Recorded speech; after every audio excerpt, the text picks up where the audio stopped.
It's a big one. And it's a So I'm new to the dating scene. It's been a while. I'm back on the fucking scene. Women are entitled now. Not sure if you noticed that. I was texting a chick and she asked me how long my dick was, and I told her 6 inches. And she told me 6 inches. 8 inches, bitch. That's my type. I said, how the fuck do you even know that song? You're like 14 years old. How the fuck do you? I'll let you know that. Wow, look at that little. He just likes to get out on a hard groan, everybody. One more time for Anthony Zamora. He said, I'll get out on that like he's got a standing ovation. Thank you, good night. Everybody's like, oh, disgusting. All right, Anthony, you've been on the show before. Once before, yeah. Hell yeah. Welcome back. Welcome back. Sure. Are you Bucky's mascot? Does anybody else see it? I swear to God. It just hit me now. I know I didn't think of this last time you were here. He said I had a Richard Nixon mask on.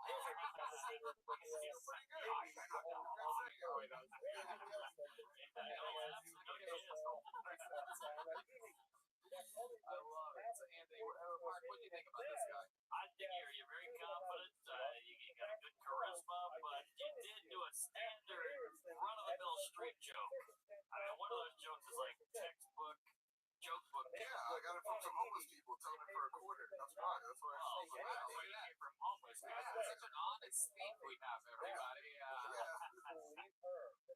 All right. I mean, that's very interesting. The chickpea thing, that might be the most, that might be, you know what I mean, right? You know that other people have done that, right? Yeah. I had to give a shout out to my friend Squanch and Anna Lee. But you didn't give the shout out until we just asked you about it. That's the problem. I mean, it would have been cute if after that you were like, a homeless guy gave you, like, I mean, it wouldn't have been funny, but it would have been cute had you given the homeless guy credit. I mean, who's your heroes? Carlos Mencia? Like, who is, He loves the show. Look at this fucking giant Boy Scout. He lives for this right now. He doesn't even care that it's not going well. He's just so happy to be part of it. But that is stand-up 101. Like, do not steal jokes. Do not use street jokes. Make them your own jokes. If you How don't, new are you in this? Are you brand new? I'm about 3 years old. Okay, yeah, you're way too far to be. You gotta, especially on a show where you're going 60 seconds. Like, I mean, you have to summon, you have to show us something else. Can I redeem it? Can I do it You redeem it, you want to take that back, and then you want to do one of your jokes? I'm asking for you. All right, I think the chickpea joke was, well, we haven't measured out. We have a whole app here for filtering. There's 11 seconds. You do an 11-second. How many do you want to see him do an 11-second long joke? He's catching it. This is the first time we've done this on a show. You have 11 seconds, and then you will hear the sound of a, it's going to be something special. We're going to bust out a brand new sound effect for this. In 11 seconds, you will hear the sound of a, no, not that one. Nothing they say. It's never anything they say. Go to the actual, gotta find a new sound. I'm sorry, everybody. Here we go. That's the sound of a dolphin. This is the dolphin of redemption. Are you guys ready for his 11-second dolphin of redemption? I don't know. If this was Vegas, I would bet for this is about to suck. Ladies and gentlemen, with an 11-second joke, I present to you starting now, Anthony's Corner. Fantastic.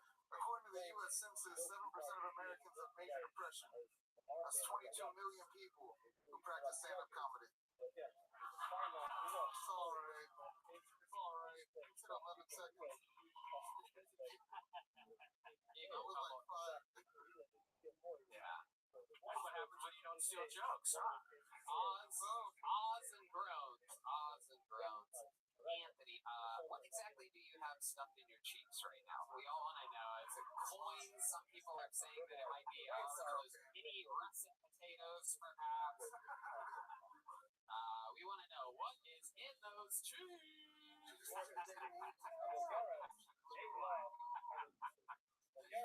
What's up? What's going on? What do you got in there? Anything? What do you do for work, Anthony? Sales. What are you selling? What are you selling, Anthony? Anthony, over here. What are you gonna do? Write a joke for you, Anthony? What are you gonna do? You gonna embrace that type of energy, Anthony? Are you gonna give her a quarter? No, it's really, it's kind of absurd. Like, cold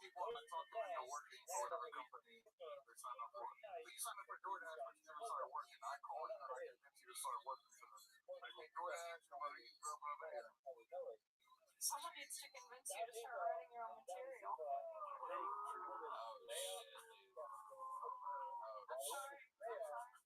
Anthony Zamora is up here getting punched right in those fat cheeks of his.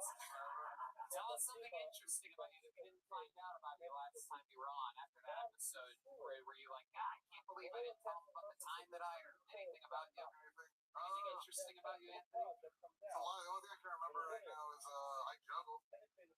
Really? What can you juggle? I juggle. What do y'all got? What do y'all got? Yeah, like a big You got lemons or something like that? You juggle lemons? lemon. Yeah, we got lemon. How many lemons can you juggle? Let's do 3 for right now. Any chance you have a hand for that great snap here at hand sounds, everybody? Think I can buy a few lemons from you guys, huh? Here we go. It's a lemon tossing music here. Those of you that haven't heard it before, this is the official sound of lemon juggling. I will do anything to make Anthony Zamora seem somewhat talented. We're going to juggle some lemons. It's a real Monday night party here in Kiltony. Here they come. I can see them. 3 lemons. Hell yeah. How about one more hand for the staff here at AMSO? Fuck that best. We love them. This is our family here. These are our day ones at Kiltony. Yeah, the great Kaylee handing off some lemons. Here we go. Let's see if he can do this. Ladies and gentlemen. Whoa. Oh, shit. Oh, shit. Oh, shit. There it is. We had a feeling. You have any, is there like a big climactic thing you were getting to or anything? Or was that it? No. Wait a second, Tony. I've seen a clown do that before. Yeah, man. It's true. It's true. We see guys with face paint and a red nose. All you have is cheeks stuffed with shit. Alright, here he is, trying to do his big lemon closer. Let's see what he goes with here. That was just a trick that he bought on the homeless guy. Come on. Let's get some lemon tossing music. So I have 2 older brothers, right? The first one, he went to theater camp. He was really into theater. The second one was really into movies, so he went to fucking movie camp. The last one had horrible ADHD, so he went to concentration camp. Alright. How many of you think Anthony Zamora should kill himself right here on this stage right now? It's only 3/4 of the crowd. Some real virtue signalers in this room tonight. Some real fucking phonies. Some real wokies. I don't want him to kill himself. Boring. Alright. When it comes to caffeine playing Morris's English house, that's not a good kind of like this body disorder. As the body matures, it's very possible that her body maturing up to the point where one comes up resistance. In other words, if the body I love it, Anthony. You were pretty terrible in every way. To be honest with you. Therefore, it's as clean as I didn't find any flaws. This Aquarius, how was Rain's birthday? It was good. It was cool. I got a cookie. I didn't get cupcakes. They had cupcakes and cookies and brownies or whatever, and pizza. And we got 1 piece of pizza and like 3 little chicken wings. I ate that. And I knew I was getting a little cupcake. I got a little cookie or whatever. And it was good. She had a good little time. They had a bouncy house and got her little swing set already put up. And yeah. Excellent. What kind of Had a cookie? good time. What kind of cookie? That's like a sugar cookie. That's a sugar cookie. It was like a sugar cookie. Okay. Huh? I'm No, it was like a sugar cookie. It was just like one of those like doughy little cookies with the little pink icing or blue or whatever. Yeah, that's cool. I got you. Excellent. Yeah, so I just last time we were cooking, I was letting the kids get the cupcakes first and see if I was getting. And I was like, you know what? I'm gonna get the cookies first. Cupcakes already gone. I was trying to let the kids get their stuff first, you know. Absolutely. What kind of cupcakes did they have? Just like little yellow, whatever it was, cupcakes with the little icing on it. Okay, excellent. Pink and yellow and white. Mm-hmm. That's cute. Yeah, a little rain. Excellent. Mm-hmm. Did she have a good? She took somebody a little one and she started crying because she didn't want to give it back. I was gonna say. She loves the heck out of rain, huh? I was gonna say, yeah. Usually there's some kind of issue that arises at that age. doesn't like to get stuff back, so you know, you gotta tell her she ain't want it. She didn't want us here. She wanted that little girl, but you know, her other auntie, not my cousin, but her other auntie was like, "Oh, she need to get a pop pop." I said, "Yeah, yeah, yeah, you're right. She just needed a pop pop." How many children were there? I can't even count. Oh, it was a big, I can't big even party. count. How many? Probably wasn't that many. Probably a good 10, 15. Okay, and how many adults? I'm gonna be counting all that, right? Okay, I mean, It was a good crowd. it's just an estimate. I would ask you next time to tell your boy I'm gonna send you a ticket. Yeah, it's excellent. come 5. I know they're gonna have a 5th birthday, and I'm gonna say, hey, Rabbi, come on, come to the party, come on, just take a first class flight. I didn't need exact figures. I just wanted to know if it was a small party or a big party. It was a good crowd. No, that's a pretty big party. They had a bouncy house and, you know, like 30 people total. That's big. Excellent. Okay, Miss Aquarius, I did something. I don't know if you'll like it. I thought about it a lot though. All right, so what did you do? Nothing crazy. Just I see Lucky girl. Yeah. And my Lucky girl and my Lucky boy down. What you do to them? Yeah, but you see, they weren't living up to their highest what's the word their highest opportunity, or they weren't living their full life because they were muted in here. So what I did. That's right. That's right. But look at all of the radio stations now. Look how many there are. And I want you to go into every single one of them and tell me which one you like the most. There's all kinds of stuff, Miss Aquarius. So I want you to go into them. I know. Okay, which one should I go? Because I've been to all of them, half of them. Now, which one should I go in that I haven't been in? Go into all of them. Just check them out. They're all different. Yeah, I've been to some. I've been to Loki boy, Loki. Oh yeah, Loki lady. Yeah, I created that one just for you, Miss Aquarius. I know that's mine. Thank you. I'm going. Okay.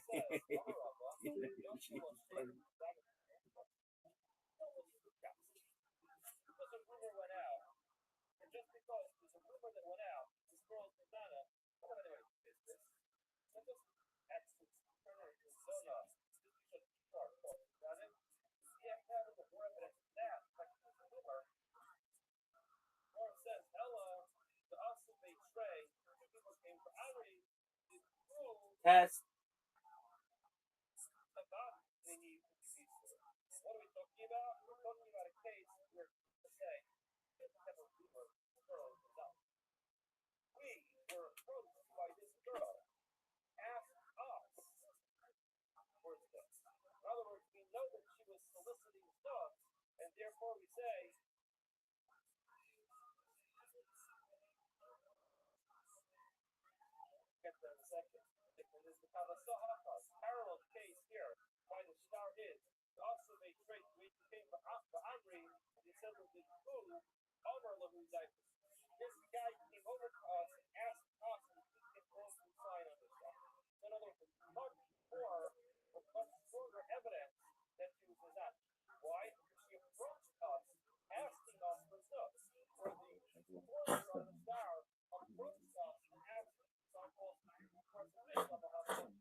Test.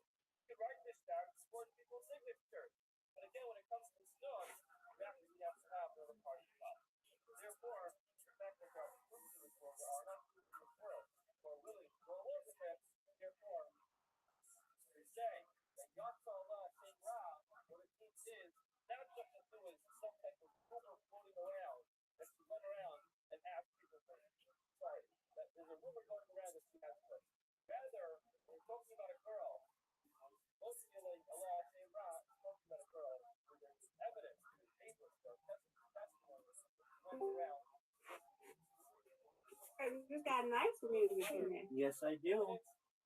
I thought you'd like it. Yes, I do. So, Lucky Lady is mine, Lucky Girl Live, and Lucky Boy is mine. You can't have them. All right, Miss Aquarius. And there's all kinds of I'm cool. just playing.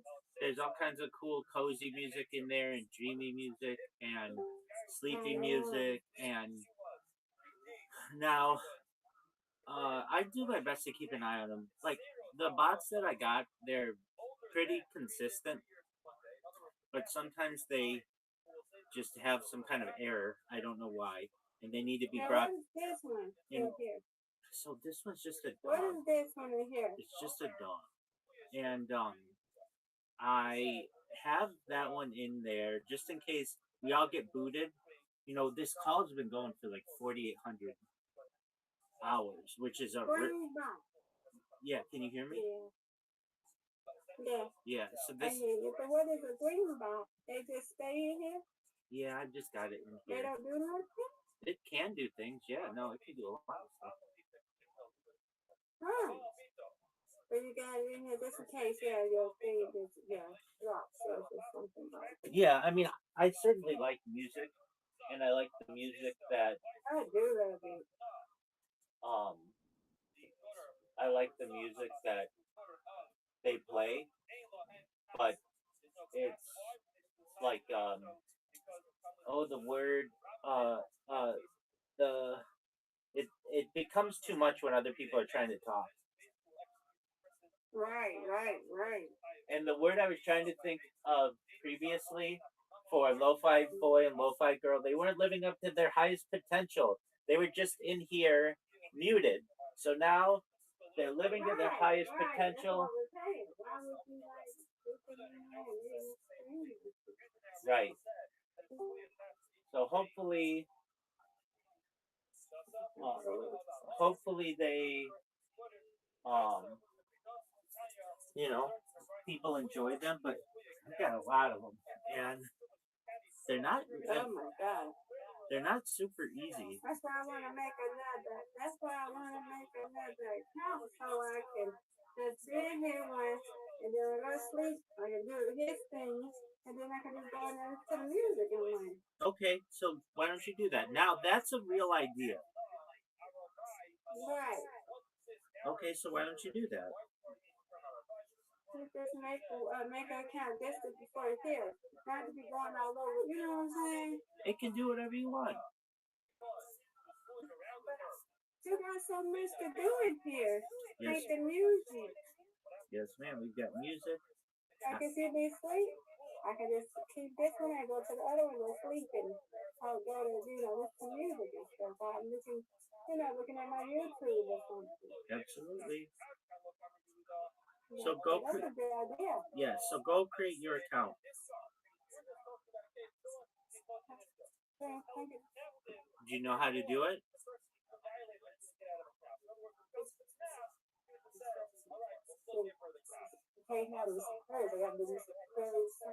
Weren't you gonna get like Aquarius butterfly or something? Yeah, do you like it or you don't like it? You can help me with something. Tell me with one. No, I do like it. I don't know if you'll be able to get it, but I do like it. If I don't get it, then what else do you think? If you don't get it, then we'll come up with something else.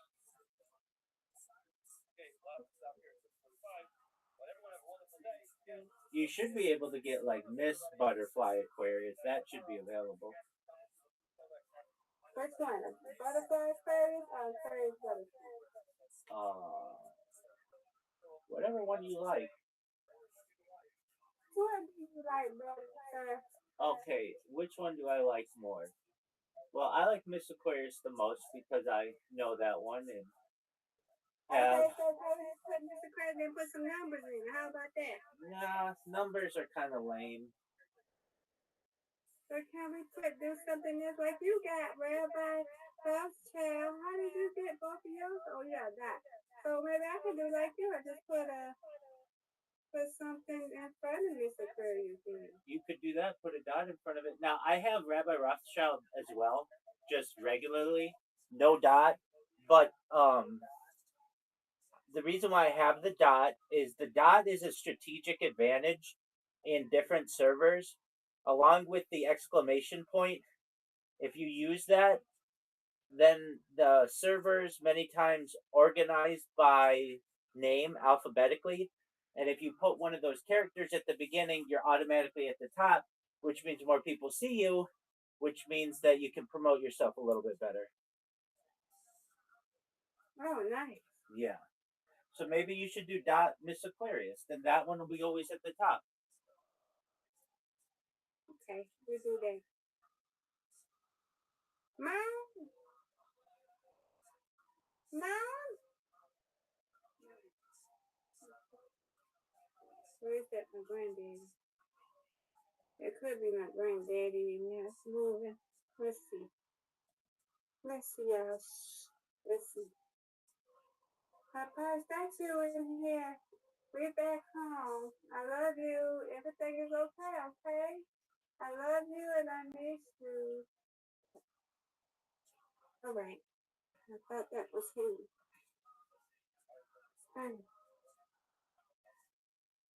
Rabbi? Yes, ma'am. I'm right here. Okay. I have to make sure that was the same. I actually had talked about it because it's more harder for me because I was in there with him and everything and he was right next to me, you know, and I was kind of told, yeah, it's more harder for me. I said it's more harder for me. He was here, but you wasn't up here like I was. So it's more harder for me. It's taking me longer to adjust, you know. Miss Aquarius, you're doing great. But I had my moments. I miss him. You know what I'm saying? I miss him. I want him back. Revivification technology, Miss Aquarius. You might be able to get him back someday. Reunite him with Virginia and have everything that you ever wanted. You never know. You're a young lady.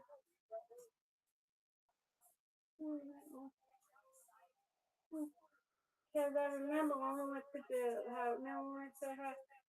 Rain's birthday when she turned 1 and Grandpa was with us.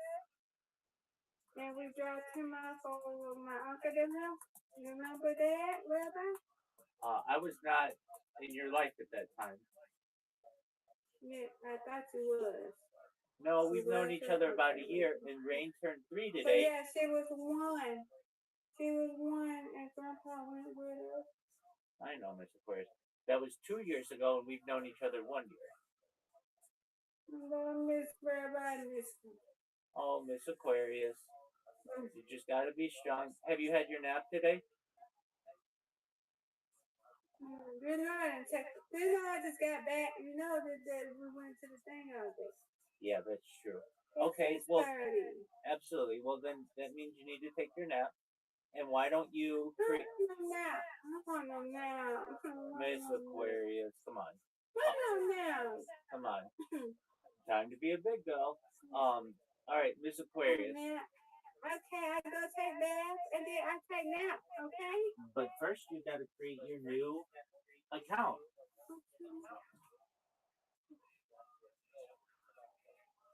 Okay, I'm about to take my nap. Before I take a bath. Make your account first. I gotta get another email though, Rabbi. That's another thing. That's another job. Okay, we'll go create a Gmail account. I don't know how to fake girl. I gotta get out of fake.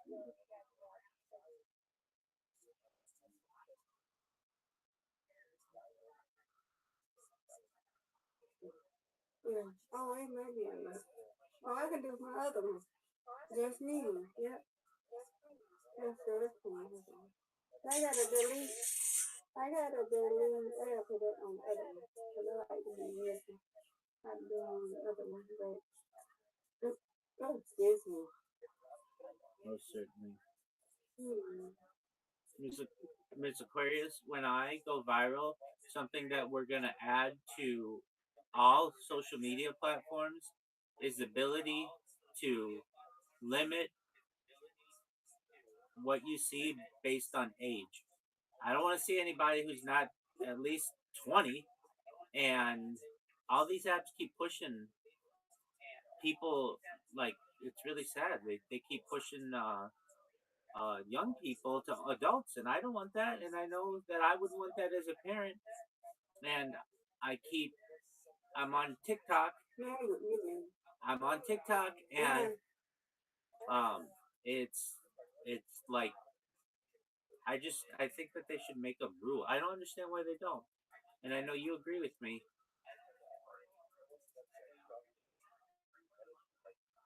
What? Say that again.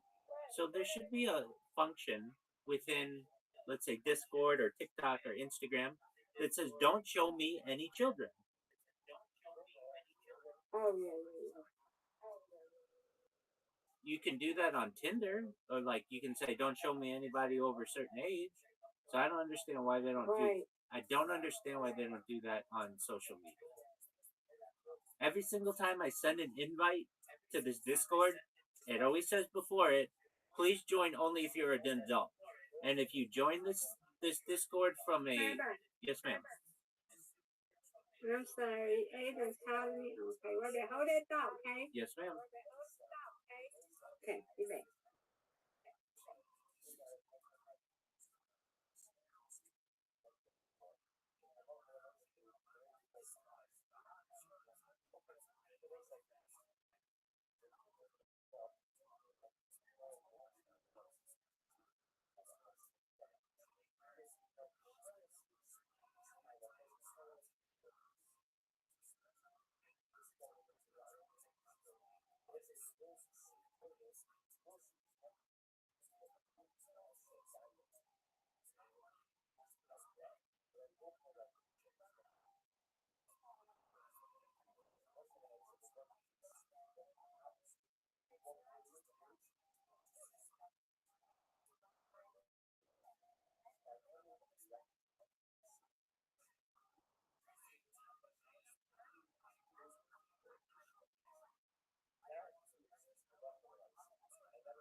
Wow, that was really nice. Cetacean liquefy ideal.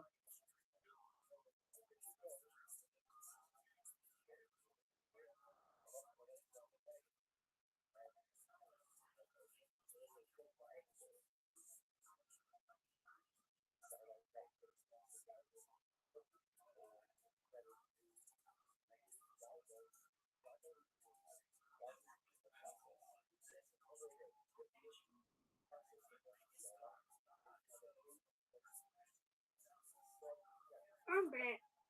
Excellent. I just got on a new streaming platform that like basically has no rules on it, and people have already been really mean to me, but that's okay. I'm okay with that. Oh, never mind. I don't want to go there anymore. No, it's a lot of. It's not. I don't think anything you'd like. But the reason why I stream on there is because they archive footage, and that's important to me.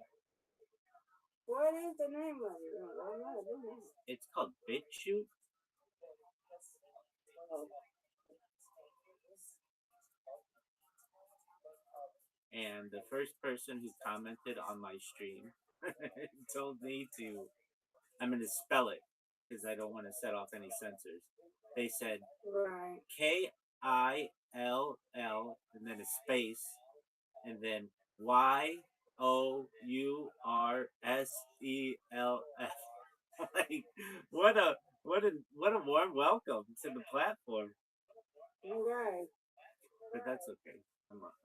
I've got thick skin. I've been streaming my life on the line for long enough that I certainly understand. Oh, wow.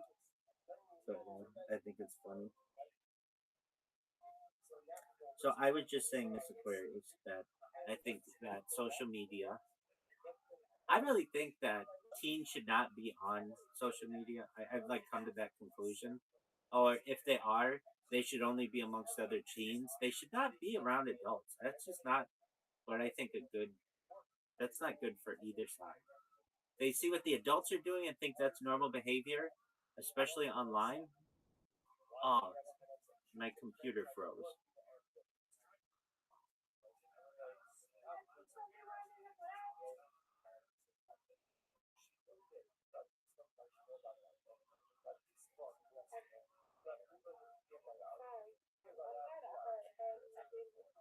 Miss Aquarius, my computer froze.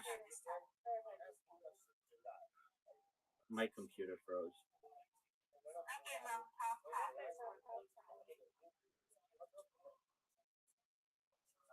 What's going on, Miss Aquarius?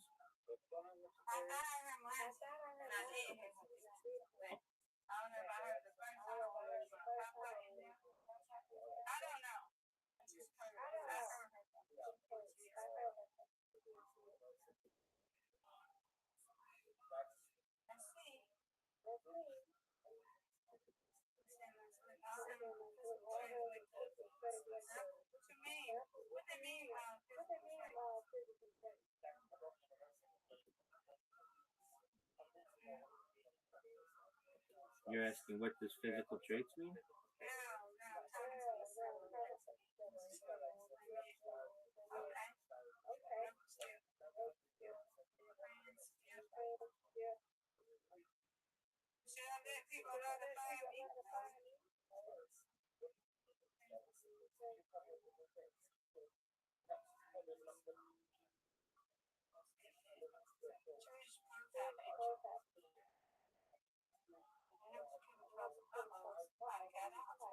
That was my. I have to restart my device.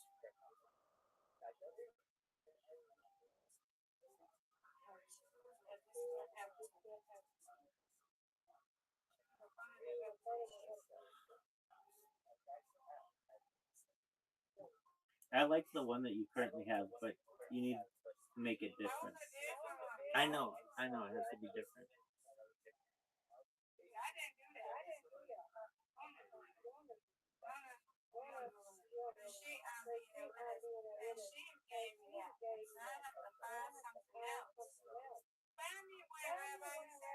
Oh come on, you. That's on you right now. I'm restarting my computer. Get out of here.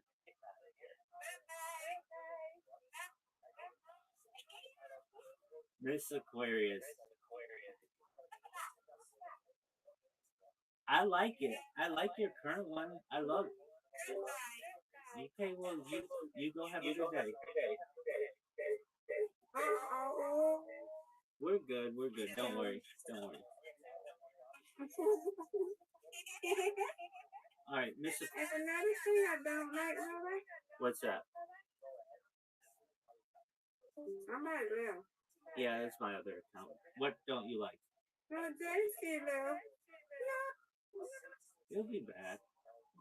If y'all don't get JC back in here right now. Miss Aquarius, what's up with all your demands? Give me a profile picture.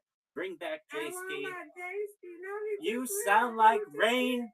You sound like Rain and that 1-year-old fairy godmother. I want JC in here now. All right, well, send him a message. No, I don't. No, he'll be okay. He's playing a game.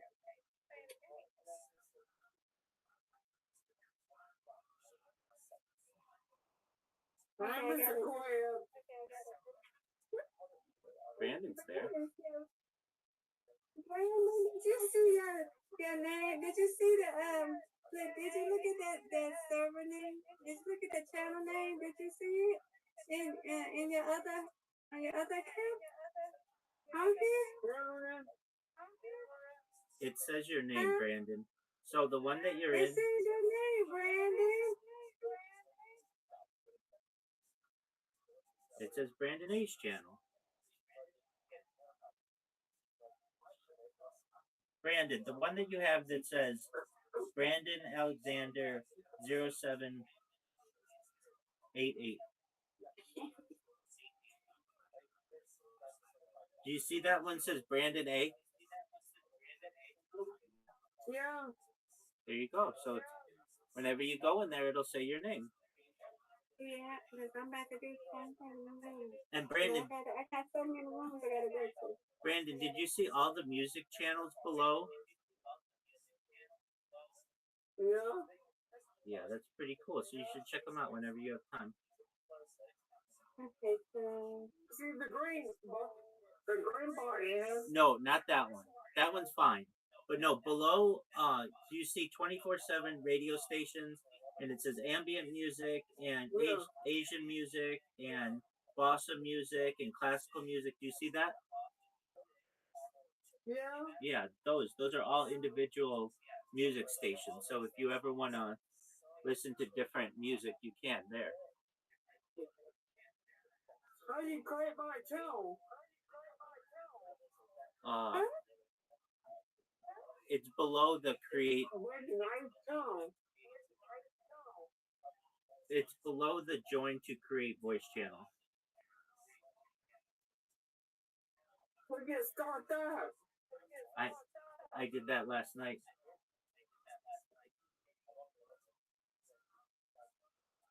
Is that the only one in there? For right now. But not always. Sometimes some people join. Sometimes people join yours. I joined it about 10 minutes ago with one of my other accounts.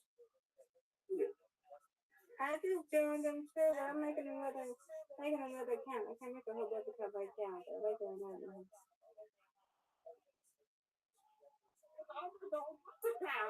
I'm like the Brandon one. Yeah, Brandon. The one that's streaming down self-promotion. Yes. I know, but I don't have a lot. So I'm not like that. I'm making another one now, but I can't do a lot like y'all do. I don't have a lot of that, guys.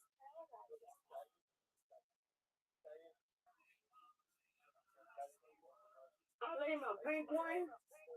Wow. He's so excited. Look at he's saying my pink one. I know. I leave my pink one in my Pokemon going. Here's the secret of my company. Okay, well, let me have one. I appreciate that. I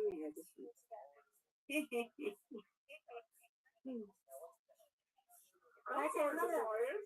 Like, hey, hi, how are you? You good? You good? You like that? You look good. Y'all sitting, Mr.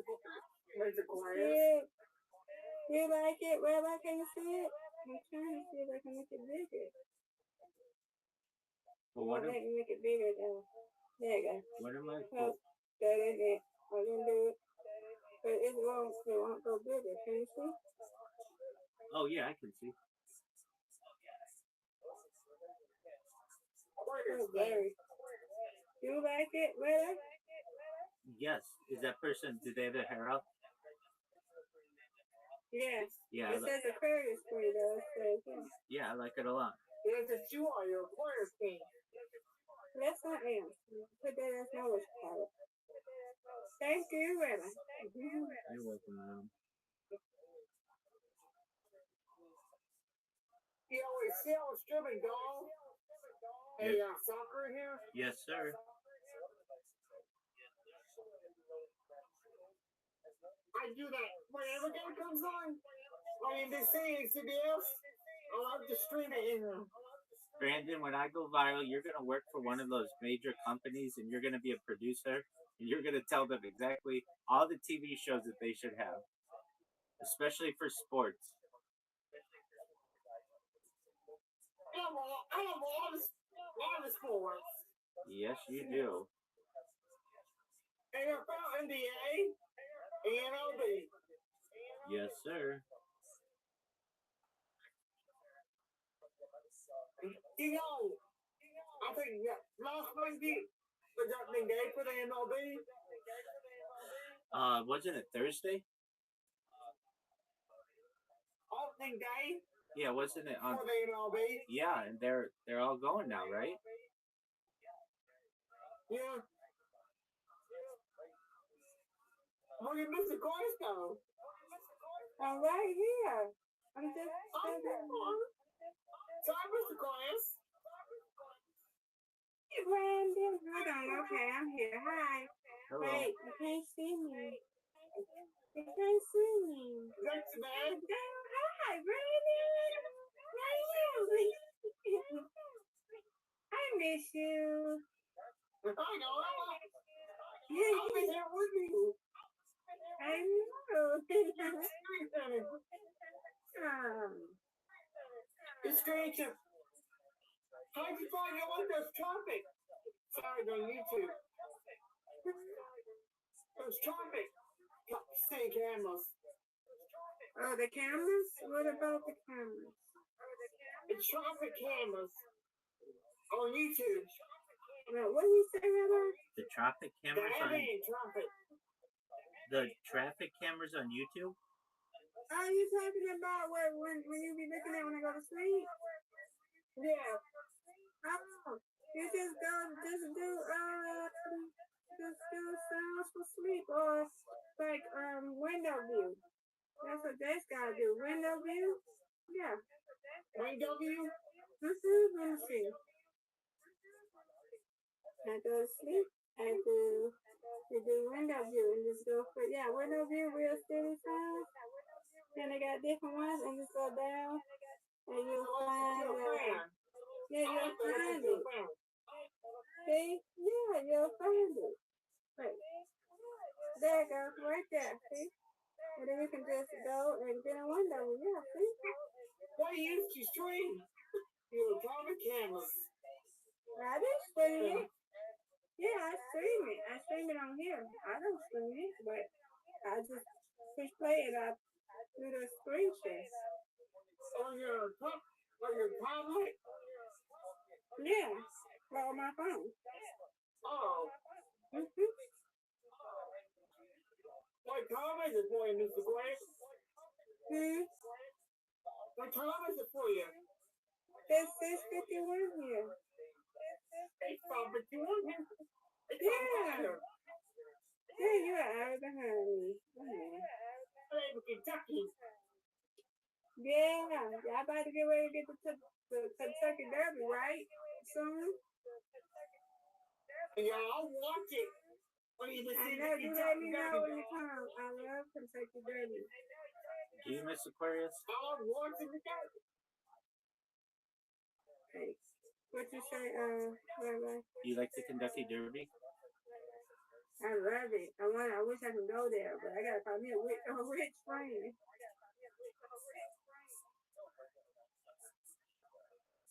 And you know what? They spent a lot of money.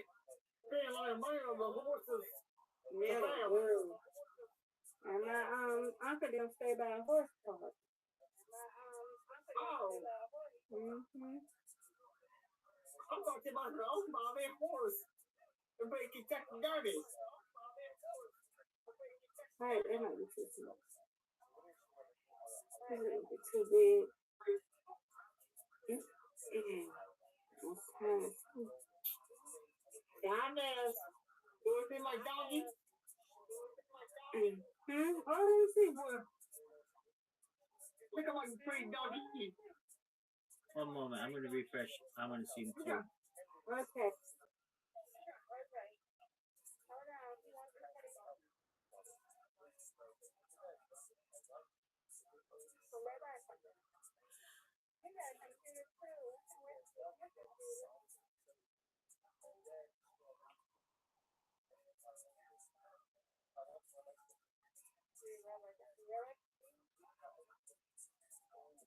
Oh, so cute. Our name is Princess. You see it, Rabbi?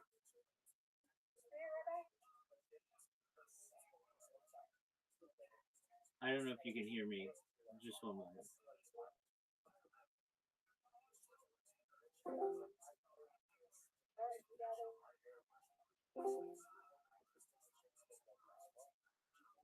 Okay, now. Okay, can you hear me now? Yeah. Let's see your dog. Now I got to see how to get in your thing now. Let's see, how do I get in here? Huh? What's your name, Mr. Porter? I'm trying to figure out how to get in here with Rabbi now. Let's see your dogs. Okay, Kurt, Sugar. I'm Yeah. trying to get in here with my other account. I don't know how to get in here now. Oh, look how sweet. Look how sweet. Thank you. Yeah. Look how sweet. What's your dog's name? My name is Princess. Oh, well, hello, Princess. You're adorable. Princess is so sweet. Let's see. Princess is so sweet. There's my cat. Hello. Hello to all Brandon's pets. That's my dad at the Hello. He passed away.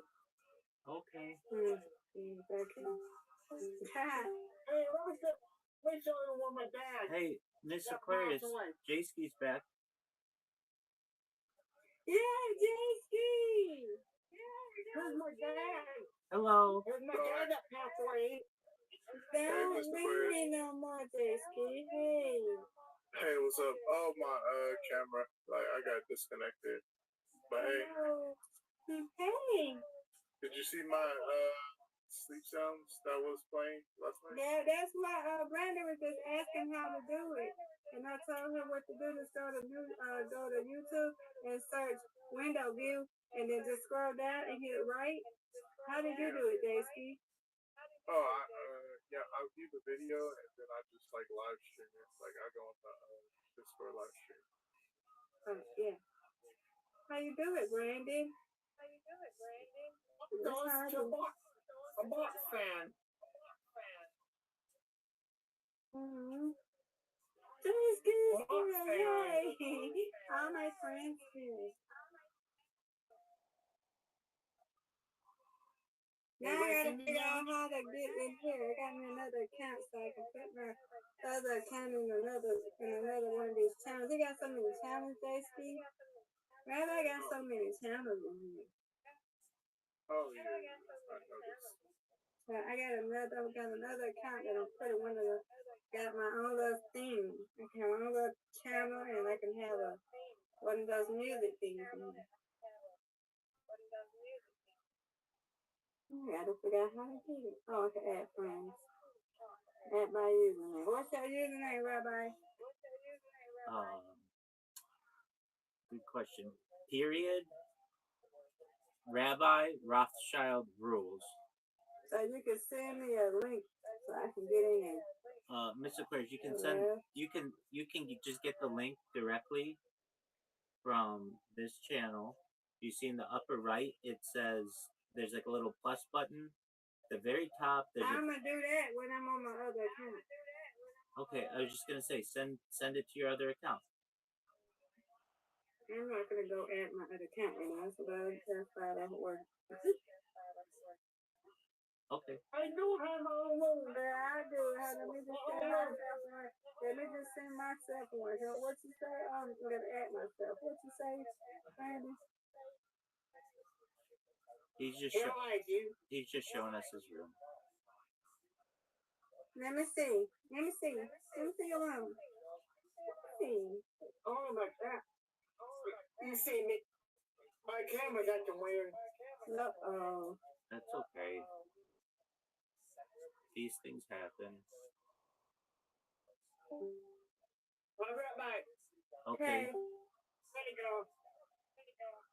That's me, Mom. That's Mom.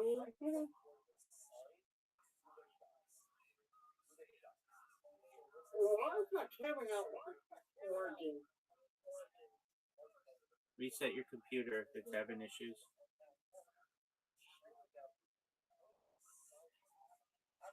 Reset my computer? Yep. Okay, so.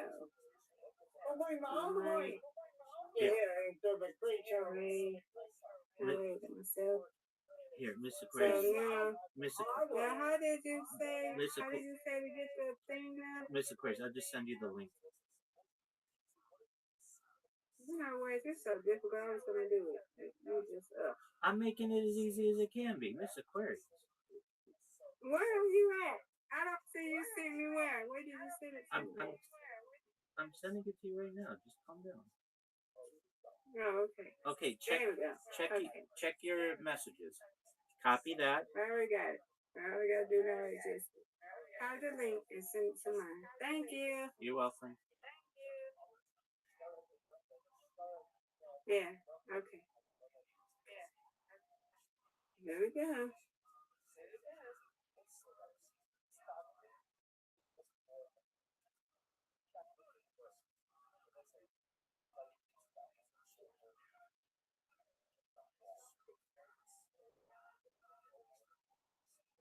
Here I am. There's no room. There he is. Multiple cameras. Like my room? Yeah, it looks comfy. Let me get out. Yes, ma'am. Yes, sir. I love Mickey Mouse. There you go. I love Mickey Mouse too, Brandon. I suggest that's staying here. He is doing his own thing. He's doing his own thing? He's got his computers. And he's just doing his own thing. He's here though.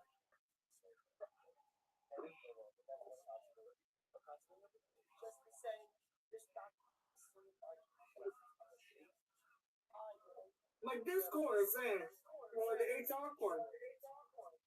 What's awkward about it? Rabbi, not to make a joint create another new channel. You're gonna create another new channel? I fixed it. It did it. Okay.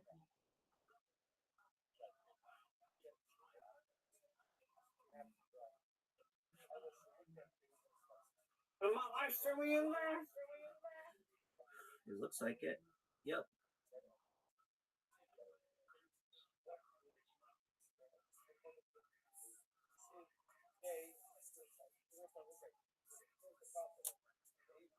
I better excuse me, my phone ain't going. Don't want to step them.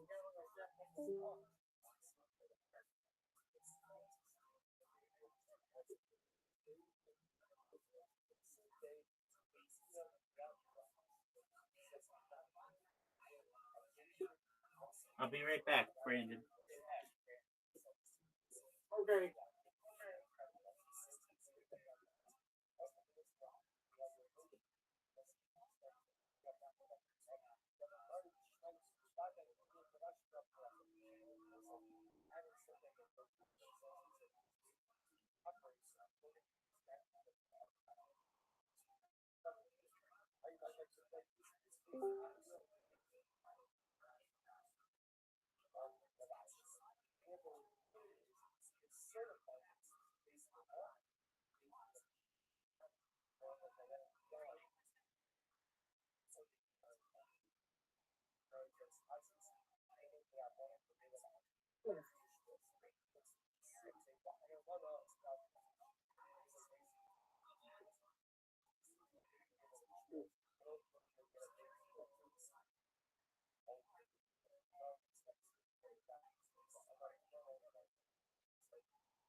Stupid shit telling me to goddamn verify them verified, right?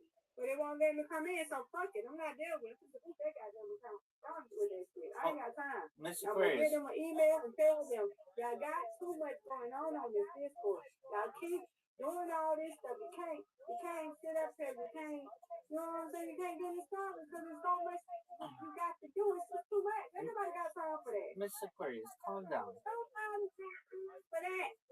Miss Aquarius, calm down. What did it say that you had to do? I mean, even I already did it. It's pissing me off. Okay, did you refresh? Fuck it. I'm deleting. I did all that. Deleting it.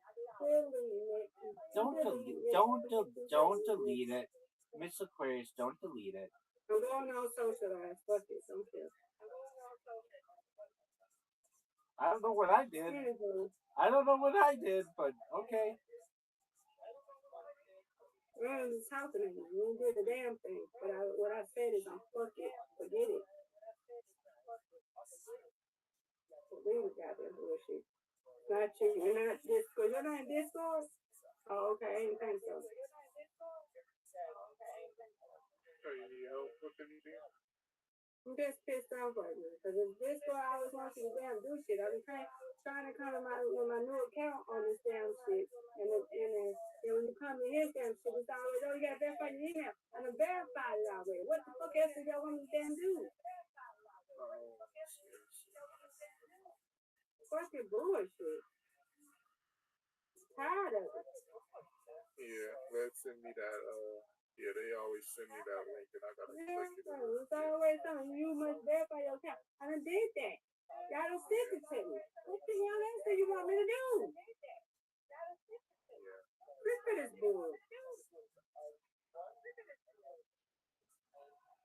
I'm not gonna sit up here. I don't see how the hell y'all got so many damn accounts. I can't do it. I'm just like Daisy. I just keep one damn account. Yeah, I just have one. Yeah, fuck.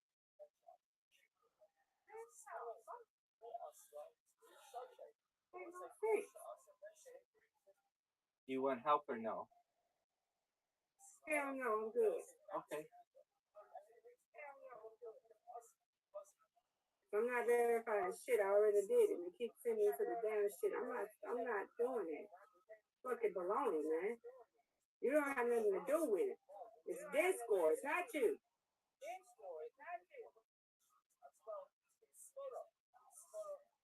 Every time you got to go to somebody's damn server, it's always a channel. You got to damn verify. Fucking bullshit. I don't like it at all.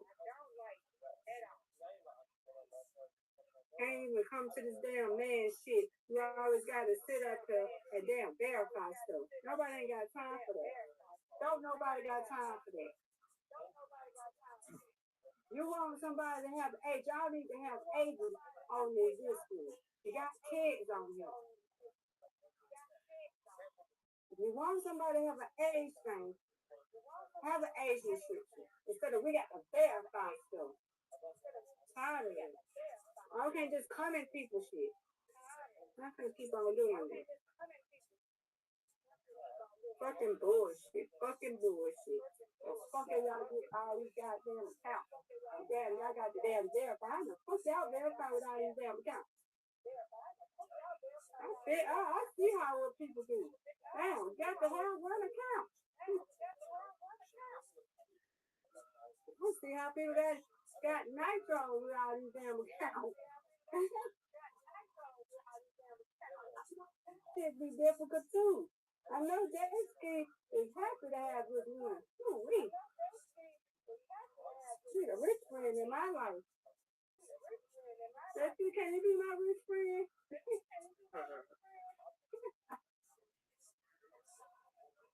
They want a rich friend.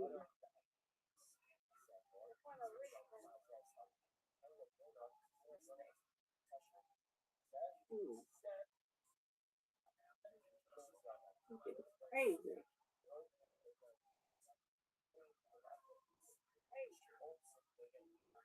It's verified, this shit. This is damn ridiculous. Nobody finna keep fucking verifying a damn fucking account every damn 5-10 minutes. Fucking bullshit. I did that already. God damn. Fucking bull.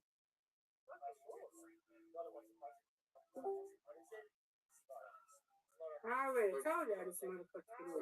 Y'all sit up here with this bullshit. Oh, sorry to interrupt you. Let me know if you do need help, like you said, like whatever they're telling you. Because some of these servers, they Yeah, I'm trying to get a rabbi with my new account, but the shit keeps telling me to verify, and I did. and the server is not, it's not asking you to have like a verified phone number, is it? It's just a verified email, We're right? saying a verified email. Okay. I'm not gonna put no dang on phone number in here. Yeah, you Mr. Target. Not now, Zoot. Zoot, are you ready to play? Hello, Zoot, are you ready to play? I'm ready to win. That's what I like to hear. Okay, before you think that you're gonna do that, I want you to go to the section below this section in the Discord and look at all of the 24/7 radio stations. I want you to go into each one and tell me which one you like the most.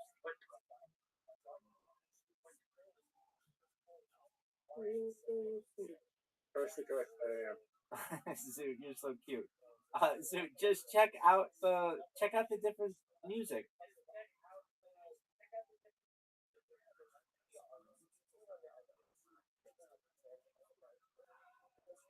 That's okay, Zoot. You don't have to do it now, but some other time. I want to know what your favorite is. Zoot, are you ready for an invitation?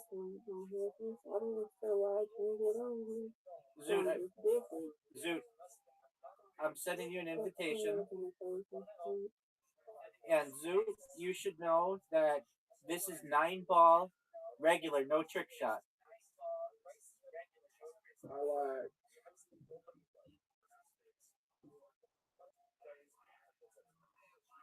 the Joe Rogan Experience. Excellent, but you didn't listen to any of them, and that's fine. Zoot, are you gonna accept my invitation? I've listened to the Joe Rogan. I know you have, Zoot. I know you have, Zoot. 12 hours of the Joe experience in my lifetime. Just 12 hours? Yeah. No way. You listen to James McCann. That was 3 or 4 hours. You listen to Elon Musk. That's 3 or 4 hours. You've listened to a lot more than that. Elon Musk, James McCann.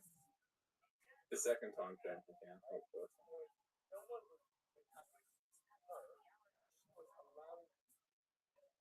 Oh, Zoot, that was beautiful. Well, that was a good show. Yep. You know what's James McCann. Oh, I don't know. You know what's wild about this one is you can literally do absolutely no work and still win. Yeah, no. You know who Wrecker is? I've heard of that. You watched Joe Rogan? Yeah, dog. There are 2,500 episodes. You would have seen them. They're twins from Adelaide who make movies now. They're all big YouTubers now. They make movies. Okay. Do they also stink at mini golf? Yeah. Dude, are you seeing this? Are you seeing this performance?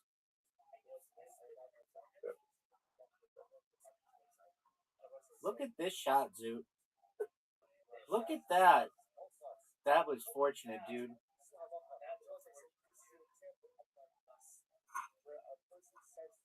Zoot, are you seeing this?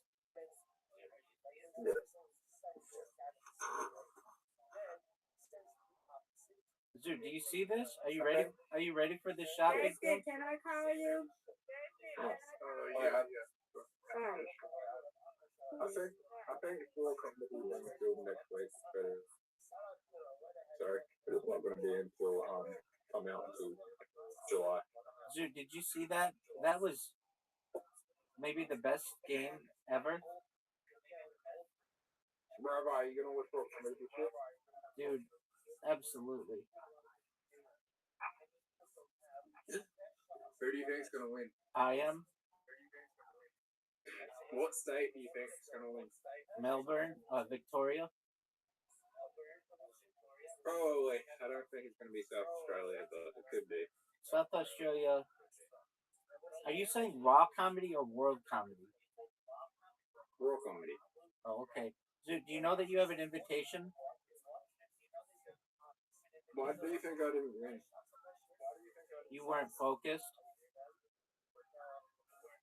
Yeah. You know what I should have said when I started off? That you're going to lose? I should have just started off with a lot of my... I have a lot of friends competing tonight, but this has been my dream since I was 9 years old, so they can all fuck off and let me win. Alright, well, way to think of something a month and a half after it occurred.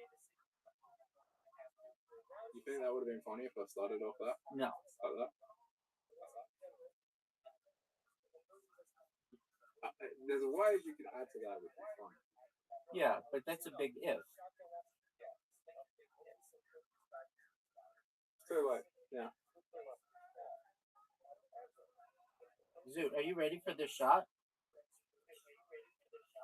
Are you gonna win? Dude, are you seeing how well I'm playing? I haven't missed the shot. Do you know I was relieved when I didn't win? Do you know why? No, why? Because if I go there and post that goes online, then I have no control of that content whatsoever for the rest of my life. Alright. Dude, that was amazing. I don't know. You're like Taylor Swift. You want the originals.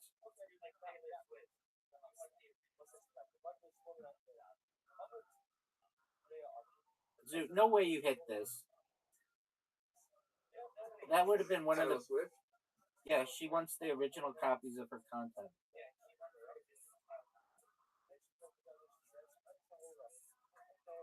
That's a different type. Dude, are you seeing this? By the way, all the James McCann Adelaide shows have been released. The ones where I was in the room for. The ones where what? The ones where I was in the room.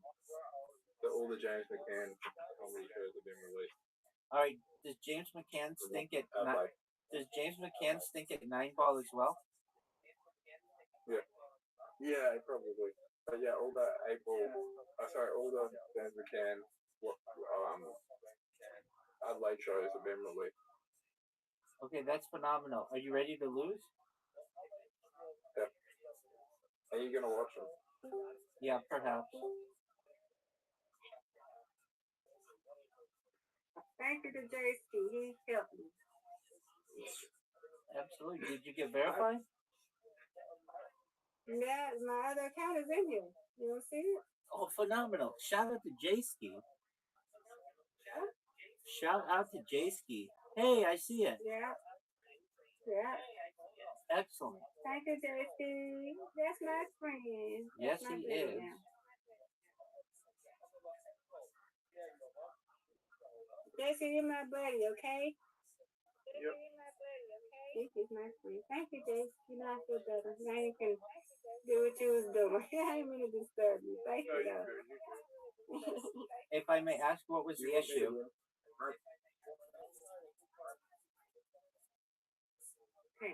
If I may ask, what was the issue? But the issue was the email thing, and so I had to go scroll all the way to the bottom. But they kept saying verify email, they wouldn't do it. So the little dot, he had to tell me to click that, and then, yeah. Oh, okay. Sometimes Oh, boy,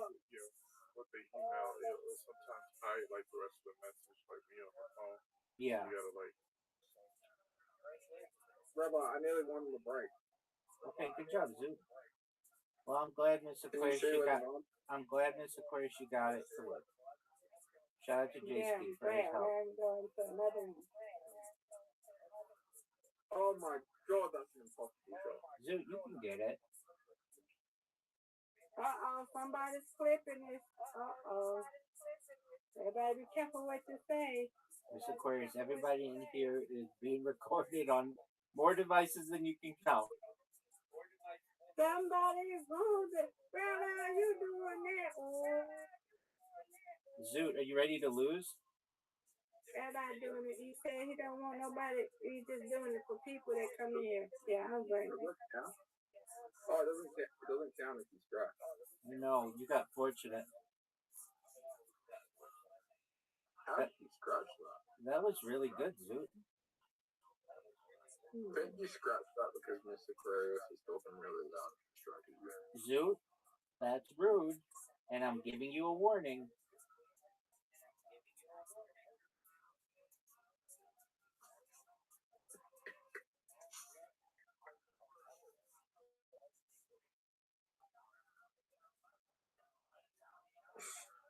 Hey, Rabbi. Yes, Zoot.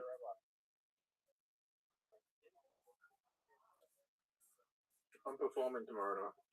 Are you?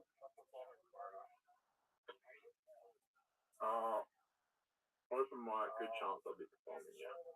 Not guaranteed. It's the first time in like. I'm bringing people.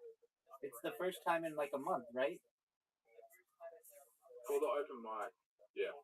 Is Chelsea gonna be there?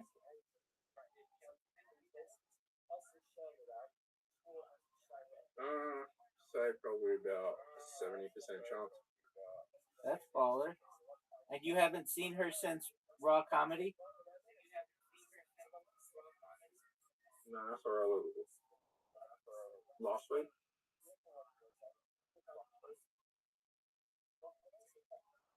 I was at the show she was opening for last week.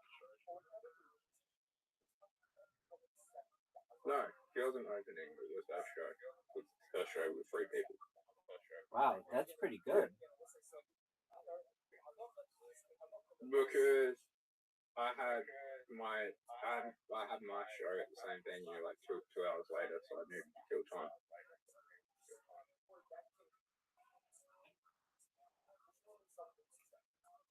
Dude, are you seeing this performance? Hey, Rabbi. Yes, sir. My podcast goes up in 2 days. Are you excited?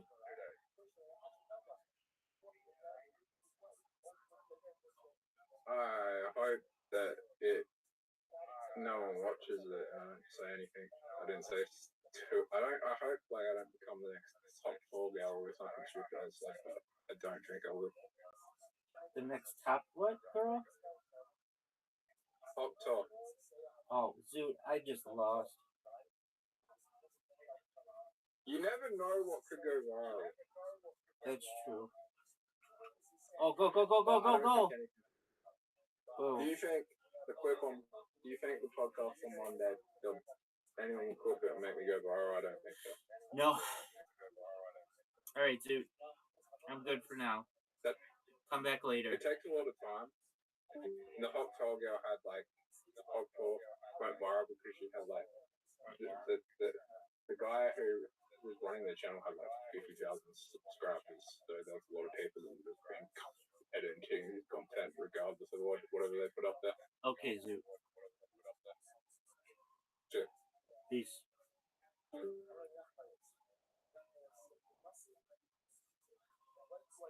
I'm back. Yay. I got my other one in Mr. Curry's temple. I got it in there. There you go, Mr. Aquarius. They had a white one, but I didn't like that background because it was like cutting off. It was like it was white in the back. So Yeah, I saw I got that. it for white. Oh, you're not telling Mr. Aquarius? The barber account. I know, I see. That's why I tell Rabbi. So for other people to create their own voice channel. Can I do yours? You got yours. Oh, wait, I don't have a server. I'm in the channel like you are. Streaming something there? It's streaming here. He I wants know we're streaming there today. he wants to stream in your server I don't have a server. or your channel. Apologies. And you're Yeah, my channel. I'm in my channel. You already got a channel, Brandon. We got a channel. I don't have a server. I'm in Rabbi's server. I just in I got a channel like yours. I don't like coming.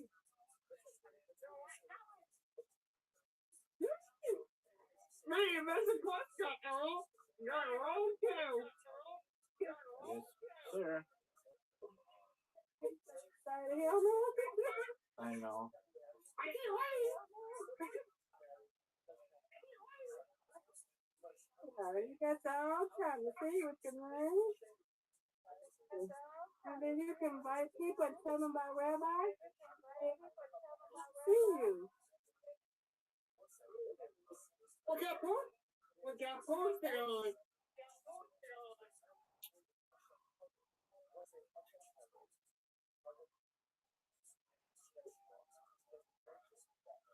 JC can come by, and Rabbi can come to ours, and Rabbi got another thing he can come see us.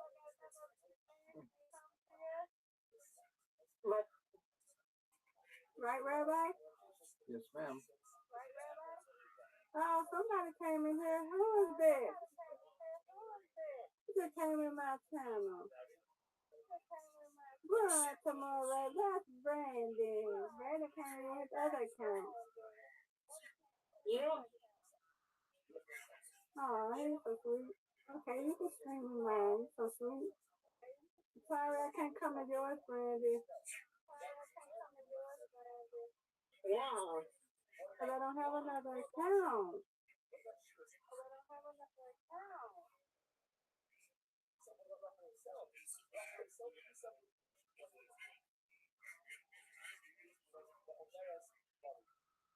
What kind of stream?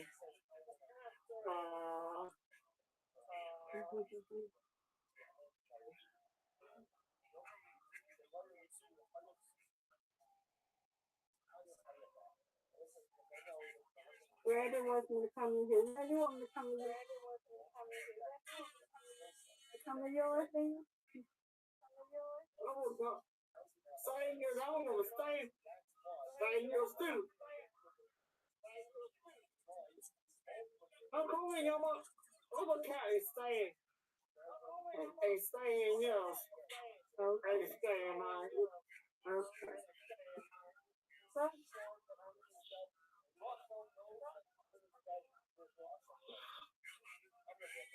how much you sleep? Yes, ma'am. What?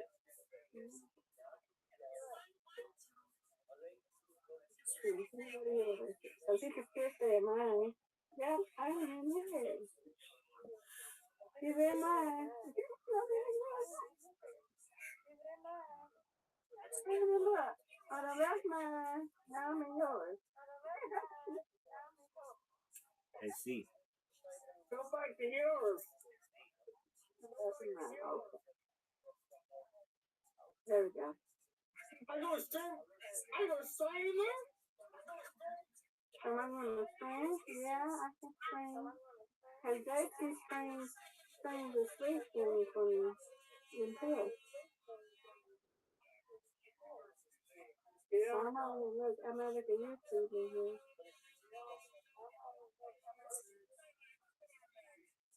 What's to be up in mine? You want me to come to yours? What you want to do, Randy? You just want me to do everything. What is it? What? I said streaming. You streaming? No, something AI. Okay. What's up? You're ready for staying yours. Okay.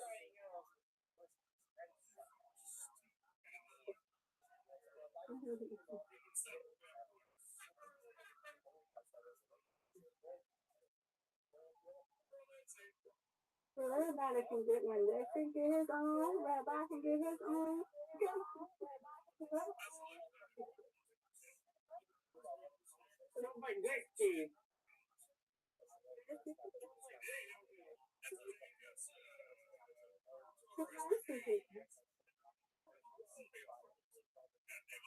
You lost Sammy?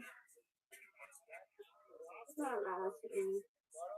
I think he's doing something. He's doing something. I think he's playing. He's playing a game. No, I'm in a call with some people. Oh, not to. Said Jason. Oh, apologies. You're in a car with somebody, Rabbi? Yeah, Rabbi, you in a car? on X Spaces. Oh, I'm sorry.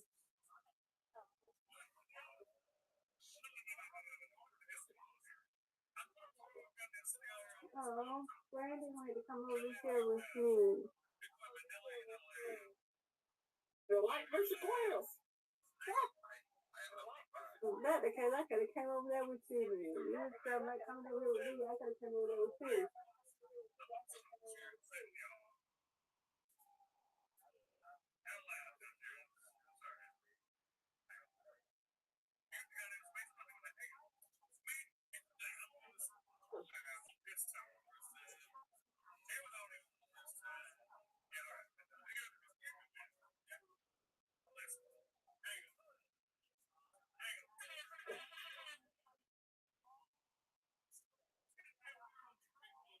So y'all not watching no, it's a basketball, baseball game, right?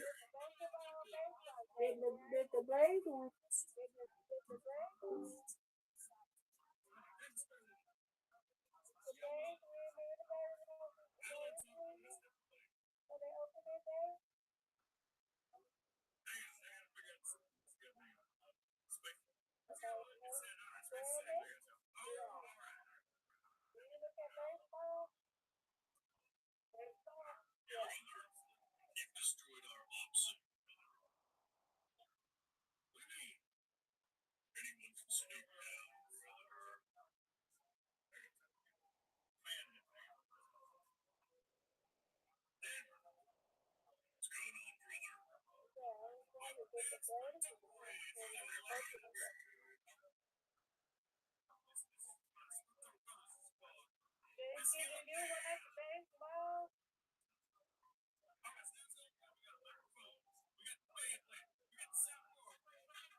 the window seat when you go to sleep. That's what I like to look at when I go to sleep. Like New York, I mean. Like 12. No, Jason. So he's here. He stays in here. And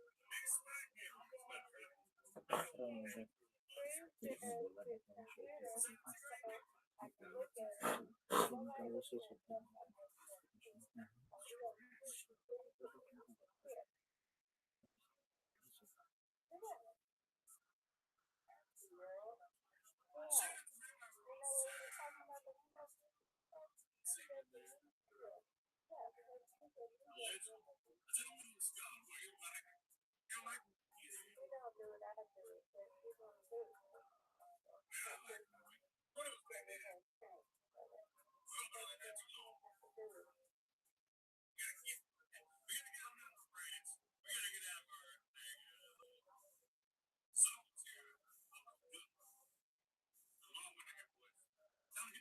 Yeah, when I don't do the when you don't do it, I do the control. I like to walk and I like to listen to people. Yeah, I like to listen to the call and the people talk when they walk out.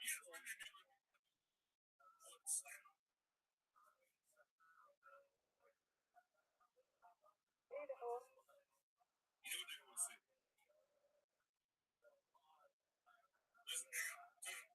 Yeah.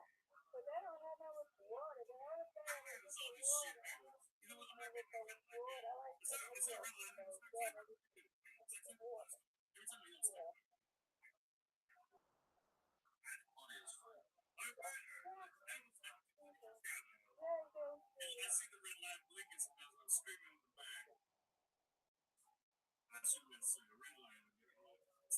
Brandon, do you go to other servers and get all your other stuff?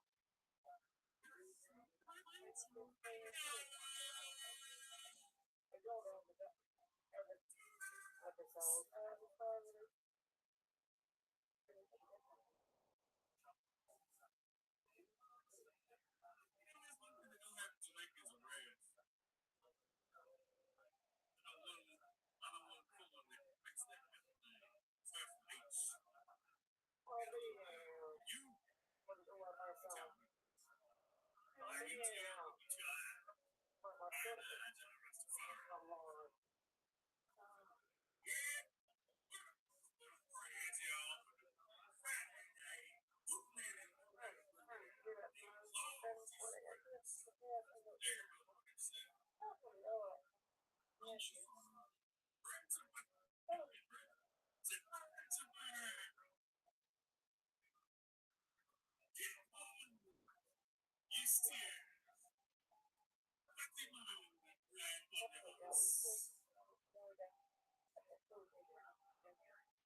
It's so empty.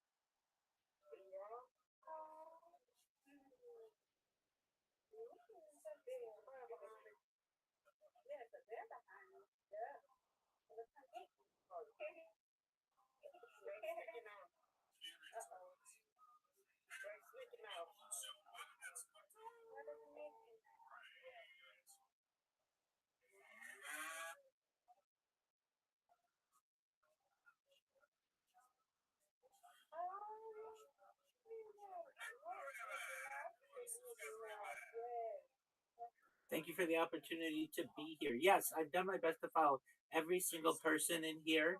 Please, I would appreciate if you follow me back. I only provide the highest levels of content. It is the best, perhaps, X account you will ever follow.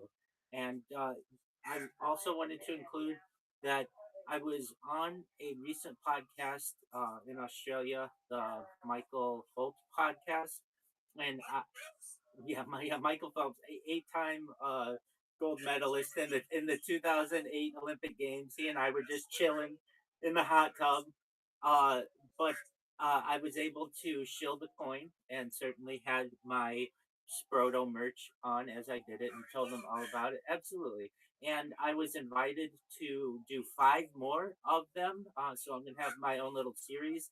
The first one will be on life extension technology. The second one will be on how to improve the earth. The third is going to be on mega projects. The fourth is going to be on space tourism, and the final one is going to perhaps be for the search for intelligent life. And so I will be putting those in the Telegram as I have the opportunity to get them recorded. So thank you for letting me pitch that. Listen, y'all, it's incredible. Especially the live activity, live extension stuff. Whatever those goddamn telomeres and telomere extension. Go ahead. That was not a project in which I had any leadership, but I can tell you some of the things that I think are really positive for life extension are things like oxygen therapy, human growth hormone stem cells, cryonics, cryogenics, cold shock therapy, ambrosia therapy, perhaps things like testosterone replacement therapy, red light therapy, absolutely. And then the the big development I think will be in the realm of mind uploading technology, where with your consent we scan your brain into a computer like a CAT scan or an MRI, knowing where every atom is in your central nervous system and your peripheral nervous system for later download. As an android, an avatar, a cyborg, a cybernetic being, a clone of yourself, a robot, an ethereal being, whatever you want to be. But what I'm saying to you all is there may be an opportunity, perhaps, at digital immortality, and I think that's very exciting. You know what? I like the idea on the surface, but deep down, I think that's a bit of a fool's errand. I like, can you extend the inevitable? Can you keep rolling them dice or just single every blow?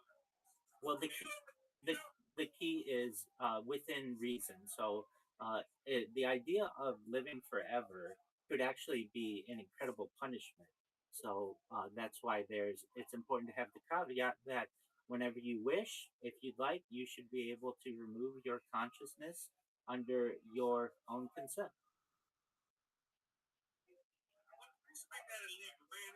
If you're a buddy, send me a waste all that hard time space. Come on, man. Well, the idea of hard drive space really won't become an issue. You can fit the entire, I believe, consciousness of a human being on something than less than like 10 petabytes. It's like 6 petabytes for the average individual. Okay, I mean that's just like your opinion, but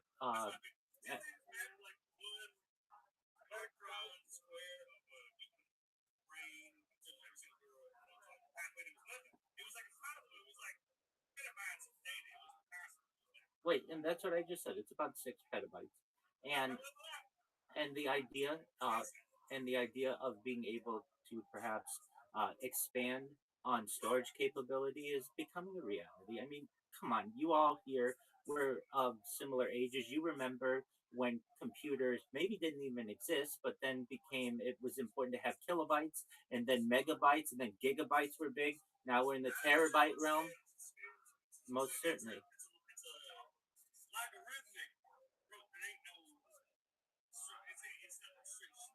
That's exactly right. And so if you think about it, in a generation, today's terabyte will be tomorrow's petabyte, and so on. So perhaps in 20, 30 years of exponential growth in terms of like processing speed, we'll see ourselves literally one to one here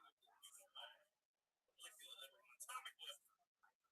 That's correct. And what I'm basically saying is that this, in the same way that you have in a video game a save point, you might be able to have some type of digital insurance on yourself. If something were to, God forbid, happen to you, you fell off a cliff while base jumping or skydiving, or you were in some type of accident, and your family wanted to essentially regenerate your previous existence back to that save point, you may have that opportunity. And for anyone out there who's ever lost anybody, this gives people a lot of hope, perhaps, that you may be able to limit the losses for future generations of your family.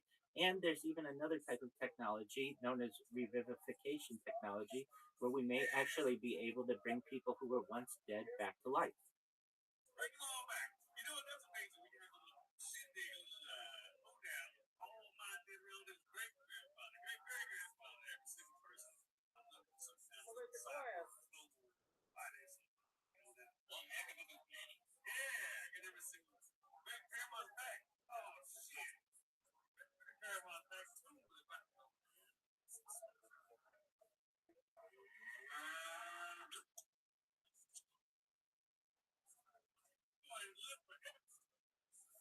Thanks to technology of some kind. We get more specific with it. Hey, listen to Rabbi Rothschild.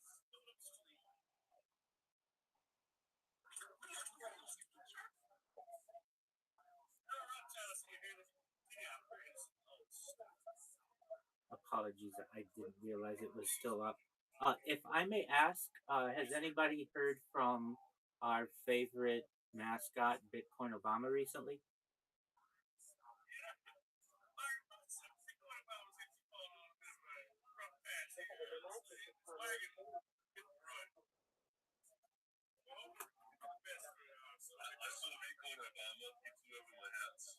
He does tend to do that a lot of the time. He gets everyone to I started my cheese like keep little bottles and plastic bags and mud.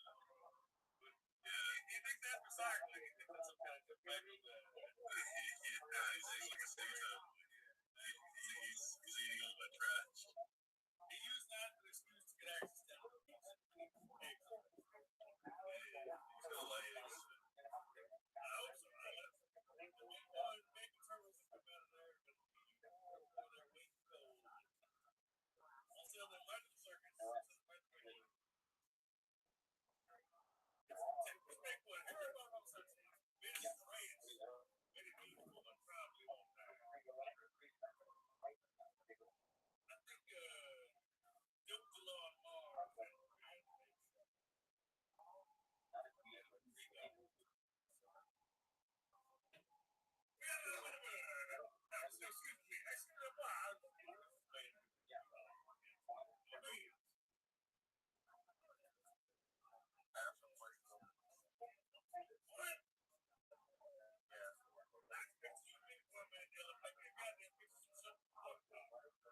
Like quiet. Go ahead and suck my dick. What do you mean that? I'll be a goddamn your day too.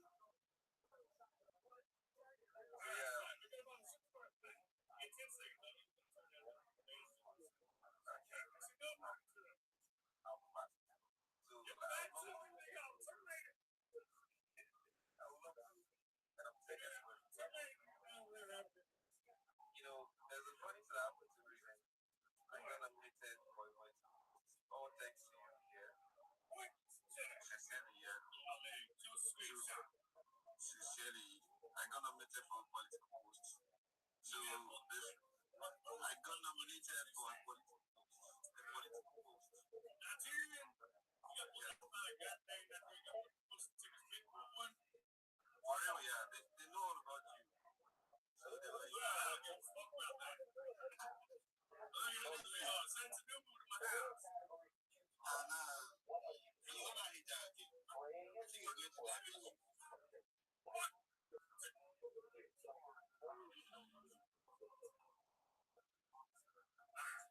I'm sorry, what were you saying? Yeah, so it's an opportunity for a positive change. You know, like you guys really sparked. Now you know you are the start of something great in this community. In my area, yeah, you know, a lot of people are trying to replicate what you did, but you don't know well. So like you sparked up positive things in my area here. All them They say we did popular things for you. We put you in jail. That's not good. You should be paying jail. so I'll be giving you updates, yeah. So like roller coaster of emotions. What the fuck? So how long have you been in prison? Take a moment. How long have you been in jail? You probably got locked up for 1 day for like a misdemeanor for posting flyers. What are you talking about? You got arrested for political speech. That's to take a big card. Yeah, you see, for the rest of my life, yeah, I'll be completely grateful. Like this is another dimension. Like I've always loved being at the table level. So like this has been really great. Bro, that's an inviting video. Yeah.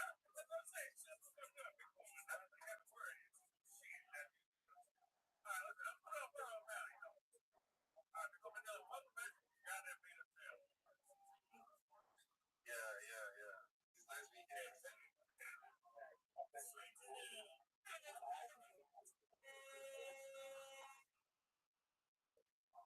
So how's everything going? I love the vibe there. Have you started thinking about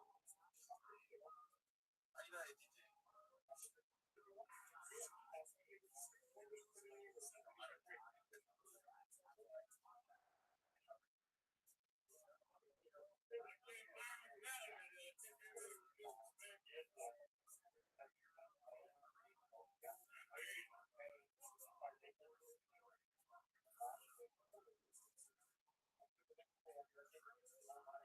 I have a picture of a very beautiful cow for you. You love ranches, right?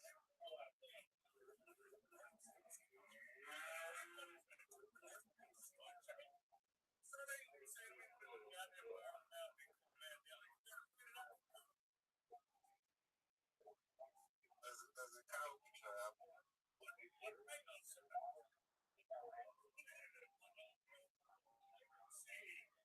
Oh, you're making me laugh out loud. It's a good idea.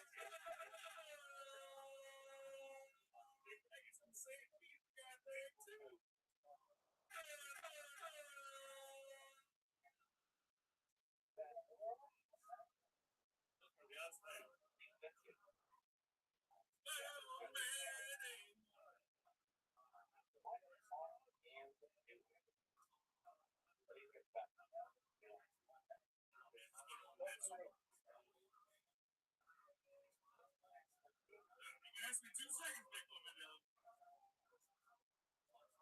So what work are you doing now? I said 2 seconds. I'm in 20 seconds, really. Do you think that will just No. Put your gloves on the criteria.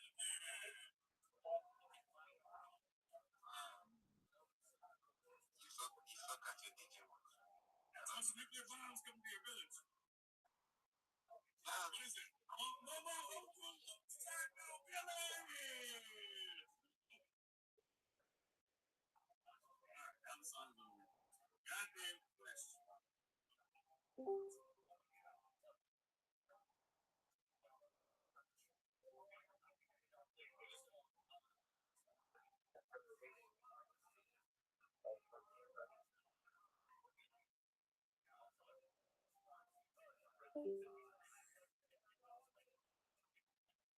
you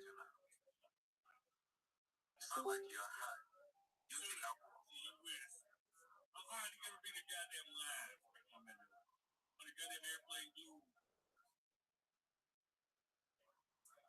Time for a while.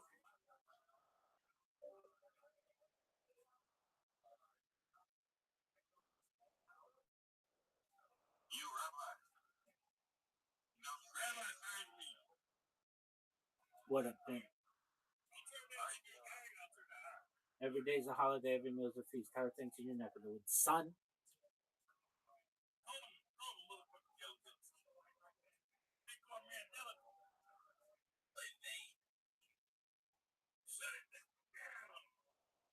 Bitcoin Mandela. I took a poll of the entire Bitcoin verse, and they all want to know when you're going to follow me back.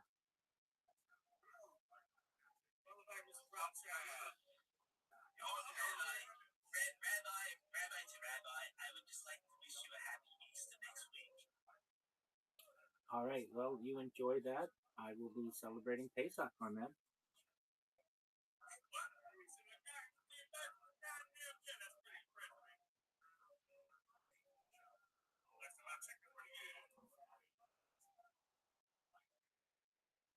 Any news on Bitcoin Obama in all seriousness? Is he okay?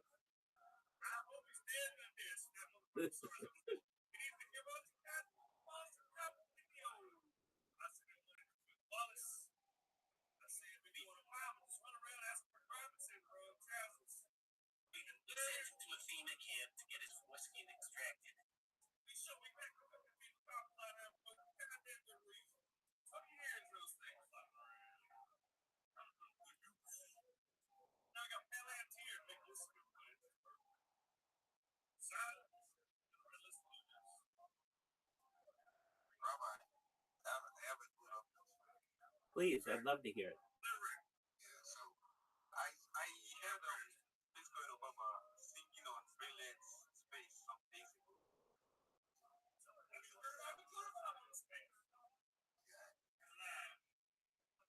Excellent. So he's alive and breathing. What about his friend? His vertically challenged friend?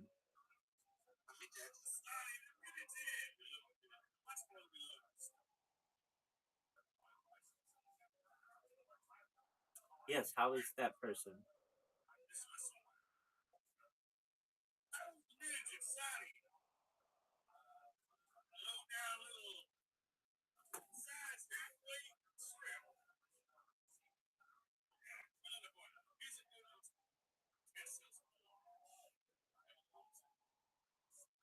still here.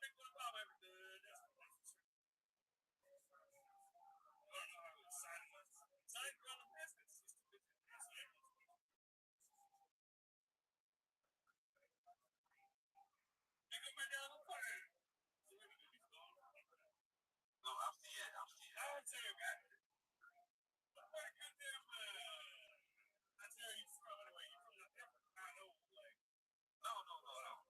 I'm not from Tampa. Yes, I'm Muslim.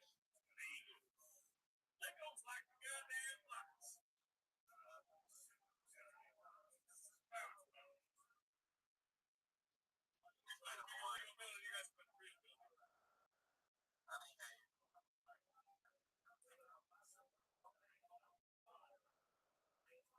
Obama is in Kano. I'll be all right.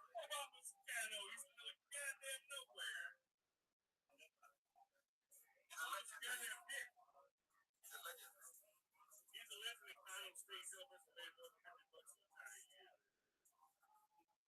How's the cell phone store? How's the cell phone store?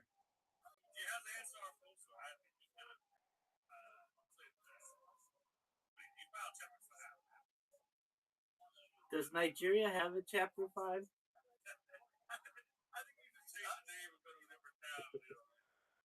You go from selling iPhones to Androids or vice versa? You know, Bitcoin Obama is not a good actually. You don't say.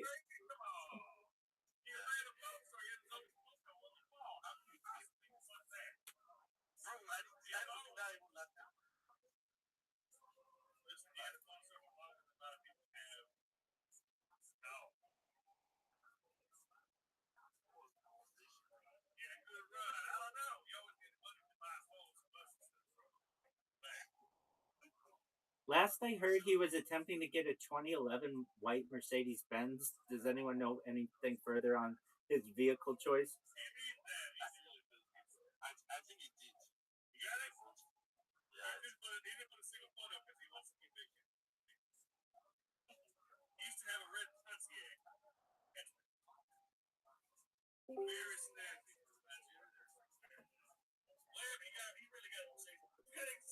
Riser, how are you? Yo, dog. How's it going? I'm lovely. I'm in the middle of a call with Harry Potter Obama Sonic 10 Enu crew. How's life in your neck of the woods? Oh, very good, very good. Continue. I don't want to interrupt. No, are we gonna watch documentaries? Yeah, absolutely. Okay. I was gonna. Did you watch the one that I streamed? The first one. I watched it Hands all. on a hard body. Dude, yeah. And I didn't want to be the bearer of bad news, but did you see why they don't do that contest anymore?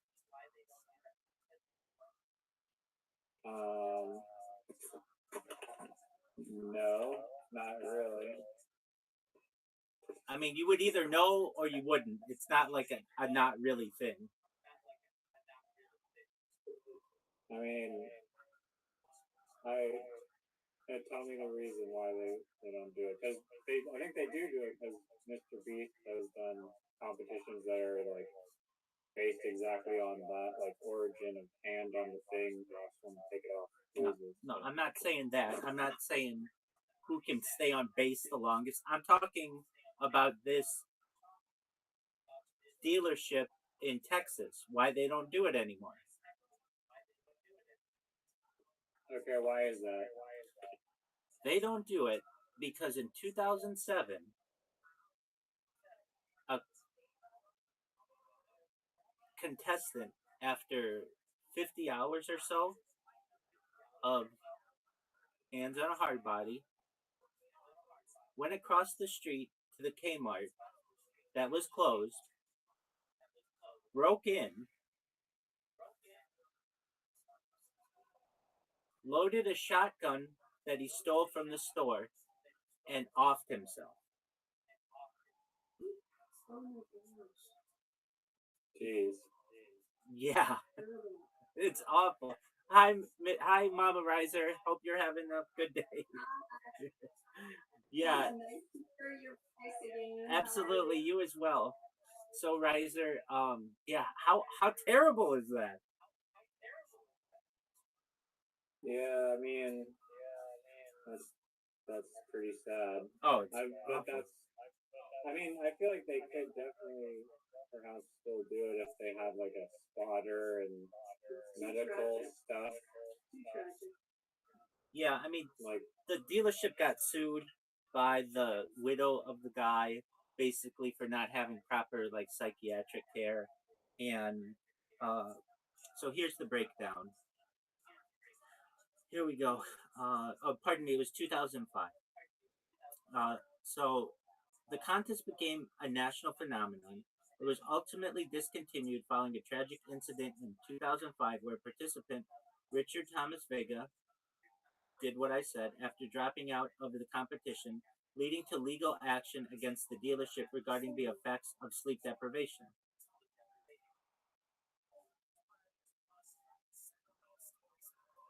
They didn't have a good enough waiver, I guess. Well, I don't know exactly, but that's really sad. I mean, when you're sleep deprived, you begin to hallucinate, your body becomes weak, and you're basically pushing these people to their limit. And the rest system, I don't think is really wasn't that great. It was like 5 minutes per hour and 15 minutes per 6 hours.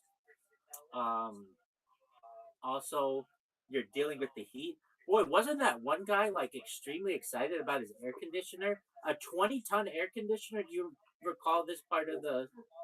I heard him say that. And I immediately had to look up how big is a 20-ton air conditioner. It's huge. He's like, you could kill yourself. You could freeze to death with my air conditioner.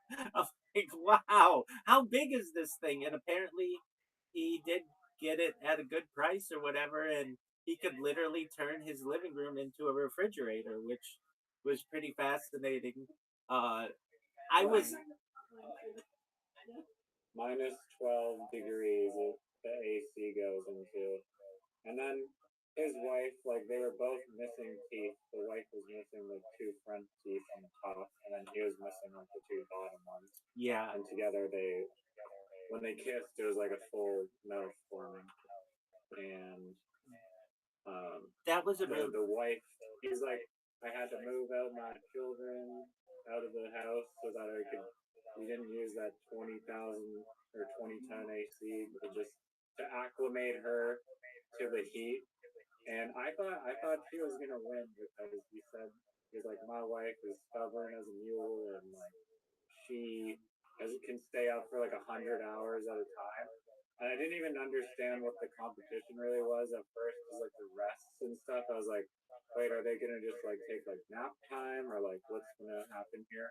But then as soon as once I figured out it was like a sleep deprivation contest, basically, like it, holding the truck is like the easy part. It's the staying awake part that is like the real challenge. Like that's like the whole thing basically. And there's some crazy characters And the standing.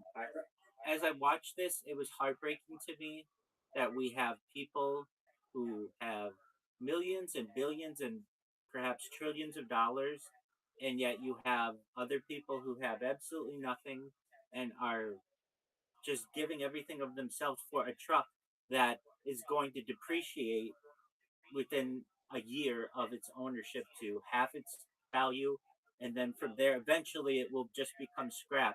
Yet these people were sacrificing everything. They were sacrificing their jobs, they were sacrificing time with their families. um, it was fascinating to me, their mental health, their physical health. um, it was fascinating to me, the really religious lady who kept listening to cassettes. Man, I wondered what was on her cassettes. um, and how she was. The part where she just like burst out laughing was really funny to me. And she had her whole like religious congregation. Like, I love this, that one lady was interviewed who was like, I was praying for her at 6 a.m. and she told me at 6 a.m. she just began to laugh. Well, I'm not taking credit for that, but I know other people were praying for her as well. I just thought that was so cute. Like that her whole congregation was going for her. And yeah, no one else had any like objects on the bed of the truck. She had like 5 cassette tapes and like 2 Bibles. Exactly. She made that thing her desk. And it made me think, like, where would I want to put my hand? Would I want to put it on the bed? Would I want to put it like on the side mirror, like on the hood? And I found it interesting. There was all kinds of like um strategy that I was thinking. And then, you said the sleep deprivation would be difficult, and it absolutely would. I think another issue is the standing. Like, if you noticed, the third to last person to leave, the guy when they were doing drug tests, I that man who had won the previous year or 2 years or whatever. It's like they don't have some kind of like condition in this contest that says you can't just keep winning trucks every year. But apparently they didn't think of that at the time. Usually a contest like that says if you win once, you're done, or you can't compete for 10 years or 20 years or something. You got to give somebody else a chance. But that guy was back, and I thought he was going to do better. But I found it sad that he was so confident too, but he just could barely walk to the drug test, and they were like he never returned to the truck, and that was really sad. And then that lady just jamming along. I figured like no one's touching this lady, though that one guy just basically had gleaned, the guy who won gleaned all of the information that he needed. And uh, the other issue is you weren't allowed to squat either, because I thought, well, why wouldn't you just squat? Like, but no, there's none of that. I would have an issue with the bathroom. Like, I don't know. What if I have to go to the bathroom? I know you every 5 minutes, or every hour you get 5 minutes or whatever, but sometimes you have to just go to the bathroom, and that would have been a challenge. I was yeah, you gotta watch where you eat too. Exactly. Try to eat as little or time it. You have to time it for like, is it the 6-hour intervals? You get 15 minutes. Yeah, which is not a lot. Yeah. I would have told them when I was on my break, don't talk to me. That's my break. I'm using all of that energy to rest. you can talk to me when I am against the truck, but they weren't using that type of strategy. That one It's pretty fun. Like people on their breaks, they're getting like massages. Absolutely. Some people are getting like massages. Other people are like smoking cigarettes and eating Snickers. Like the polarity there is interesting. Right. That one guy. Some people are getting vitamins, like vitamins and oranges. Other guys just like chocolate bar. Right. I was very happy that. Go ahead. About that other one that we watched. Yeah, I did. I love that movie. What movie? I did. I told you about searching for sugar. Yeah. Yeah, it's something that I have to see. I found it interesting that they were that one. I thought she was a pretty lady, especially for the conditions she was under, and she ended up winning the next year. I was really happy for her. She made it like 40. Oh, yeah, that girl, yeah, she did come back. Yeah, and that I think is a great story. That they made that documentary into a musical. Really? Yes, ma'am. Yeah, it was at the San Diego Playhouse in 2013. So I don't know. Christopher loves musicals and plays. It was a An interesting topic for a musical. It's like normally you have scenes, and like the scenes are like we're going to this location, and they change the background, but this one would basically be like we have a Mazda, and we're all putting our hands on it and singing songs about people getting out. The documentary was adapted into a musical, Hands on a Hardbody, commissioned by La Jolla Playhouse, La Jolla, California. The book is by Doug Wright, music by Amanda Green and Trey Anastasio. That guy's famous. He did something big. Um, he's in Fish. He's the lead guitarist, composer, and singer songwriter of Fish. Lyrics by Amanda Green, music by and staging by Sergio Trujillo, and direction by Neil Pope. After a run at La Jolla in 2012, the musical had a brief engagement on Broadway at the Brooks Atkinson Theater, with previews beginning February 23rd, 2013, opening on March 21st, 2013, and closing on April 13th, 2013, playing 28 previews and 28 performances. The musical received 3 Tony Award nominations. wow. I wonder what the music was like. There might be a soundtrack somewhere. I can imagine the names of the songs. My legs hurt. When can I sit down? How much longer until the break? And all of the other classics. Yeah. I thought it was interesting as well that they were very strict, or they like people felt that the judges should be stricter, and the marketing director of the dealership or the contest was like, look, they're voluntary, they're doing their best, but there are people. That one lady like exploded. She was like, they took their hands off the truck. If you're not going to enforce this, I don't want to participate. It's like, all right, calm down. I understand, I get what you're saying.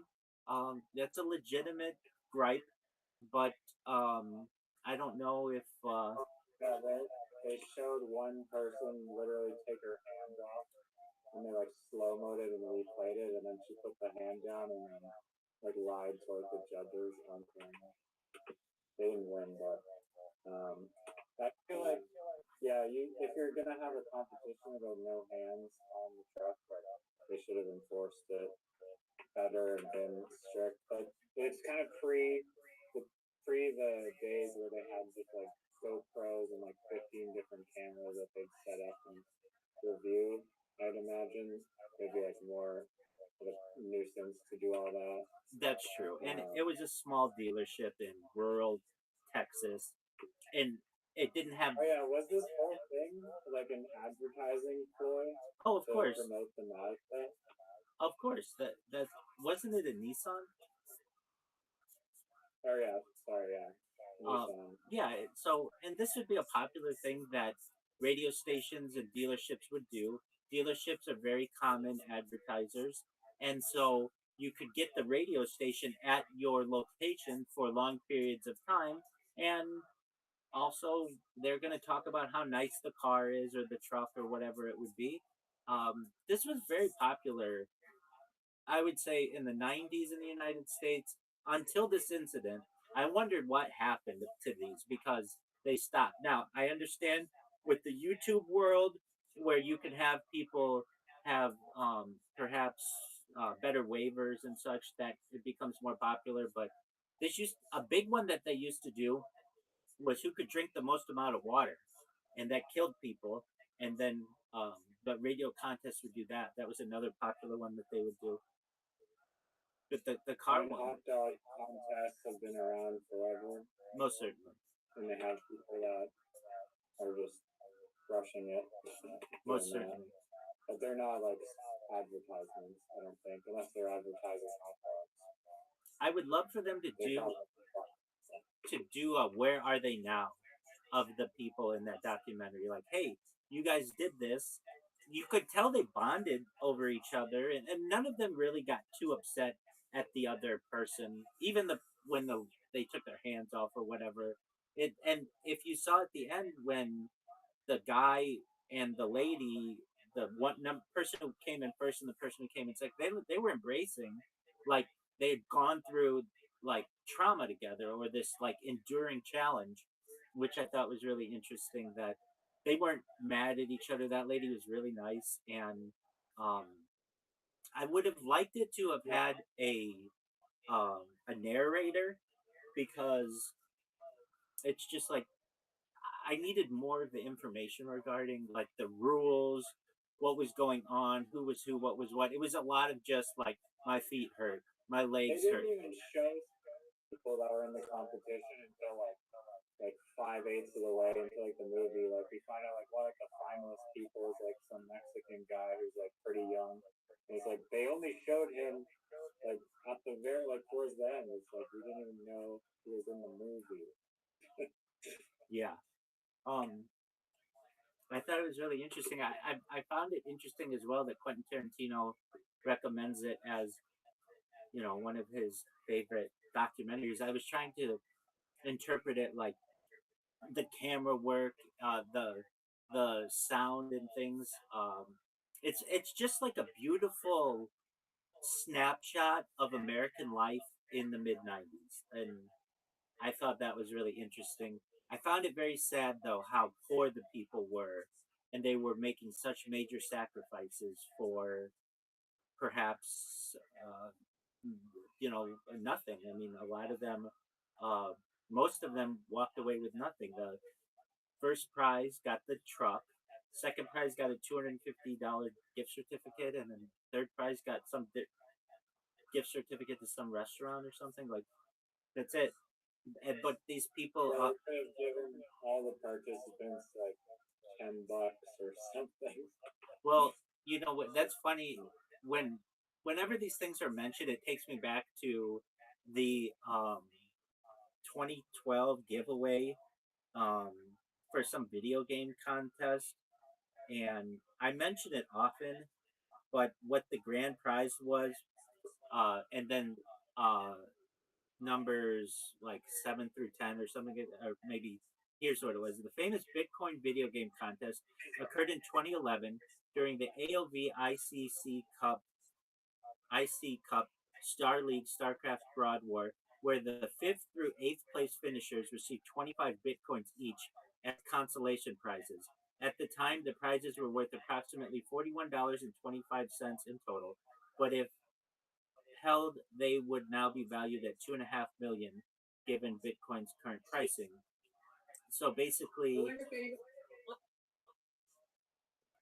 did she say? I wonder if anybody held on to it. Yeah.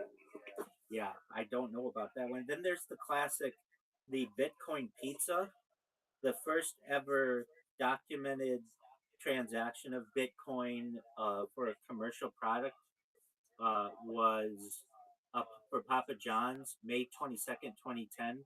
for 10,000 Bitcoin for 2 pizzas, and it's Wow. considered the most expensive pizza in history. So it's about worth about $1 billion,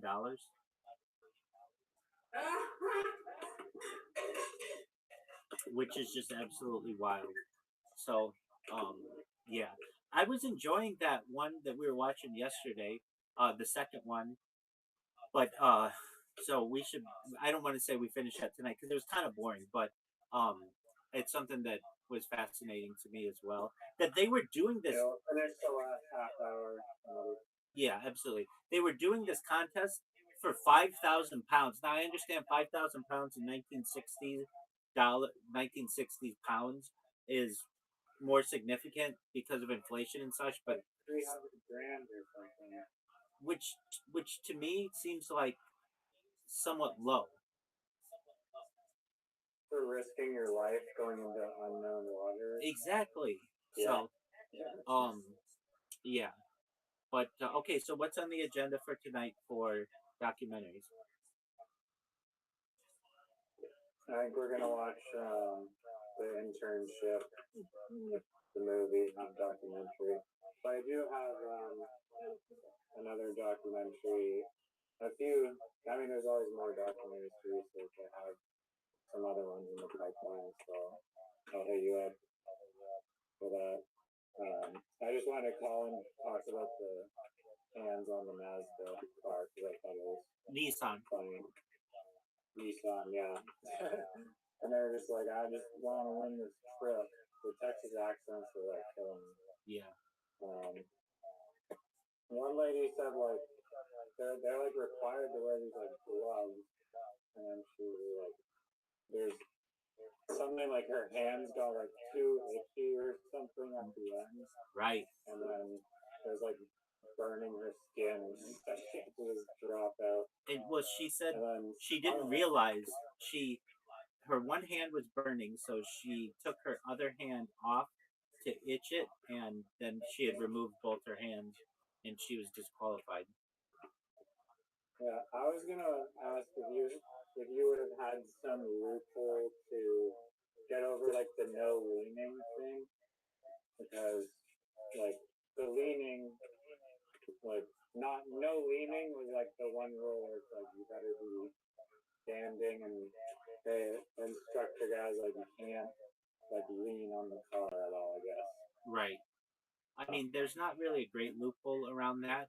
I mean, you could, if you wanted to, use some kind of stilt system that I've seen, but it wasn't really around the 1990s. But basically, imagine like leg, not leg stilts, but leg. Yeah, an exoskeleton. Yeah, exactly. And I've seen that, and you can somewhat make it look like you are standing with that. But I'm sure it would have made some kind of sound, or somebody would have been like, "You're taking like you're hunched over a little bit." Um, I think that if I were running a contest like that, I would not have it. You had to keep your hand on it for whatever. I would give people like it had to stay on continuously for the entirety or whatever, aside from breaks, unless it was less than 5 seconds, something like that. Because really, um, if you get into like physics, no one really touches anything. If you really think about it, it's just like molecular repelling. Uh, the atoms don't really actually touch, and so you aren't really touching it anyway. Everyone's disqualified. Yeah, exactly. Nope. Exactly. After all that. I would say that I found it interesting the drug test at the end. I don't know if they knew that that drug test was coming, um, and it made me think. Or it may have been introduced at like a later year or something after the first guy won. It was just hopped up on God knows what. Well, during the breaks. Well, imagine you were like, I mean, the some type of stimulant would probably be of certain advantage to you, and then all of a sudden they would be like, "Oh yeah, we have a drug test." You'd be like, "Oh, I did all of this only to test hot for a drug I was test." gonna say, like, there's like, if you have ADHD, you get prescribed Adderall, which is literally amphetamine. So I was like, if you medically need the drug, it's not like an illicit controlled substance. Would that be allowed? Because you can get pharmaceutical amphetamines depending on your condition, and you can get a lax ADHD condition. In 1990s rural Texas, no one had an ADHD diagnosis. I know. Now, let's say you did have to have something, then you would just have a doctor's note, and then it would perhaps be allowed. But those people, no, they'd never. I would almost, I would, I would highly, I have high confidence that not a single person in that documentary had ever heard the phrase ADHD or that acronym. No, if anything, in the United States at that time, perhaps Ritalin, but that was more prescribed to children. And I found it interesting that the guy who came in third and the guy who came in first, they weren't like perfectly standing straight. They were like kind of dancing a little bit, like swaying from side to side, which kind of, in my opinion, would have been a little bit of a waste of energy. Um, I No, because like the guy who came in third was a awesome character. Like hearing him talk, but he went off to the washroom. He was like, my ankles are numb, my feet are numb, and a few other people said that they're getting numb from standing still. So I think that was like why the guy in first probably won, is because the previous winner told him like, you need to keep your body moving and circulation going, with blood flow into your damn legs, or else they're gonna go numb, and then it's not gonna be a good time. I wonder what that kind of contest would be like if you allowed people the opportunity to sleep. If people would just go for like hundreds of days, which I imagine they might. That's why they force it to do that. If you allowed like an 8-hour sleep break, it would basically be like, who doesn't have something that they need to go to for the next year? And so this it's really about sleep, perhaps, and the standing aspect of it was interesting too. I wondered, they were talking about like the heat, and at least they weren't exposed to the sun. That would have been an issue. Um, So the one guy was like, yeah, get rid of the tent. Let's crank it up. Right. Make the car scalding hot. Yeah, It's burning you. We'll see how many people left. a black tarp. That's an issue. That lady who won the next year, she was funny. She was like putting on her makeup, like on the truck bed. The ladies were taking their real estate on that truck bed. With the lady with the cassette tapes, and the other lady had her like compact, and she's like putting on makeup. And there was the one lady who lost out or dropped out pretty early, where she was like, I was a waitress, or I'm a waitress or whatever, and I need this. I absolutely, they all needed it. Nobody does a contest like that if they're not in serious need for something. And I wish they all could have won it. I would love to see I mean, it's the equivalent of like a $60,000 truck being given away. Like it's like a lot of money for most people agree. who want to do it. I would love to see a where are they now with these people. Many of them, I'm sure, have died. Some of them, though, I'm sure are still alive and could give a really great sequel. They should do it again. Everybody who's still alive, there should be some dealership out there that should recognize that this is an excellent opportunity to capitalize on nostalgia. And they could have all of the necessary medical treatment for anyone there. But you take all of the people, they'd probably be they'd be middle aged, or if not older. Obviously, some of them were middle aged then, and see how well they could do for a brand new Nissan truck today. Yep. I'd watch it.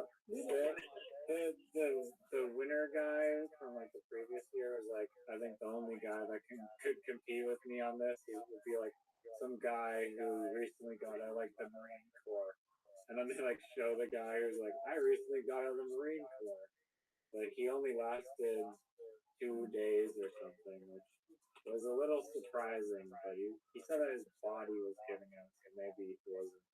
I would have been like enough. I would have been like the one guy who was like, I was so excited for the contest that I didn't sleep the night before the contest started, so I'm already like sleep deprived. I would have been exactly like that guy. I would have really had some trouble getting to sleep. I would have been thinking about my strategy, and then his friend was like, "Yeah, you shouldn't have eaten that candy bar. Candy's the thing that'll do you in." And it's like, no, maybe it was the fact that you hadn't already slept an extra day. Oh, did he actually say that? Yeah, he had a friend of his who was, well, the one guy he had a hat on. He's an African American man. He said, I was just so excited that this contest is starting Monday morning, and I wasn't able to sleep the night before, and so I'm already going into it really tired. And then he had made it like at least 24 hours or something, and he was just like, I. He was worried about the rain and the lightning and thunder. It's like, dude, that's what's gonna scare you, not like being having no sleep or having to stand or whatever. Like some lightning and thunder, but he dropped out after something like 24 to 36 hours or something, and his friend was like, "Yeah, you shouldn't have had that candy bar. Candy's not the way to do it." And they didn't really give his response, but I just remember thinking to myself, "Wow, way to kick this guy when he's down. That he's already exhausted. He already didn't sleep the night before the contest, and you think that he didn't do well because he had a candy bar." I thought that was unfortunate. Another thing. I like how the camera crew was like trying to like interview people on their way out, and sometimes they just failed miserably. Right. And they're like, "Oh, she's gone." And they're like, "Have you seen whoever?" And they're like, "Oh yeah, she's just wandering home at like 4 a.m. after being up for like 4 days. No one drove her home, even though she had a friend there." The fact that and then they barely got to the girl who had quit because she was being honest and pissed off about the referees and calling people out. She was like hopping in her car and they like right over to her. The fact that they did not have food and coffee, and I'm sure they probably had water, but like I would think, or you would think, that there would be some type of restaurant or something that would want to get involved with this to make sure that the people were adequately sustained. But it didn't seem that way. That one lady, the pretty lady, was like, I had to have some police officer go get me a cup of coffee because I just needed something. And the other people, like, you wouldn't expect like a police officer to have to go get coffee. That wouldn't happen today. That there's not like that type of relationship between a the authority. I mean, they'd have to put it on TikTok. The guy had asked that. He was like an old guy. He's not. Exactly. But you would think that they would have had just like coffee there for them and water or lemonade or something, but it did not seem like they had that much. They had to have like their families come and support them. And the guy who won, I mean, he said he was going to give the truck to his wife, which was a nice thing, and he already had a truck. He seemed like he seemed like he could have gone longer. It wasn't like coming down to the end for him. I thought it was a very interesting. Pardon me? Right? Seemed like he was in the best shape. He smoked. Right. He was older. Right. Like I wouldn't have been just lining them up for the one that would win it. I agree. They were. When they said his background story, he said that he used to go hunting, and he would just have to sit and wait and wait and wait and be patient, and then wait some more. So he was just like a master at just waiting. But the key word there is sit.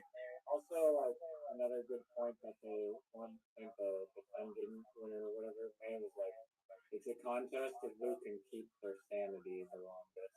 I agree with because that. you just like your mind goes crazy after being sleep deprived for so long. Well, that lady just laughing like randomly, that would freak me out. I'd be like, "What is on those cassettes? Why do you think this is so funny?" Um, and the guy who said he would be in the deer stand or whatever, you sit in those things. So I didn't know if that would be such an advantage. They talked about the age, the like right age of someone. Like some people were saying like 19 to 27. I would probably think that there'd be some advantage to that, but then again, just having experience is another thing. But like Mama Riser said, the guy smoked. The winner smoked. He wasn't super thin. Like the guy who came in third and won previously, that guy seemed thinner. Um, the lady who came in second, she was not in good shape at all, and yet she did really well. It's interesting to me too that it went for like 70 hours, but the year before went 87 hours, and like just the toil that must have had. Um, I found it to be just quite an interesting documentary. I appreciate you sharing it. Yeah, now the record was like 102 hours, which is like 4 days of being awake. It's pretty a lot. I mean, you can die of sleep deprivation. I'm pretty sure. Well, certainly, clandestine organizations have used it against people as a type of torture. Yep.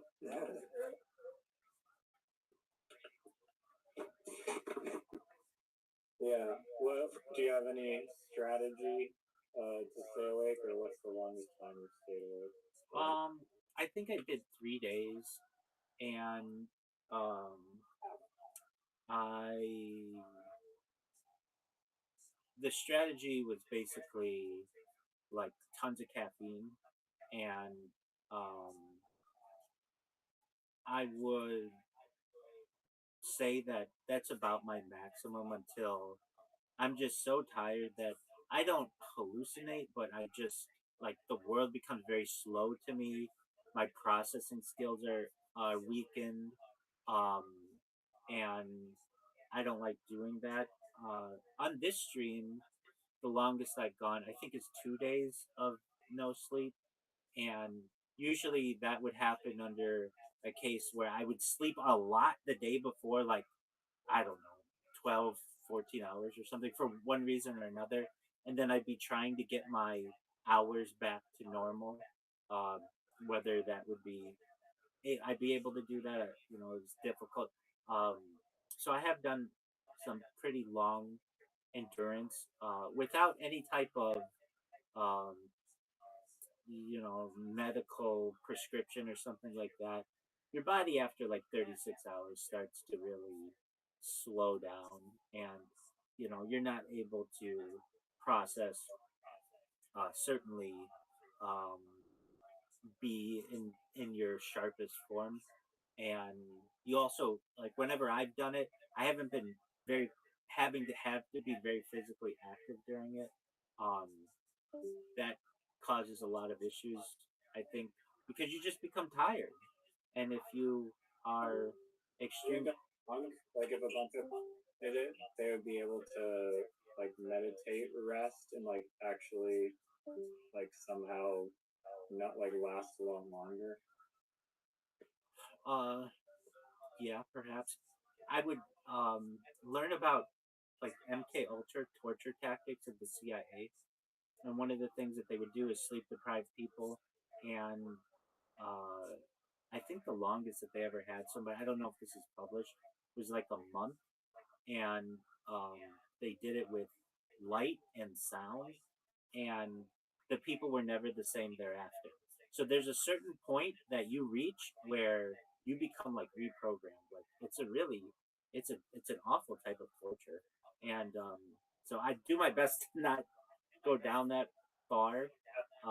If anything, I just try to get adequate sleep and rest. Some guy who was on a Mr. Beast video was like who can stay in prison for like 30 days or something, and they like wouldn't really let the guy leave like on his own, and they were like keeping the lights on and like literally sleep torturing this guy, and he was like traumatized by it and wanted to like sue Mr. Beast or something.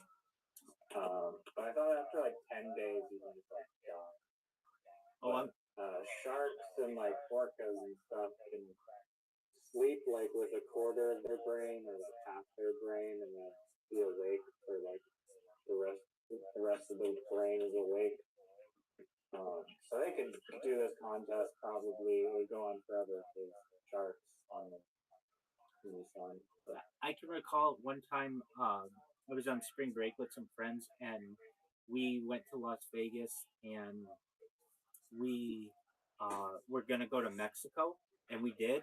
And I'd been up like already like 36 hours or something, um, and I was already really tired, and we were driving to Mexico from Las Vegas, and we needed a driver, and all my friends were like, we don't want to do it, we don't want to do it, and I didn't want to do it either, and I was so tired that I had to pull over, and I said, "Look, either one of you other guys drives, or I'm gonna fall asleep while I drive." And so, fortunately, we got coffee, and somebody else drove, and I was able to get some rest. But I can recall that was one time where I was probably up for at least 40 hours or so because of all the traveling we were doing and such. But then another time, well, you've met Apollo, right? You've met Apollo before. He would just go driving like 22 hours a day and sleep for like 2 hours, but do that over like every single day for like years. right? Yeah, which is wild to me. he's been in my house. Yeah. I had another incident that occurred. This was on stream. This was in like 2022, I want to say, and I would uh, get up really early. I was running projects for a major corporation in. I was running global projects, and so I had a group that I was helping in what's called APAC. That's Asia Pacific area. Then EMEA, which is Europe, Middle East. I had another set of projects, and then I was helping a Latin American team, and then a Canadian team. And basically, I would be up at like 3:30 in the morning or so, and I would be on a live call by 5 a.m. and I would just lead what's called like a scrum. Like basically, I was a scrum master, basically leading these projects of different developers, and I would do that until like midday or so, until maybe 2 or 3 o'clock, and then I would go to Tiger Woods' golf course in Anaheim and hit golf balls.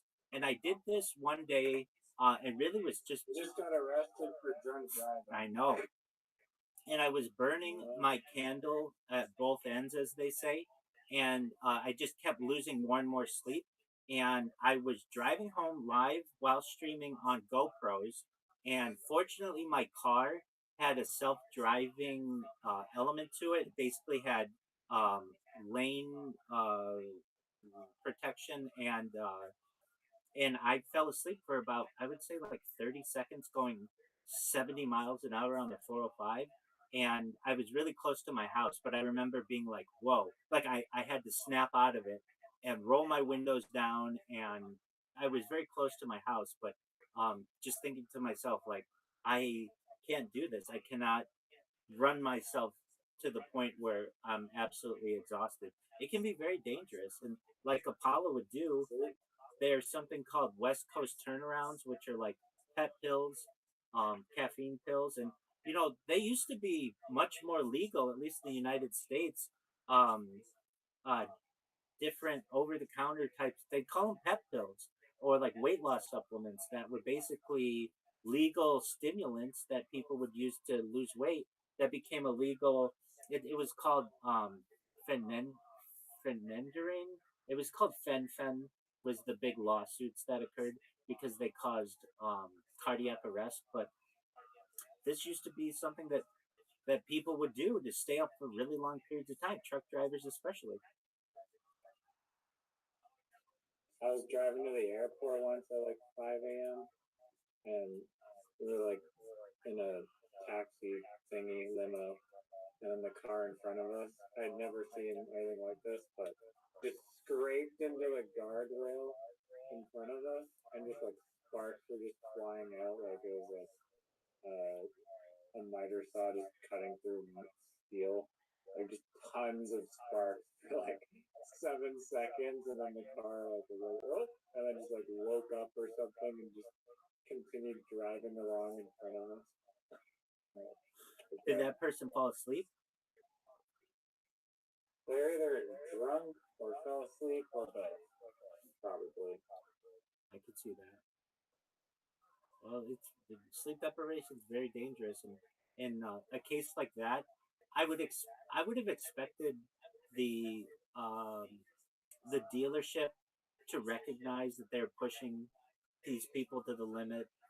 I was also really interested. I found it really interesting that they had wireless microphones. If you notice, they had wireless microphones back then that were live on the radio. And I understand why you would want that because a cable to a radio station would be extremely prohibitive, but that seemed like pretty advanced technology that they had. I just found it to be a really great time capsule of what life is like then. And it was very accurate to it. Yeah, and I guess was it just happening in Texas where they were doing that? No, these happened. These competitions, or was it around? These happened in every city in the United States at some point. Essentially, every small town, every probably medium-sized town to large cities, and especially when the radios got involved, because that was constant advertising for the dealership.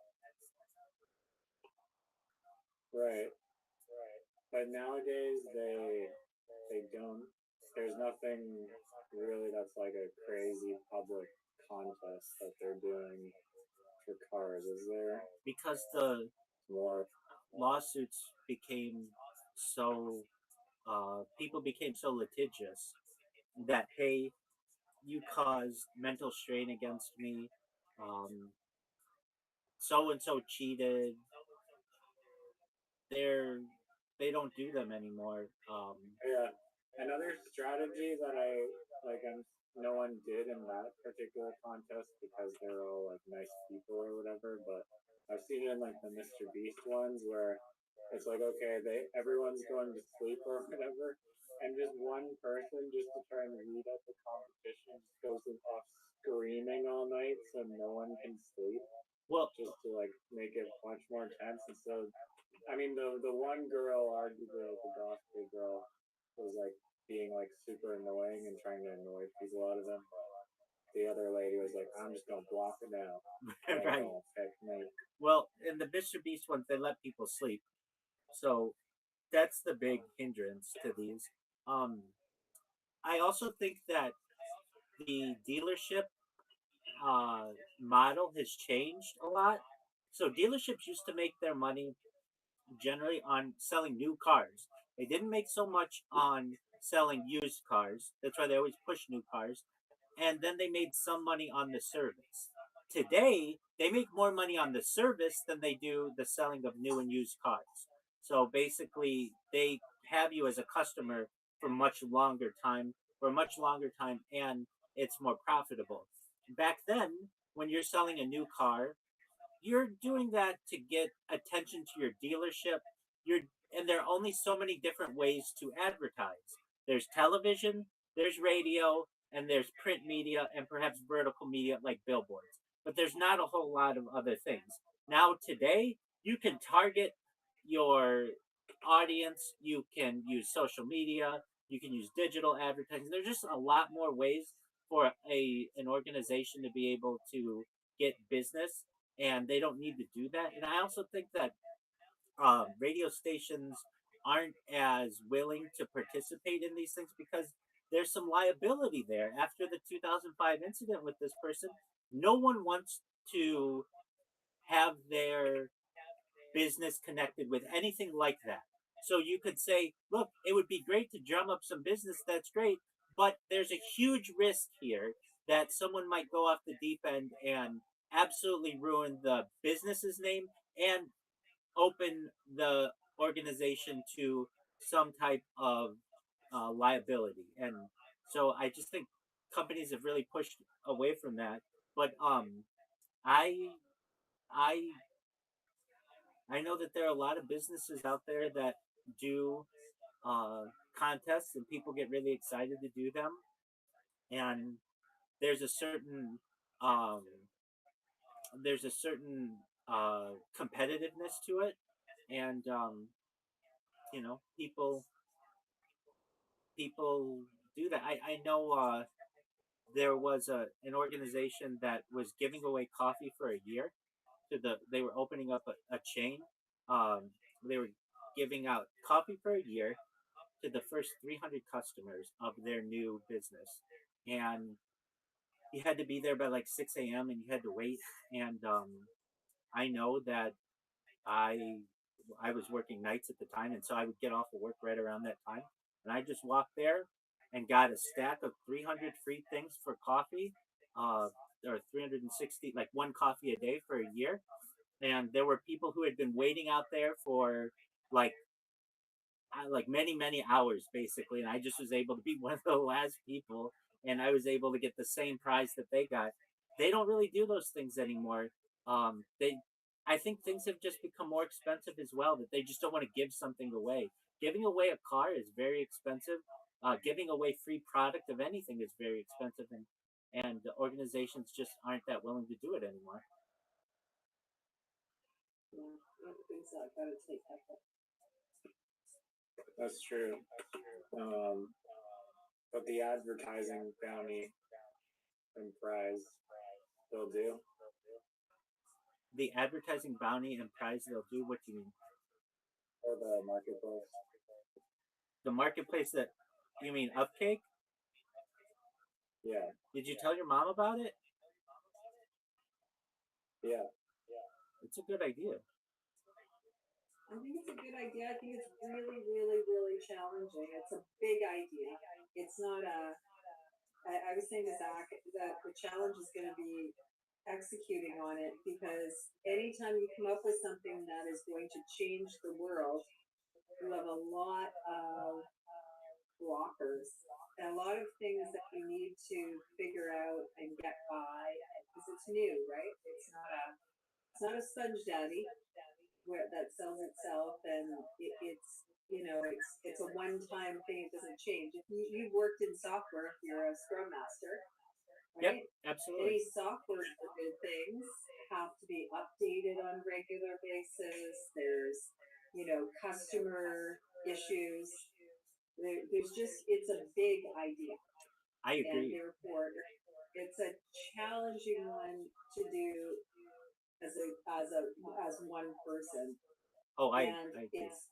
it's changing a model, right? It's a brand new thing. I So, wouldn't do it as one person.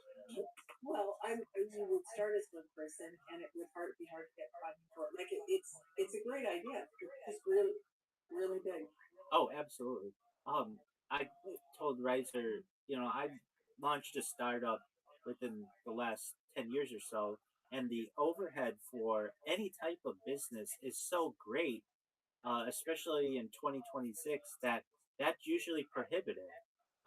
There aren't many tech startups that are forming that don't get acquired very early on if they're a really great idea, or absorbed into some large company, because they either fail due to capital restraints, or uh, they're just too big of an idea. And in this case, there's a lot there. It's a great idea, and I think that if it were done correctly, it could be very successful. But at least when I ran a startup, I had like an unlimited budget because we had an angel investor. That helps. That's what you would need to be able to do this, and you would become an enemy in the marketing world to every single marketing department of every Fortune 500 that exists. And in addition to every advertising agency. So, are you going to be able to shake up the market that way?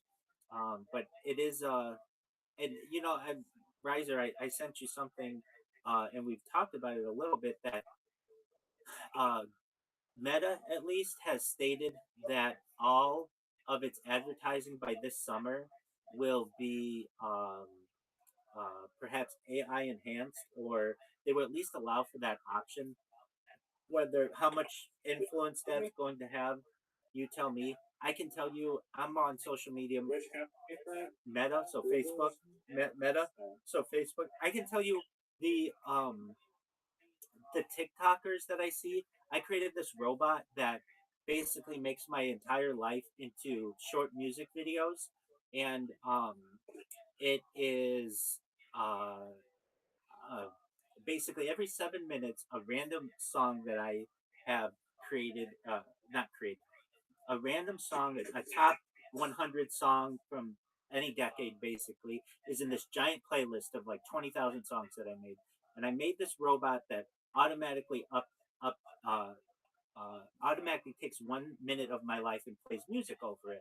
And while the video is processing and uploading, TikTok shows me a random creator. And these creators are getting so good. The AI for some of these creators is so good. I can't tell the difference. Sometimes I'll look at these things and I'll be like, "That's a real person. That's a real person. That's a real person." And then I'll look in at the profile and it'll say AI account. And it's to the point. At least in psychology, it's called the um, the uncanny valley, where you can't tell the difference between real and AI, and we're at that point. And it's going to be very easy for uh, these large marketing organizations to no longer need to pay actors, no longer need to pay musicians, and basically do everything in AI. And it looks very realistic, perhaps better than what the human eye would be able to perceive. And once that happens, we're at a point where something like Upcake or whatever you call it, Riser, becomes uh, perhaps almost old technology, and you'll have to bring. Well, here's like what, like, even if you have AI advertisements that can be created for super cheap, that's okay. That's great. You created an ad for super cheap, but how do you actually measure which one of those AI ads, which one of the 1,000 ones that you've generated, is going to be the most effective against real, actual people? I agree. And so this marketplace is measuring how effective it actually is, not just like the creation of the ads itself. I agree. It's basically grassroots focus grouping. And Like AI is all you need data to predict that. Well, but it understands humans, right? So AI is already, yes, you need data, but it's going to have that data on it's a predictive model. So it's going to have that data. So it'll be good for a bit, but AI is just freaking taking over everything. I agree. So the interesting study here is really doing deep research on where advertising is going to go and what impact AI will have. Because if I had to guess, I would guess that AI is going to be able to predict what the most successful video is. I Well, it needs data from the actual target audience. Yeah. How are they just figure it out how? Well, you can look at the most successful ads, you look at where they're placed, understand the demographic, and then read historically which ads have been the best, and then analyze them to see what the formula is. So Which is what people have been trying to do for a really long time, is understand what formula, right? that's correct. AI just going to have that capacity too. Like the more I read about AI and the jobs that it's taking over and the impact on the economy because of that, and what jobs are going to disappear, it's pretty wild. So I think we should do a little bit of research on what AI, just test it to see where AI thinks it's going. And I think like from an artistic standpoint, from a creativity standpoint, I think like I don't know, AI can produce a bunch of schlock, but that schlock is not necessarily. I mean, I haven't seen any. I haven't really like looked for like. I mean, I guess I have looked for like video and image generators, like in turn, and it's actually freaky. There's this website that's insanely good for making liminal spaces or any any type of image that you want to readjust. It's called the Recraft, and so you can plug in. I mean, maybe I'm just like just squaring my own point that I'm trying to make here, but you can plug in an image of a liminal space into this AI, and then adjust the slider for how much you want it to look like that previous image, and then just click a button, and it'll generate a brand new liminal space that is like same look and feel, but totally different. And what amazed me by that is like the amount of variations that it's able to do from like a single image while still creating things that are unique, creative, and different every time was just like insane to me. But so it definitely has the capacity to remix that creativity. I'm sure the capacity for it to generate a little bit better, but I mean, humans can be pretty funny, so you're competing against authentic human creative output, which I don't know, it's kind of like a battle almost. There is outside the box thinking that may occur. I think with at least Upcake or whatever you want to call it, there's another aspect to it that hasn't been mentioned that I think makes it very powerful, and that is the fact that users will have to use their own social media to link to Upcake or whatever it's called. I'm just calling it that. And thus, you will have crowdsourced advertising that may stay on a user's profile for days, weeks, months, years, and it's free advertising for a corporation. And that aspect of it, I think, would be very attractive to corporations. That AI can't do that. AI can't force you to post something on your platform, on your account, if you don't want it. It can show an ad there, yes, but somebody has to pay for that ad. Free advertising is the best kind of advertising. And so if you have the market, basically the users of the platform who are willing to make some kind of creation either by themselves or with AI or whatever and post that on their own profile, that's an incredible tool for advertising that isn't currently utilized. And the idea that it would be a contest like system is exciting to people. It brings back that competitive nature that people have, like in Hands on a Hard Body, that everybody wants to win. And so, yeah, somebody's gonna post something on their social media account, link it to Upcake, and then see how it does. And maybe they'll take it down after the contest ends. But a lot of people won't. A lot of people will want other people to see the art that they created, and it basically creating a new type of economy. Interesting. Yeah. Oh, sorry, Zach. Just walked away. Oh, absolutely. Yes. He's So just kind of getting the darker. So, where you live in California? that's Is that correct. right? Yeah, I'm based out of Irvine, California, which, if you're familiar, it's Orange County. It's just south of Los Angeles, about 45 minutes or so. Oh, okay. I've heard of Irvine. Don't really know California. So. That's okay. It's between San Diego and Los Angeles. It's where Disneyland. Oh, okay. Irvine borders Anaheim, which is where Disneyland is, if you know where Disneyland is. Yeah, yeah. Excellent. So, yep. And, we're talking about AI and how powerful it is. And I want to reiterate your point. We don't even know what to expect. It is certainly replacing people's jobs and quite quickly. I started this stream while still employed with a major organization, um, and have been able to use the savings that I have from that position to be able to finance this. And when I started this in 2021, I was able to live my life during the pandemic. So this stream is actually seeing what the pandemic was like. But then moving into November of 2022, I became an early adopter of ChatGPT, and then was actually a user when it launched November 30th, 2022.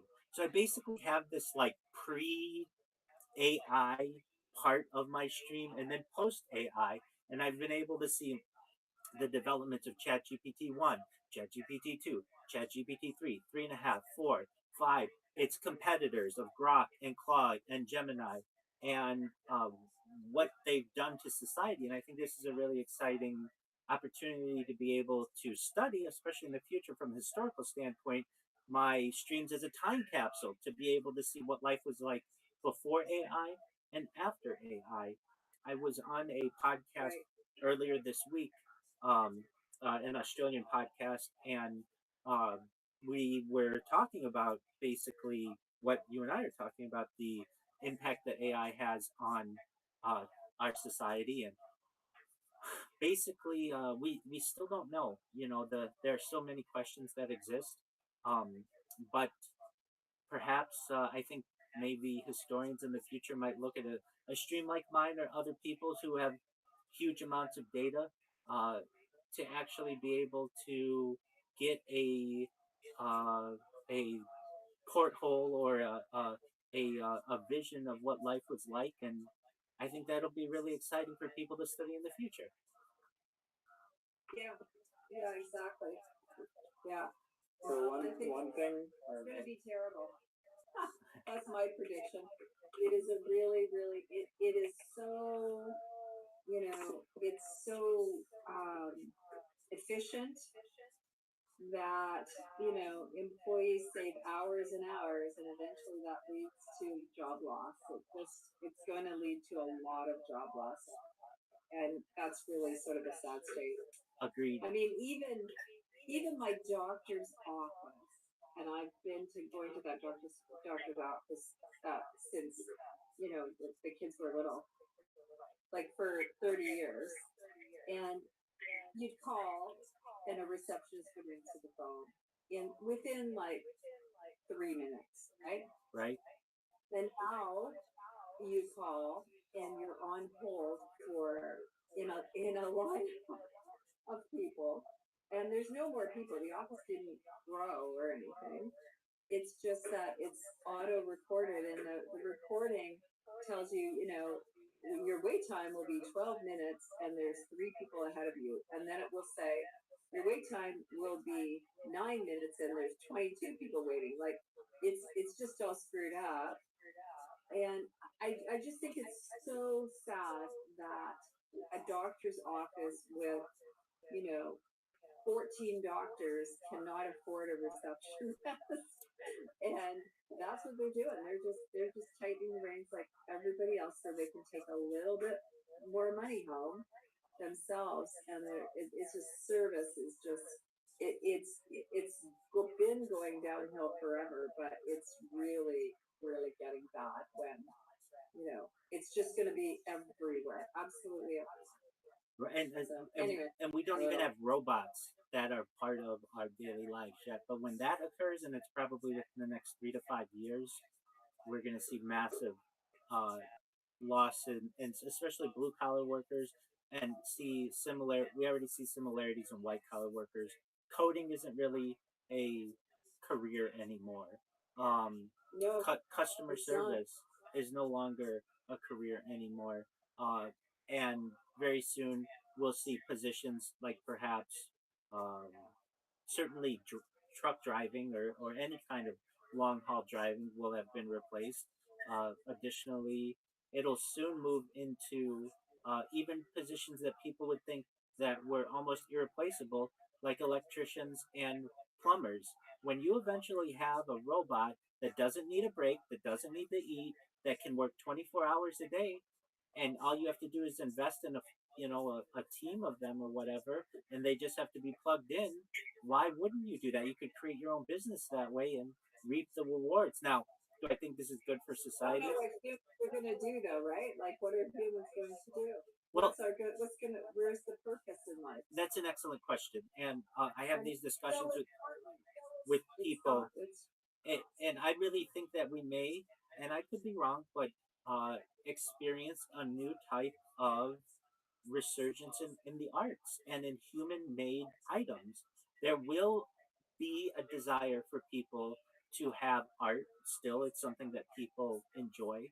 And AI art will not, I think, be as valuable as handmade arts that people have. And thus, we may see some type of secondary renaissance of music and art and pottery, and because people won't have anything else to do, everything else will already be replaced. So the only thing that humans will be able to do that is of more value than what a robot can do are the arts. No one, or very few people, may want a piece of pottery that was created by a robot, but they may want a piece of pottery that was created by an up and coming artist just because they know that it was actually handmade and what goes into that.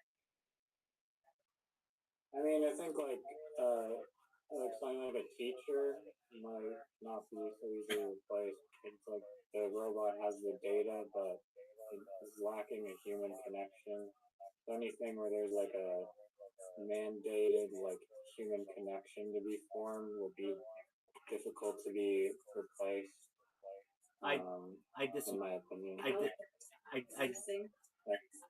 I disagree to some extent because people will just not know what it was once like to build that type of bond with the teacher. And they'll just understand that they lived their life through a pandemic where everything went remote. And instead of a teacher who normally would have a classroom between 25 and 30 children, now has 100 or 200 people who they're teaching. But since they don't have to control them and everyone is in front of a screen, they basically have all the attention that they need, and they just have to go through the lecture. And even at a certain point, that can be replaced by AI. Now in healthcare, we already have robotic surgeons that are more accurate than normal surgeons.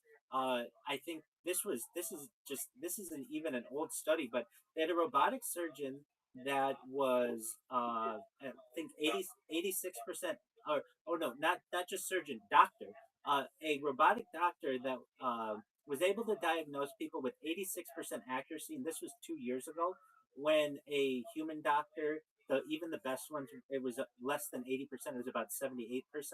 So already, this is old technology that's already more accurate than a human. And then when it comes to surgeries are already, there's something called the Da Vinci uh, robotic surgeon that surgery can be done anywhere in the world with extreme accuracy, laser precision, um, and you can have basically a robot that has some human guidance be able to perform 8 or 10 different surgeries over the course of a day, when normally that would just be one surgeon. A surgeon could only perform one, maybe for the week or whatever it may be. And certainly when it comes to the idea um, of properly diagnosing different diseases, doctors are all diagnosis for sure. They win.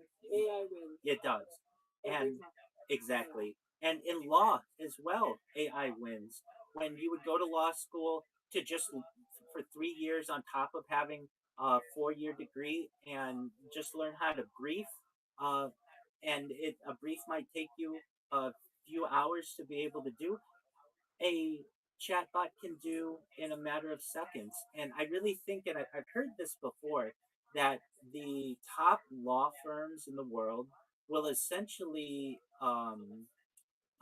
collude to have software that's better than any of their competitors and is very expensive, so that small attorney practices would not have the same opportunity at the case law and such, and it would be very expensive to use to be able to get a membership or the credits to be able to use it, and basically hold much of the legal world hostage because of the um, paywalling of the different software that they use for legal briefs and looking up uh, perhaps legal prior legal cases, and thus you would have to use one of these major uh, law firms, or else you're going to be at a significant disadvantage. That your briefs and your legal arguments won't be um, as Yeah. as good as the big guy from the big firm, and and looking at things like accounting. I mean, I already would trust AI accounting more than I would trust. And analysis, and there's no more find the missing penny in your, you know, in your worksheet or anything like that. Those jobs are all toast. Absolutely, and that's why the Quality. oh, quality control, absolutely. And that's why the influencer, if you ask, at least in the United States, an American young person what the top desired job is, it used to always be athlete, but now it's become influencer because there's some idea that the ability to perhaps become independent, financially independent and self-sufficient for long periods of time by gaining a network and gaining a community may have more opportunity than your previous lawyer, doctor, accountant, sports star. Yeah. And there may be some um, truth to that.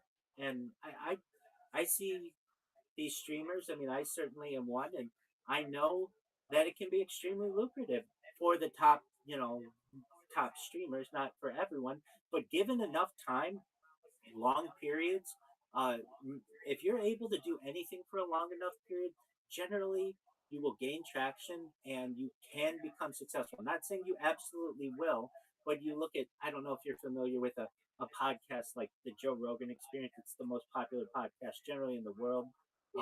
It started out as just Joe Rogan talking with his friend in his apartment or his house, and they really didn't gain too much traction for the first 5 years or so. They didn't have many sponsors, but eventually, Joe Rogan's approaching becoming a billionaire just by talking into a microphone because he's been doing it now for 17 years. And a lot of people have jumped on that podcast. Like music playing in your stream or something? Because there's like a lot of background noise. Oh, yeah, no, I was like, there most certainly probably is. It's probably the radio that I keep on 24 hours a day. Is it echo or is it music? it sounds like background rock music. But it wasn't happening. It wasn't happening previously? No. Okay. I'm gonna mute my microphone for a second and tell me if it shuts off when I shut it.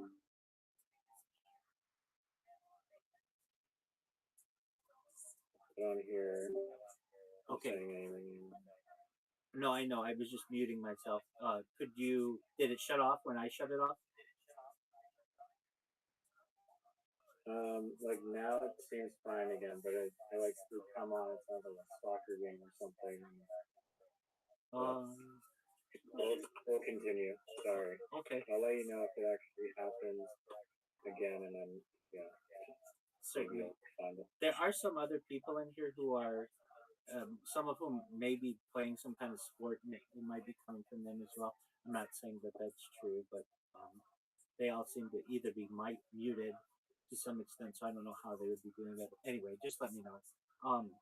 In terms of the influencer world, though, it when I probably 10 years ago would say to a kid who said I want to be an influencer, I'd laugh at them. Like, come on, get a real job. With the AI revolution that's occurred, that seems like a viable option. And the younger you start, the more advantageous it can be. And I was saying previously that TikTok is just, it throws content at me, and the devices that I'm using to create these music videos are, I don't know, probably like 10 or 15 feet away from me. So I don't necessarily I'm not paying attention to them, but many of them say parent run account, where parents are um, basically monetizing their children at whatever age they may be to generate more income to the family and perhaps give their children a head start. And I can say, is that good parenting, or is this something that I endorse? And generally, I think that we should allow kids to be kids. Um, but this was done previously with child actors and pageant parents, and those kinds of things. And I recognize that parents are uh, becoming more and more desperate for money, and they see their children as perhaps when I say children, you have to have, at least be 13 to have a social media account. You're supposed to.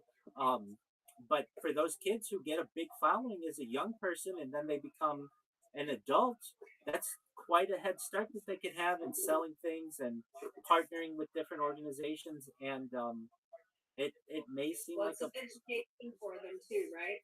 It's like teaching them some other, a vital, well, not a vital skill, but it's a skill and it's a potential path, career path, I guess, at a young age. And some of them are genuinely interested in it. So I think it depends on the case. I agree, but there's no health And insurance, there's no retirement. Like, what do you do if you get a copyright strike and you lose access to your account? Are you just then a burden to society if you accidentally have an accident or something like that?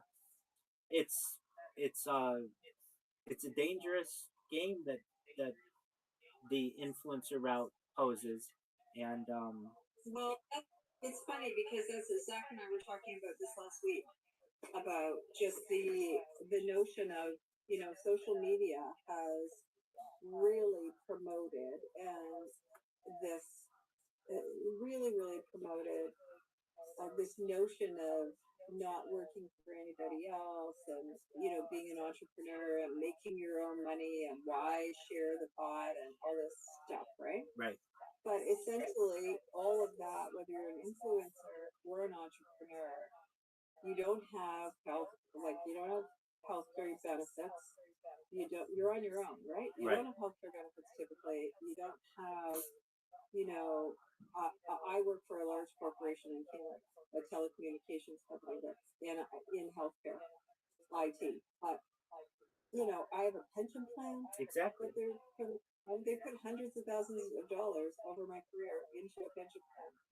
When I retire, I'll probably get an exit package worth, I don't know, $300,000 to $400,000, right. right? These are significant things that as an independent entrepreneur, you have to build it to the point where you're actually and put in these kinds of benefits for your employees, but also for yourself. And that doesn't come at the beginning. That's years and years into it, unless you get that massive investment up front, which again, they make it sound like this is super easy to do.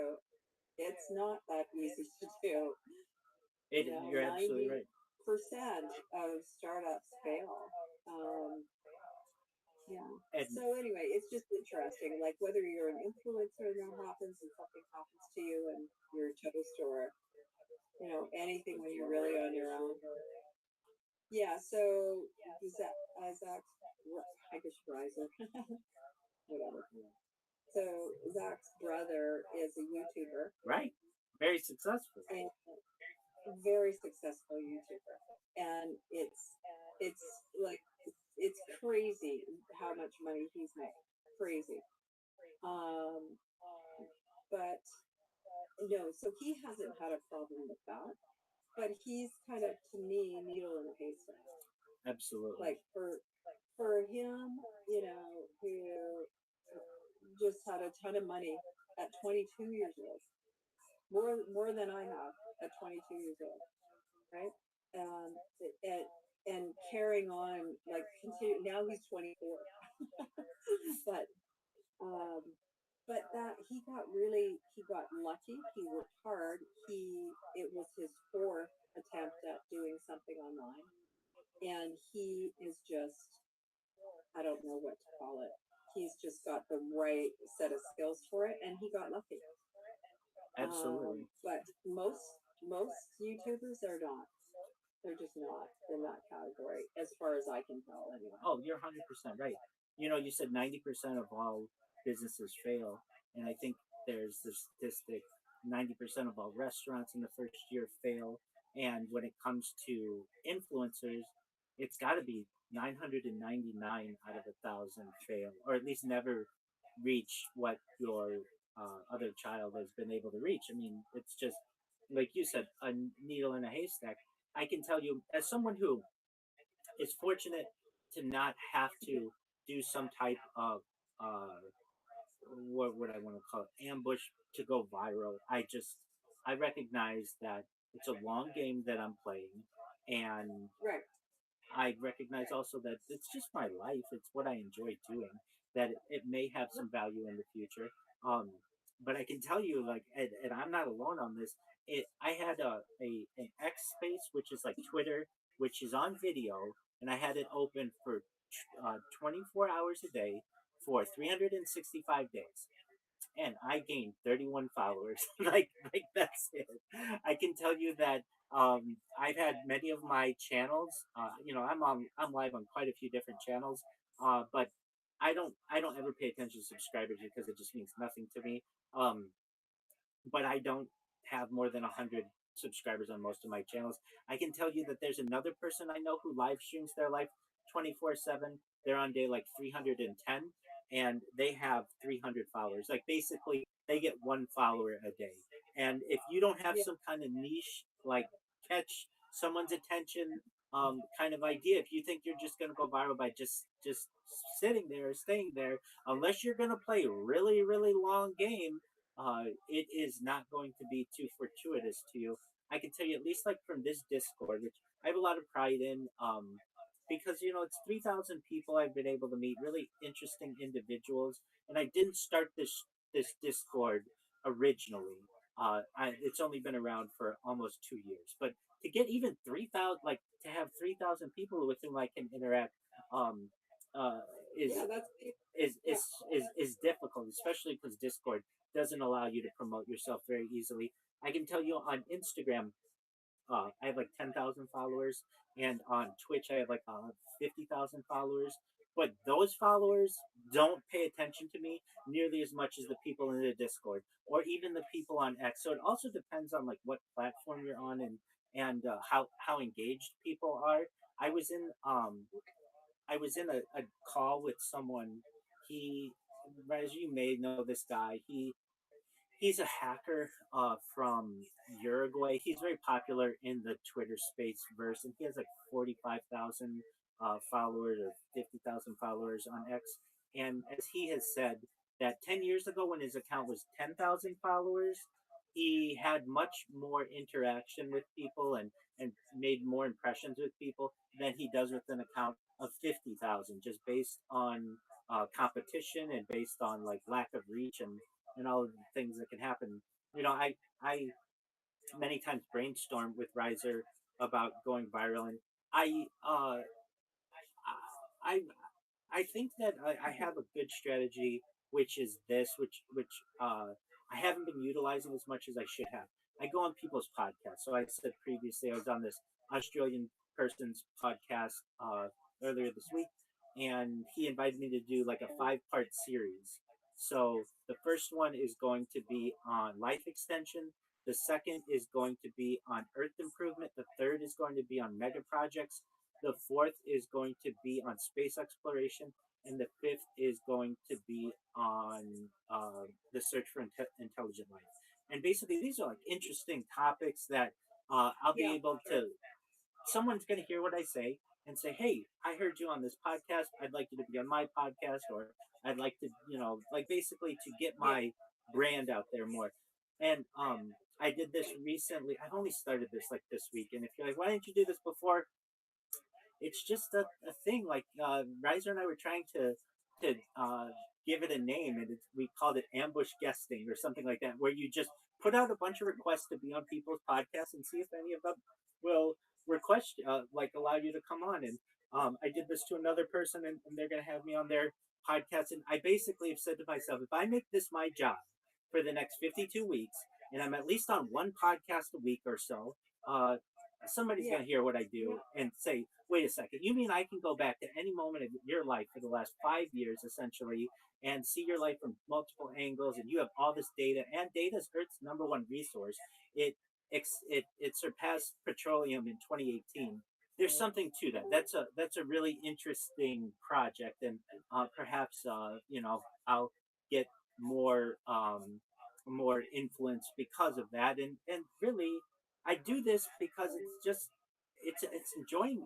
I get a lot of enjoyment out of recording my life, like a journal, like a diary. So it doesn't cost me anything from a personal standpoint. I'd love to be married and have children and those kinds of things, but fortunately, as a male, I'm able to not have the biological clock that I'm fighting against as much as perhaps I would be as a female. And I can delay some of those decisions. If I were a female, I don't think I could have taken 5 years of my life and just dedicated it to live streaming. I would have wanted to. Technology. Pardon me? Well, Technology. Well, perhaps. So I Riser and I have discussed the podcast element, and having your own podcast. See, both he and I have had our own podcast with limited success, but the idea of just if you have at least one account, I have like a Twitter account that has. I had Twitter accounts with tens of thousands of people, but they get banned for whatever reason. Um, and you don't always know why you get banned. It's kind of this uphill climb that you have, and then they can sweep your legs out from under you, and you're back to square one.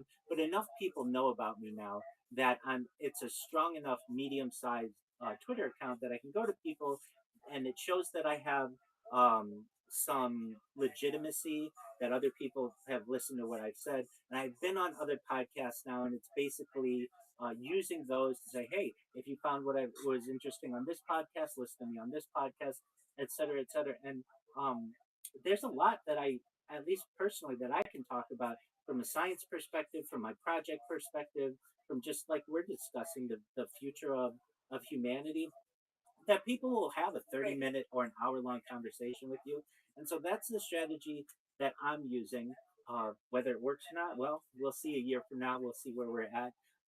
But I think that from an influencer perspective, you have to, everybody needs like something different. Like your son found a niche that is extremely, allows him to be extremely successful. But who knows if that's. Can I tell you a little bit more about that? Absolutely. Because who knows? There may be something informative in there. He didn't pick the niche that he likes. He did not do this for his own personal enjoyment. He researched and found through deep research the niches that he felt that from everything he found, that would be the most successful. So the niches that he's in, one is true crime. I think he kind of likes that. The other one is anime, and anime is like he couldn't care less about. That's interesting, but it makes money. But he produces all of these anime, and he's been very successful in the anime space and the true crime space. And he's explored like other ones like space and History Channel, and and he's learned along the way, but he spent a heck of a lot of time. So his focus was, how do I do this? How do I be successful at this? And I'm going to follow that path. I don't care if I like it. Right? Right. So it's very, very different than what I'm hearing from you, which is this is something that you are really, really enjoying, and you're probably not driven like my son is super driven for business. He said, from the time he's been like, 3 years old, I'm going to be a millionaire. And he did that it. kind of thing. But he's been really, he's just very driven and focused on it. So this was really about being successful and not about, what turns his crank. Absolutely. So that's a personality thing, right? Like that is really a personality thing. You're going on it sounds like you've got a plan and you're going on the podcast and you're being very deliberate about that to build up your business, That's true. which is really important. Absolutely. And I've been in the startup world. I've worked for major organizations, and I've made a good amount of money for the age when I started this. I couldn't be doing this without it. And Yeah. but to me, there's a historical impact that I think is really like drives me. That the footage that is being recorded and the events that are being recorded will be extremely of extreme value to civilization in the future. And I just look at how we look at old photographs or old videos and the vintage and the nostalgia that people have from that is it. I would be dishonest to say if I did not connect to that and think that there was something really special in that and wish we had more of it. And there's lost footage and all the other aspects of society. And I do know in the back of my mind that data is Earth's number one resource, and that I've got quite a bit of it. I really mean this. I think I have more I'm almost certain I have more content created by one individual than any person ever. Nobody is on YouTube on 20 different streams simultaneously, 24/7 for almost 5 years. I don't get it. Can you explain for it? What if you do want to go out on a date? Yeah, that's a great question. You can still do it, right? Yeah, absolutely, yeah. Like I've said, like I've had people come visit me. It's more difficult to do IRL streaming because of the data issue, overheating of phones, power issues, um, and like you're driving in a car. I mean, unless I'm in an Uber, and I've done that, it's just more complicated.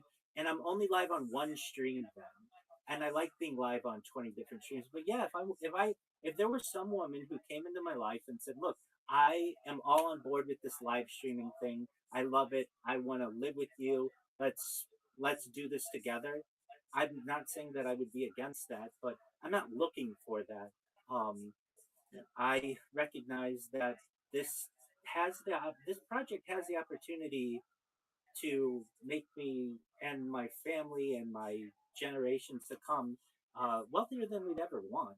And so it's almost like just be patient. And also, I might be able to get some. I'm not saying I wouldn't be able to get a really wonderful woman now, or that I haven't had the opportunity in the past, but uh, the fact is, I'd be able to get perhaps any woman I'd want on earth had this gone viral or does this go viral. There are a lot of people out there who would find it attractive to be on the world's largest timeline and to make their merge their life with the world's largest timeline. That I recognize that if I just keep focusing on this, that the women will come and I'll be able to have my pick of the litter, so to speak. But I mean, really, I want someone who would be comfortable being on camera and living their life on camera. But if she said, "Hey, I want to have privacy," I'm all about that. That's absolutely fine. I understand that too. I don't. It's not a deal breaker if she said no cameras in the bedroom or no cameras for our children or something like. Right, exactly. So I understand that there are some limitations, but I really um I want a woman. I've always felt this way, that I would be older when I would get married, because I wanted to be established. And if I weren't doing this, I would still be in the corporate world and making hundreds of thousands of dollars a year. Recognizing though that this this opportunity, in addition to being able to archive the world's history, uh, can make me not just a millionaire or a billionaire, but into the realm of a trillionaire, meaning just like generational wealth that I never need, my children would never need, my grandchildren would never need. But then the opportunity to give back to the world is really important to me as well, to help every single person who's helped me on this stream, not just be able to take care of themselves and their friends and their family, but to be able to start charities to help the world, and not for profits to help the world, and really start my own, in my own way, a peaceful revolution. That's really exciting to me. And I recognize that it's a sacrifice that I am making, but I I'd be basically doing the same thing, and as with most people, they're just relaxing in the comfort of their own home, perhaps watching podcasts, watching sports, and interacting with their friends. If I may ask, do you mind if I use the restroom? Okay, I'll be right back. Thank you. Go for it. Take your time.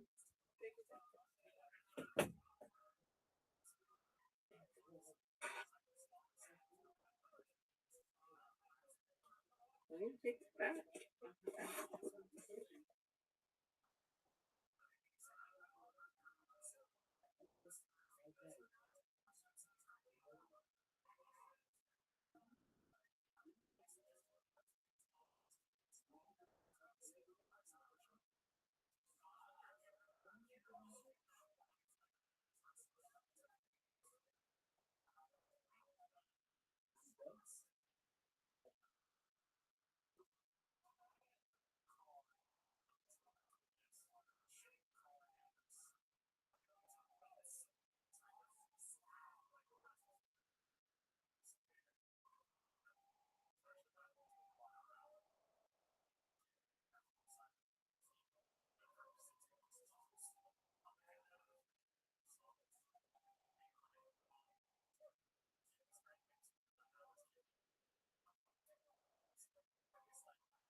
Thank you for your patience. Did you take your hand off the Nissan? No, I didn't. I just swapped hands. I was never in contact to begin with. That's an interesting point. Couldn't you imagine in mid 90s Texas, one of the contestants is there making that argument? You know, according to physics, none of us are actually touching this Nissan. They'd look at you like you were bonkers. And you pull out your cell phone and he has ChatGPT and he's from the future. Well, you most certainly would then. Whoa. I mean, one of my favorite quotes is Arthur C. Clarke's: "Any sufficiently advanced technology is indiscernible from magic," and that would certainly look magical. I mean, I know when I first used, actually, the first month that I used ChatGPT, it stunk. It was very unimpressive. I mean, it did not get a lot of things right. And I remember being like, oh, this is just like a regular chatbot that I've used on customer service websites for years, and this stinks. But it got very good very soon thereafter, after launching. And yeah, so there's been people who have been in like an actual courtroom and have just pulled out their phone and ChatGPT, and then ChatGPT just like hallucinates a bunch of made up case law, and then they're like, WTF? Well, you can't just point to his robot every time because it's not actually factual. I guess it's gonna be better. Well, that's dangerous. And people have tried to use that in, at least in California courts, they will not allow you to be represented by artificial intelligence. You still need to have a representative who has passed the California bar. Even though ChatGPT has been able to pass the bar from a test perspective, you still have to be a human. And I think that there will be some type of restrictions on some professions that perhaps the ones that are very powerful, doctor, lawyer, CEO, venture capitalist, perhaps they will say, no, you can't replace these positions. And just because of the power of those roles, they may be, I don't want to say completely irreplaceable, but certainly not as easy to replace as a standard customer service agent. Yeah, I mean robots are also useful too for like diffusing bombs or like fighting fires and or being like a soldier or something. And you can like proxy saving life in the form of a robot. So there's an organization in San Francisco called Stop Killer Robot. Stop the Killer Robot. Yeah. And when I first heard about this organization, I don't know, 5 years ago or something like that, it seemed uh, almost humorous, such a name. But with each day, that becomes more and more serious. And we've already had incidents. There was one in Dallas, Texas. I think we've discussed of a robot that actually killed somebody. It was like basically a remote control, but it killed somebody had somebody hostage or something, and that was like the first documented killing of an individual by a robot. That was not in wartime or something like that. And we see what's going on in the Middle East, that the the best tools of war are no longer aircraft carriers and battleships, but are drones, basically. Yeah, yeah. Um, yeah. We need. Yeah, I mean, I wasn't saying like yeah, police should necessarily be robots, but firefighting or is like something where you're saving people from dying, not killing other people. Right. Same with bomb diffusing situations, they could be useful. Or yeah, rescuing a dog from wherever that can't be reached by humans. Right. But there's a fine line between a tool and an actual actor.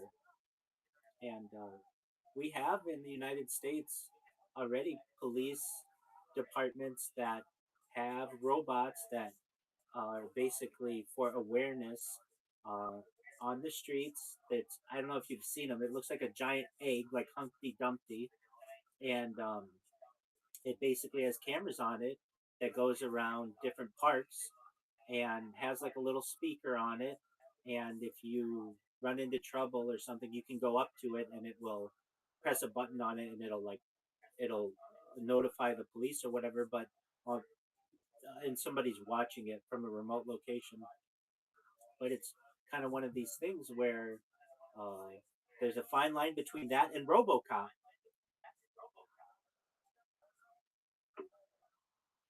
Yeah, I mean, what if the robots are using non-lethal stuff, and what if like if they prove with like driverless cars that the robot cars are killing less people than humans on average?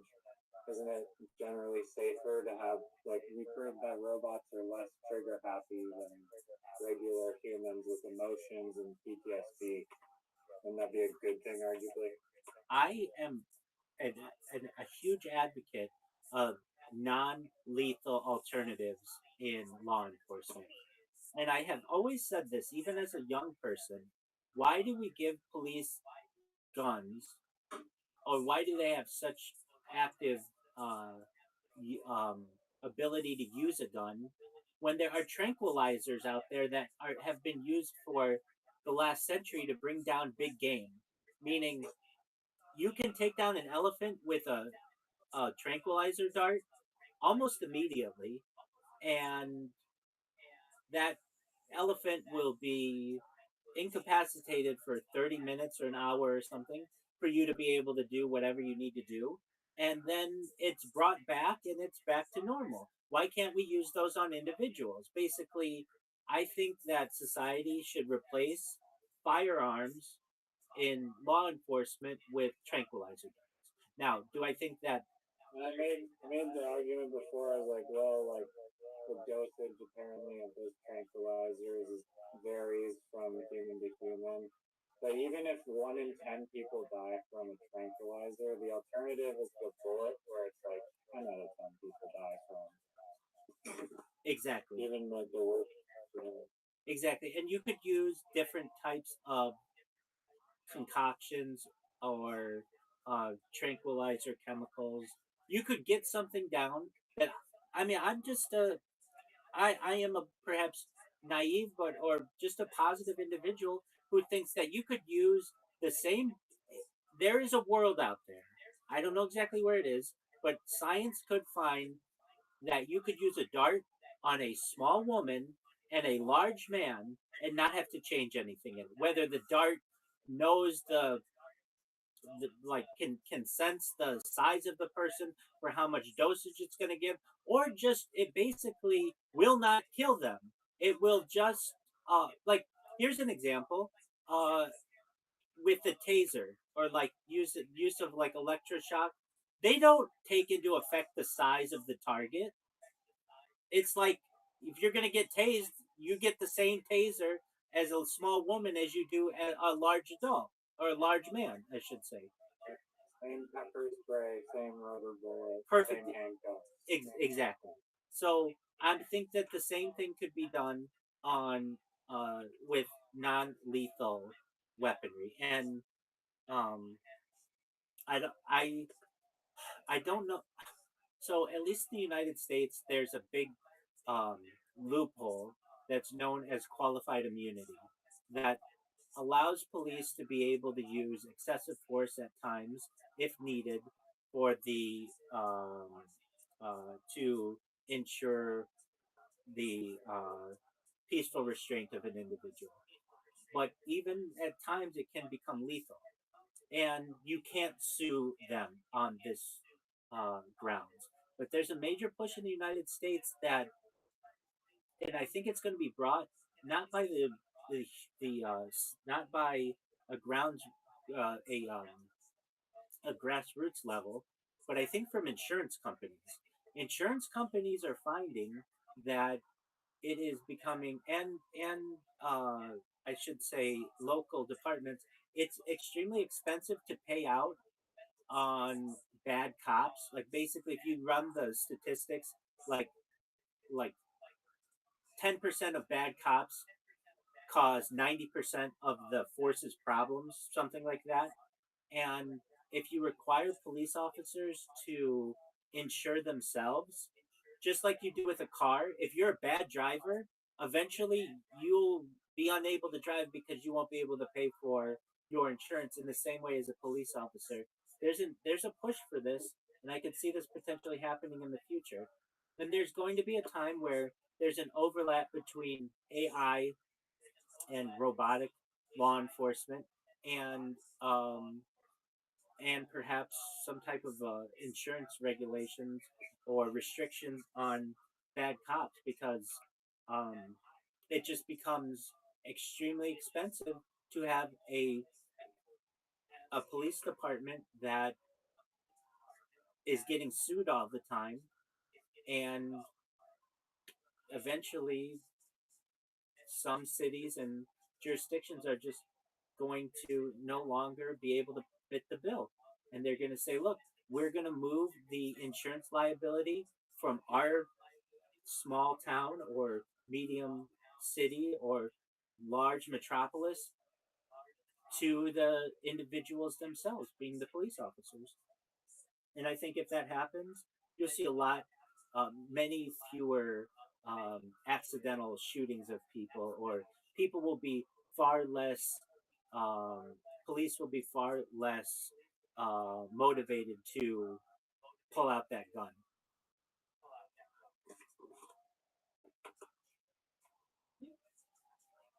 Yeah, no, I agree. Um, I had this hypothetical, or like question in mind regarding this earlier, but I'm at the end of my caffeine rush. Um,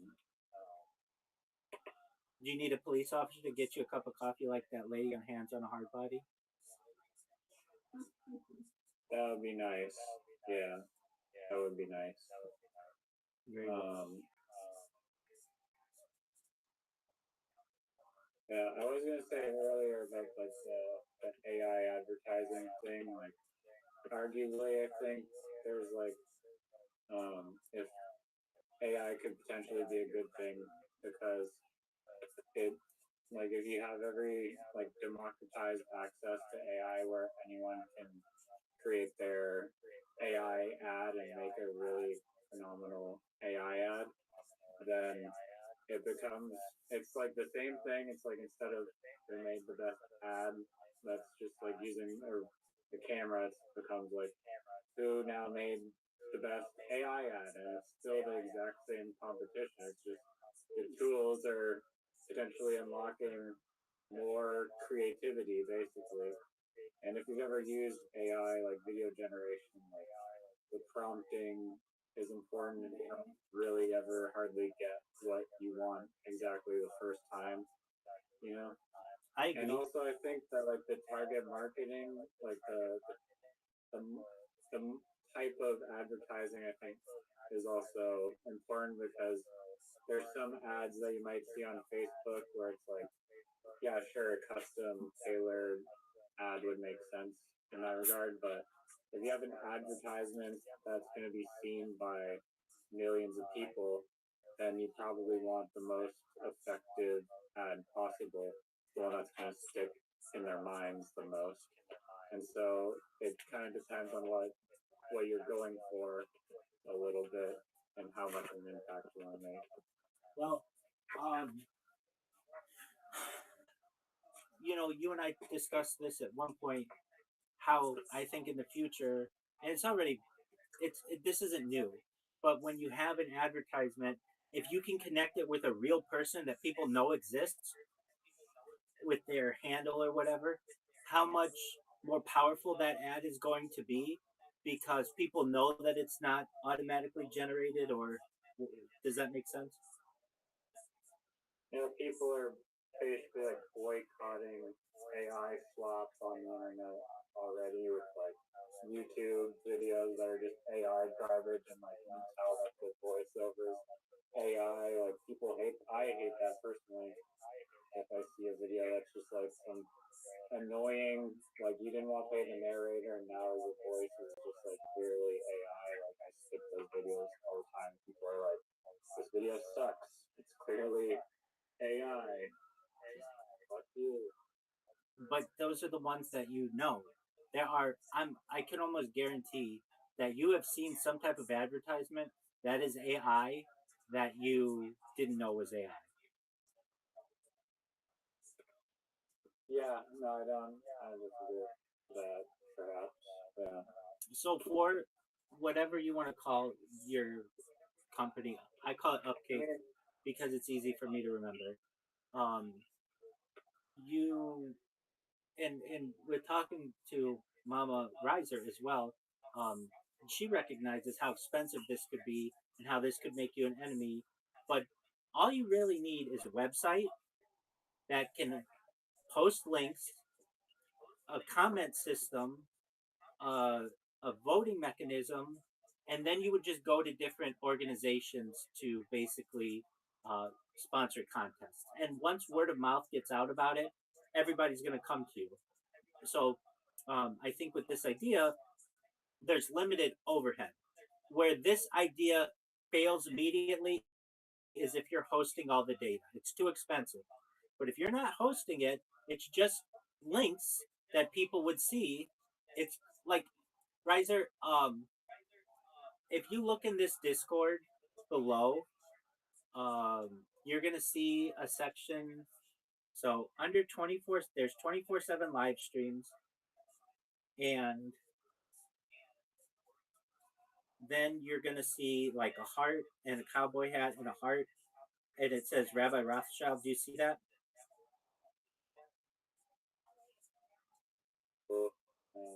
I see. He goes Rabbi Rothschild's arena on the live stream and then radio station. Okay, the section below radio stations. Yeah, Rabbi Rothschild. Yeah, and then at the bottom of that, do you see TikTok music videos? You have to go into the about section. No, there's no about section. It's okay. So below, there's a red heart, a cowboy hat, and a red heart. Do you see that? And it says Rabbi Rothschild. And then it says moderator only, rank ups, and then AMA technology, Instagram. Linktree, press releases, TikTok, YouTube, podcast, leaderboard. Do you see that? Yeah. And then, do you see TikTok music videos? There's one that says TikTok. Below that, it's like 5 down from that. It says TikTok music videos. No, under the cowboy hat and heart one, it goes technology, Instagram, Linktree, press release, TikTok, YouTube, podcast, and then it goes to a different section. No. And then it says leaderboard, and then TikTok music videos. Mine says leaderboard, and then rabbi interviews, rabbi calendar. Oh, okay. Just one moment. This is really interesting. Okay, let me make sure that it is available. The reason why I want you to see this is basically what your website's going to be. Oh, apologies. Can you see it now? No.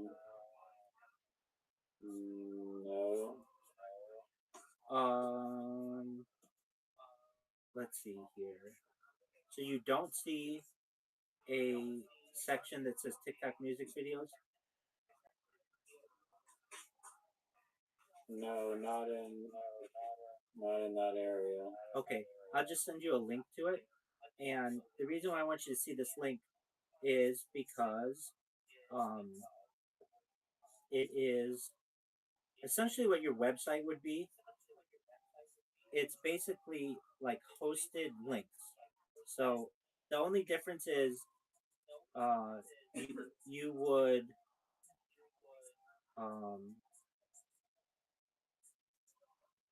you would be able to see the whole video on the website and but like basically Discord isn't okay. I just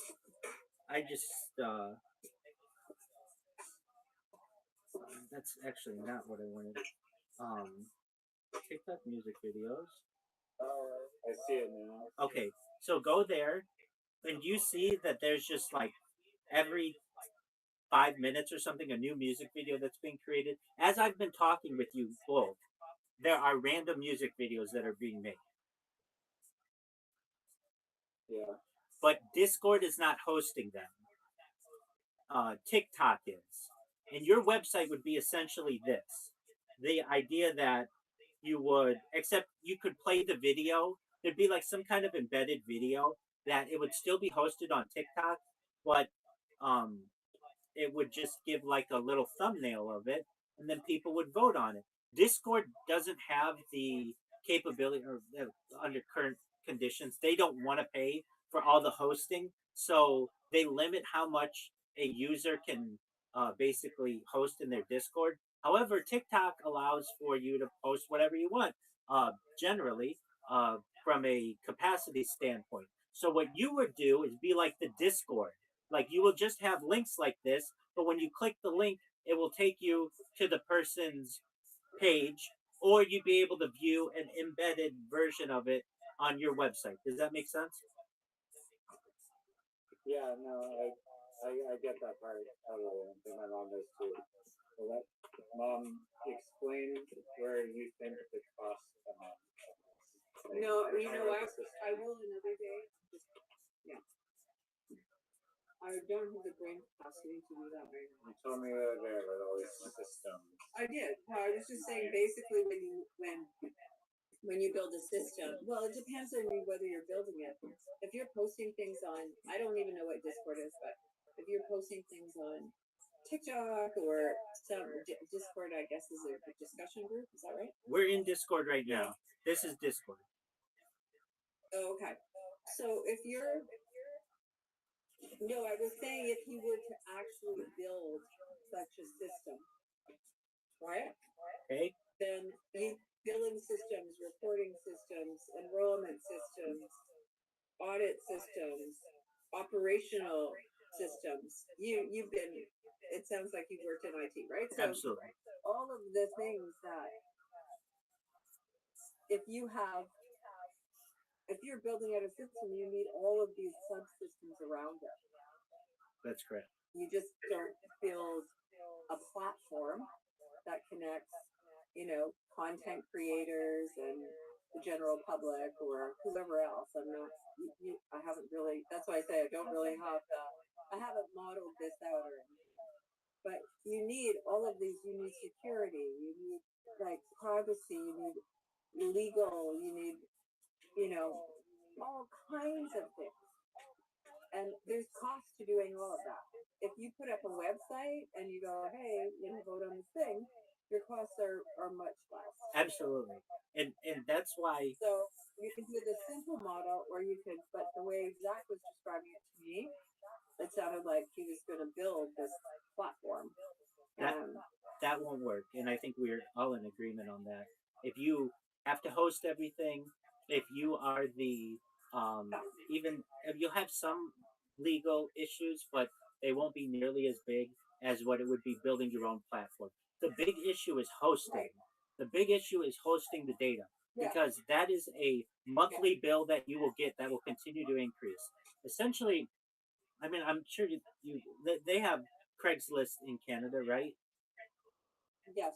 Okay, so Craigslist, think of it. It's a very simple website that doesn't have huge amounts of data that are being stored. So this would be like a something simple like that. That let's use a real world example. The Coca-Cola company wants to get better advertising for what they're doing, and they you connect with their marketing or somehow and you say, look, normally you're going to pay a marketing agency $1 million to do your holiday campaign ad. That's great. Right.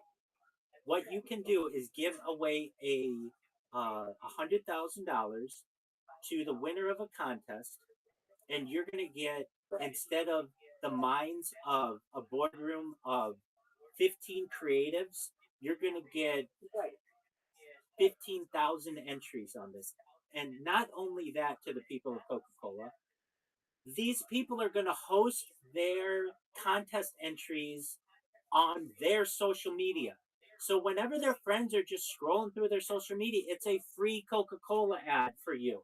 And it isn't just for as long as you want to pay for it, it's free, and it's free indefinitely. Some people are going to take it down the second the contest is over. Some people are going to leave it there for 5 years, and it's going to have impressions on people 5 years from now to drink Coca-Cola.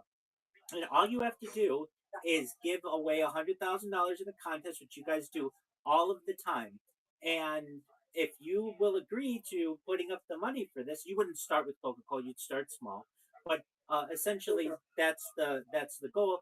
We're going to be able to cut your advertising budget by, for just the holiday season, $900,000, and they spend more than this on their digital campaigns. But we're just using round numbers. And on top of that, you're going to have 100 times more reach because all of the contest entries are going to be hosted on social media, which is going to allow you to dominate digital platforms where you would never be able to get previously. You wouldn't be able to get on some artist's platform, some artist's main page under normal conditions. They wouldn't care enough about Coca-Cola. However, the fact that this artist put in work to create some kind of video or AI or some type of commercial or whatever it would be, you are now going to be able to, the word would be almost seep into the areas where your marketing previously would fail. And you're going to be able to do it for cheaper.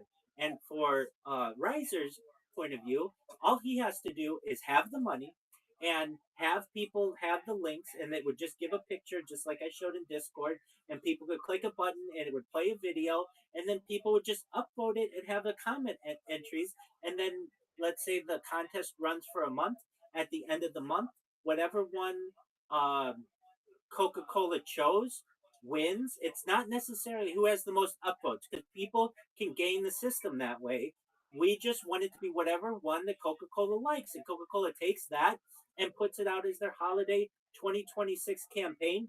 And all of the people who didn't win, either out of sheer laziness or because they actually appreciated what people said about their art and got more people to go to their social media are going to keep up a lot of Coca-Cola ads when previously they wouldn't have. This will basically transform social media into being just, hey, here are pictures of my vacation, maybe 10 different pictures of those, to being maybe one of Coca-Cola and another of Anheuser-Busch and another of Honda.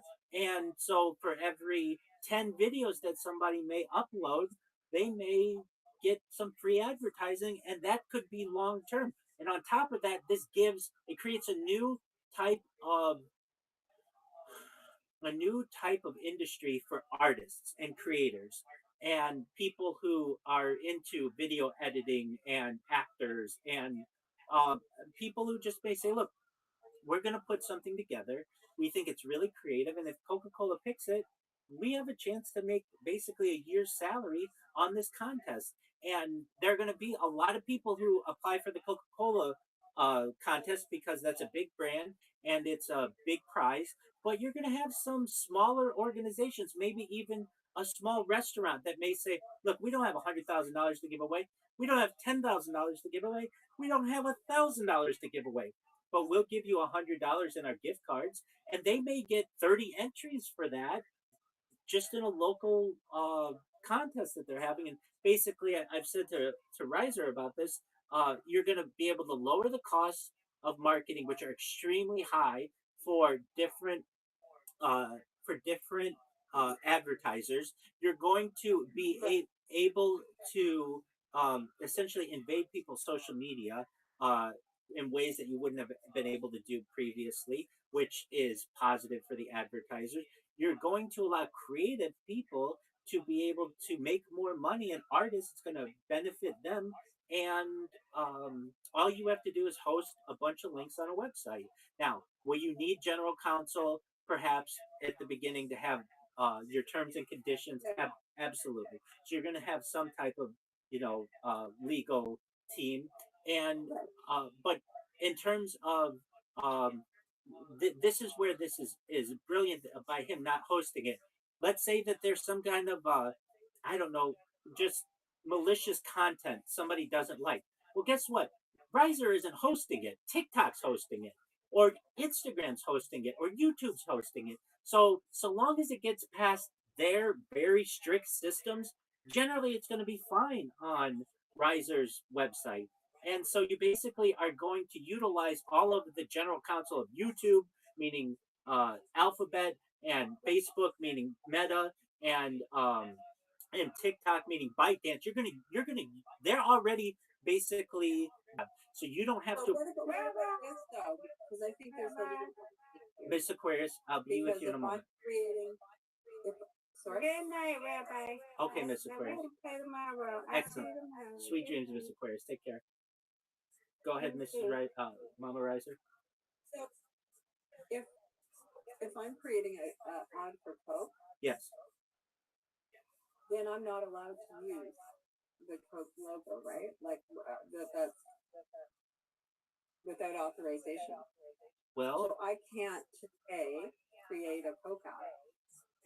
I would, which is why that's where you put that on YouTube or Instagram or whatever, and you're basically pirating. They'll shut you down. People do that all the time. If they have a Coke in the background of their video, or they drink a Coke on camera, there's nothing illegal about that.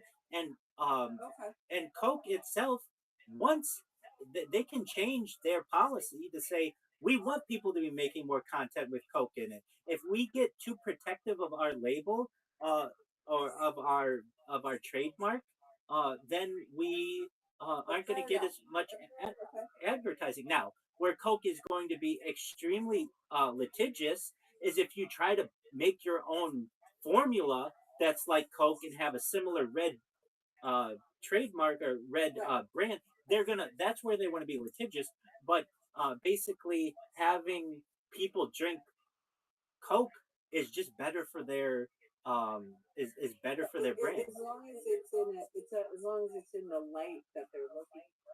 Yes, so we talked about this, Riser and I did. What if you have a situation where you have someone who like maliciously takes Coke and just pours it down the toilet and says this is garbage. Okay, their entry is going to be all the way at the very bottom, and on top of that, under current law, they're able to do that anyway. So you just don't pay attention to those people. But you will get some people out there who create a better ad campaign than just your standard Coca-Cola and the polar bears or whatever it is. And the people at Coke are going to say, you know what? Previously, we would have gotten from our marketing team and external marketing teams maybe 5 good ideas. But using Riser's idea, we got 5,000 really good ideas. We had a bunch of people vote on it, and on top of all of that, there are so many impressions because people are going to be voting on this that Coke is going to be on all these people's minds because they're going to see Coke ad, Coke ad, Coke ad, Coke ad. Anybody who's and so previously, I mean, I could really say, under what conditions do you have somebody who voluntarily watches 25 Coca-Cola ads one after another? It really never happens. But in this case, you would have tens of thousands of people doing it. Right. And people would do it just to see the differences. I like the idea. I was kind of stuck on the execution because of posting and all the stuff that goes with it. If you use, if you're voting and that's counting and that's a contest, there's a whole bunch of talk about that. Like it's a bigger idea. Oh, it most certainly is, but it's so big of an idea that you have I don't know how many children you have, but you have 2 very successful sons, one of whom I think could be much more successful than the other one, even though the other one is doing quite well. Riser is a type of thinker and an outside the box thinker that has some ideas that can make him a millionaire, billionaire. So I would say to you, by the time that you're of retirement age and looking at that perhaps few $100,000, you're not going to have to worry about that because you're going to have 2 sons who are extremely successful. And with the ideas that Riser has, if he were to create a website with the links and basically use the different social medias as a filter and just connect with some smaller brands just to start, and they will see how successful this is for their brand. He's going to have all the big boys who are going to want to play and going to want to be on this website. They're going to be able to save money on their creative. They're going to be able to have more effective social media and branding. And then on top of that, under no other condition are you going to have somebody voluntarily put an advertisement on their social media unless they know that this is a contest entry and they're proud of it and they see it as art and not necessarily as an advertisement for a large corporation. Right. Yeah. I mean, as I say, I do like the idea. I was like, I think the execution. I think his next step is to really sort of plan this out and understand the scope of it and understand an approach to it, and then get working on it. Well, absolutely. I mean, did Riser tell you how this idea came about? I know that you 2 were talking. So something. So he did tell me this a while ago. Okay, so but yeah, tell me again. Absolutely. So Riser, do you mind if I tell her how it came about? Okay, so I was in an X space call with cryptocurrency, and they said that they had a website and all this, like they had just this plan, et cetera, and I said to them, I don't understand why you're doing what you're saying you're doing. And I basically said, look, it'd be much better if you just were a marketing, whatever, contest. And so I initially brought it up with this other organization. And they were like, that's the best idea. Okay. They loved the idea. However, I haven't heard anything from them. And so a few months went by, and Riser and I were talking, and I said, I had this discussion with this other person, but I don't know if they ever ran with. I mean, this is a big idea, like you're saying, and it takes a lot of it takes a lot of work to do.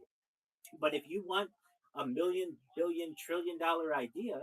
Here is one. And then we started to talk about it and brainstorm on names and some other things like that. So it was something that it was a conversation that I had with a different organization, but they didn't have. I mean, it to me just made sense. And I've got a few of these really big ideas that I think could be really good. And Riser and I talk about them, but basically, what I'm saying is that there is a void in the market right now, and Riser could certainly um, fill that void. And all of really all it's going to take is a website that is a name that's memorable.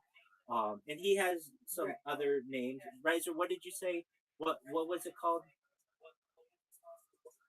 It's called Crowd Spark. That's a good one. That's a good one. It just sticks out in my head because it's like a food and tangible. But uh, Crowd Spark is great. I like that one too.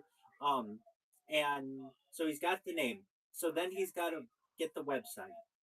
And once he gets the website, then he's got to start populating it.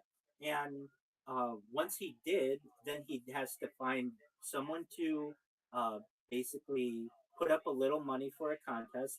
But it could just be gift certificates. It doesn't have to start out as huge cash prizes. And then he's got to get people to know about it in the in the market as artists. And the way that he could do that is through social media that already exists. But it's and then he would probably have to, and I'm sure at some point, have to have some type of legal mind review the terms and conditions because this is going to be a contest and to make sure that it's legal at your location and everything because there are some issues with that. And then running a contest, this is going to be an international contest. um, how is that going to work and how can you assure that The money flow, like you need some kind of financial system for the money flow, right? yeah, so he basically Eventually, and he basically need to perhaps organize. But he wouldn't have to organize this, but just find an escrow system. So basically, these already exist. So a company puts up Yeah. 100, so they don't run away, and that the money isn't delivered until there's an actual winner, and all of those things. But he uh, there within any of this have we not said he has to hire anybody, nor does he have to. I mean, he might have to hire some people at some point, but that's down the line. He could use just contractors in the meantime. He already knows how to program to some extent, so the website wouldn't be that hard. It's really about marketing, and if anything, and I tell him this, he's got to be faster at moving these things because the void's not going to perhaps be there forever, and he's going to want to take advantage of it as quickly as possible. Again, this was a conversation that I had months ago with a company. I don't think they were more. This is what they wanted to do. Instead, they wanted to give away cryptocurrency to organizations, and they didn't want to run it as like a contest, and they didn't want to bring in. They wanted it only to be like small time creators, and I was like, why limit yourself to small time creators? Why not just pay cold hard cash to individuals, create like artists from corporations, and these kinds of contests are done all the time, and they thought it was a great idea. I still think it's a great idea. It just it like the big thing is the website. So Riser, let me ask: do you have a website, or are you able to host this anywhere? I built a prototype website with AI already. I've seen the layout and visualized it a bit already. And then I was like, at the step where I'm like, okay, use their sign and stuff. I need to, like, you can basically apparently only use like Google and Discord to sign in is like the best way to like sign in without having bot issues because you don't want bots obviously. And then in order to make that happen, I have to subscribe to like a Google Plus account to get like my own domain name and stuff. And then I was like, oh, I don't have money for the subscription for this stupid thing. And then that's as far as I've gone on the website. But I've mostly been working on the presentation and also trying to identify any like potential hazards and road blockages in the whole system, like AI and understanding how the hell AI is fits into this and whatnot. To begin with, so they don't want to start something if the balloon's gonna pop. Absolutely. But I think it is a huge opportunity, and I do want to move along with it and dedicate a bunch of time to it and bring it to life as fast as possible, as effective as possible, because I like having challenges to do every day, and specifically building businesses is like a fun challenge. Absolutely. So, Riser, if I were you, this is what I would do. Bootstrapping a marketplace is like notoriously difficult because you need both companies that are going to want to host the contest, which requires awareness, and then you need users as well. So you almost need a sales team to some extent to actually really pitch it to companies, but you could probably build a robot to do that. Even like calling people and actually explaining it. It just might be better. At least having an amazing website that explains the benefits would be good. I think with money and influencers basically. It just takes some emails to do that. You don't need a cold calling team. Riser, if I were you, this is what I would do. I would recognize I don't have the funds to do this, and my parents, I'm not going to them. But you have your brother now. Hold on. I would come up with a really good pitch to him. I'm not going to do that. Why not? I would put venture capital in Silicon Valley and burn their money. It's not that much money.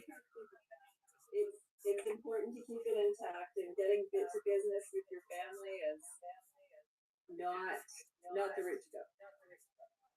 Okay, I mean, wouldn't you eventually tell him about it anyway? What? Wouldn't you eventually tell your brother about it anyway? Yeah, but he's not into investing in startups, right? Venture capital is literally designed for that. Okay. He's very risk averse anyway. Okay, that's fine. It's just if you go to venture capital with this, they can easily just take this idea and leave you in the dust.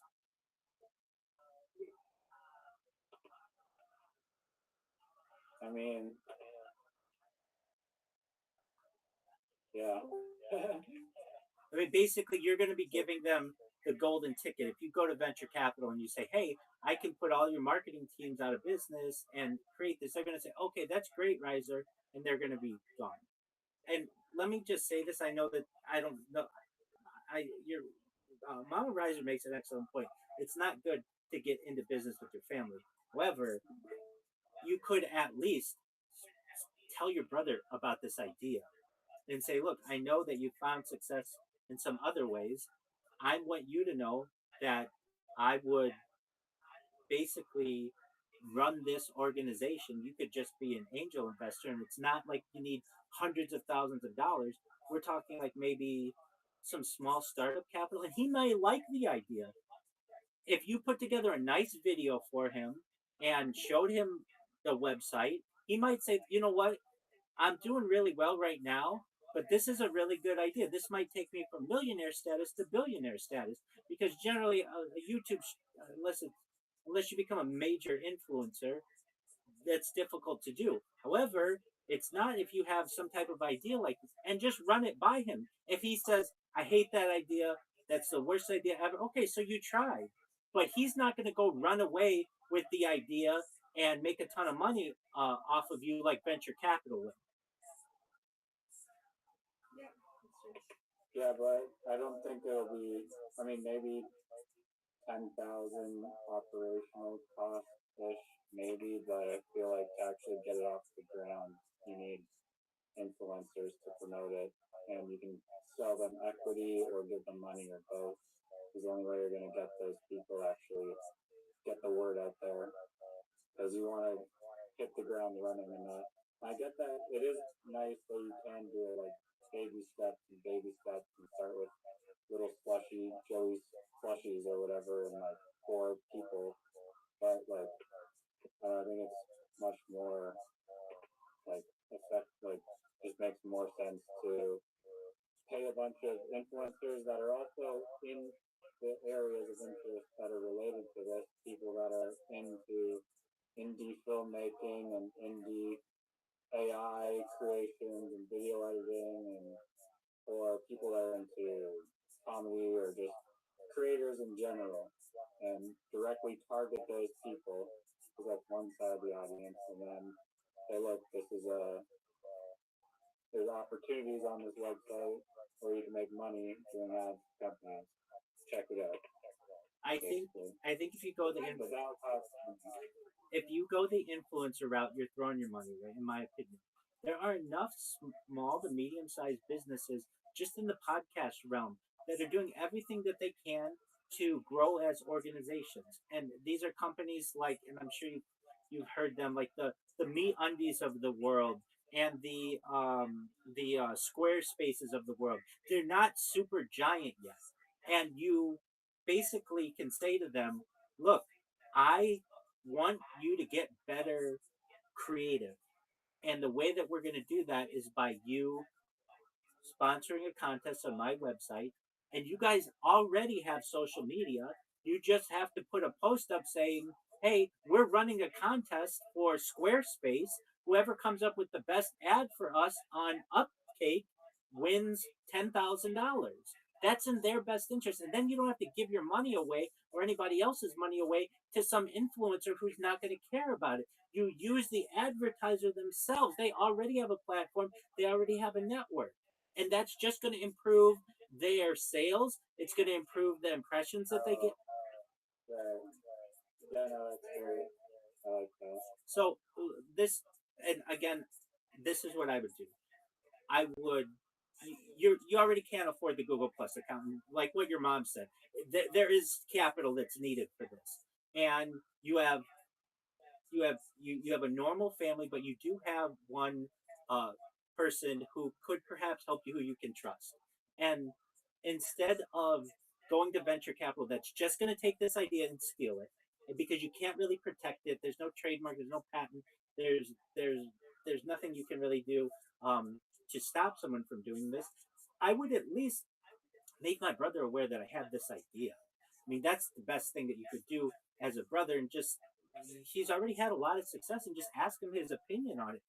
But I'd also come up with a business plan to say, look, if you want a part of this, I'll give you 50% equity in this. You don't have to run anything, and for all I need is the website and just basic operating costs. I'm not taking a salary out of this.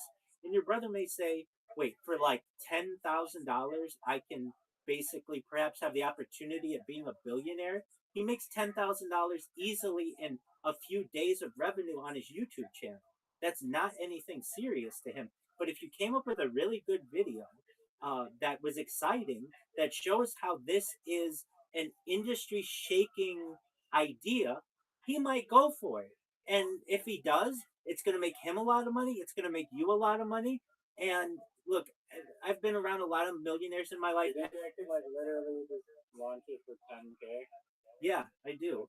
You just need the website. All you need is the website, and then from there, you just send emails, or even you could just get in contact with these smaller companies like ZipRecruiter and MeUndies and Squarespace. Not super big Fortune 500s. We're not talking about Chevron or Canadian Railways yet. Nothing like that. But people who are already looking at ways to advertise, and really the podcast realm are these people, because of to do live reads on podcasts is something that they have within their budget, and you basically are going to say to them, look, I just want you, instead of spending $5,000 to have somebody read your ad on one podcast, take that $5,000 and say, we're going to run a contest, and the best ad wins, and this contest is available on Upcake. And you do that with 4 or 5 of these different organizations, and you do it for free. You don't take any cut on this, and you're going to have them be overwhelmed with really exciting opportunities from which to choose. And they're going to come back to you and they're going to say, Riser, we've been just doing the same old thing because that's what all our competition does, and just writing a check every month to podcasters to do live reads. And that didn't get us anywhere. That's not posted anywhere. With yours, we got 1,000 entries on this, 500 of which are still posted on people's social media. And look at the one we chose. Look how good this is. We're not only going to use this on our own social media, but we want to take this to the next level. We want to make a full-on commercial about this. And at no point in this does it cost you money. Sorry, what did you say? At no point in this do you have to go to an influencer. That what I'm saying is you keep all the costs extremely limited. And what do I say you need the $10,000 for?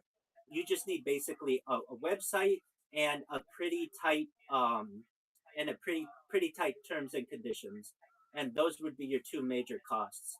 And if I were your brother, The legal fees is like less than 10 grand. I mean, you're basically going to be able to draw up the terms and conditions with ChatGPT, and you just need a lawyer to read it over and essentially give their approval on it. And this isn't going to be very controversial content because it's already got to be hosted on YouTube or TikTok or Twitch or Twitter or one of those already. So you're basically using the power of the technocracy's legal teams, and at the very end you're the cherry on top to just make sure that everything for the contest is binding. But this is what I would say to my brother, because he's the perfect person for this.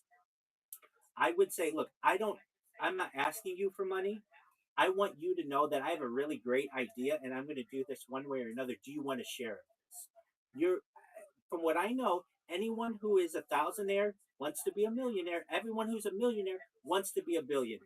And this is an opportunity for him to really take his wealth to another level. And I understand he's risk averse. That's fine. We're talking about 3 days of YouTube revenue. I mean, very small amount here. He might say yes to this if you propose it in the right way. Yeah, no, fair enough. Yeah, I would not go out asking him for 300,000. No. Stop that. Stop that. I know you're not. I know. I'm just saying I would not do that for 10 grand. I don't know what his net worth is. Really freaking low at 22. He may very well not give a shit and be open to it.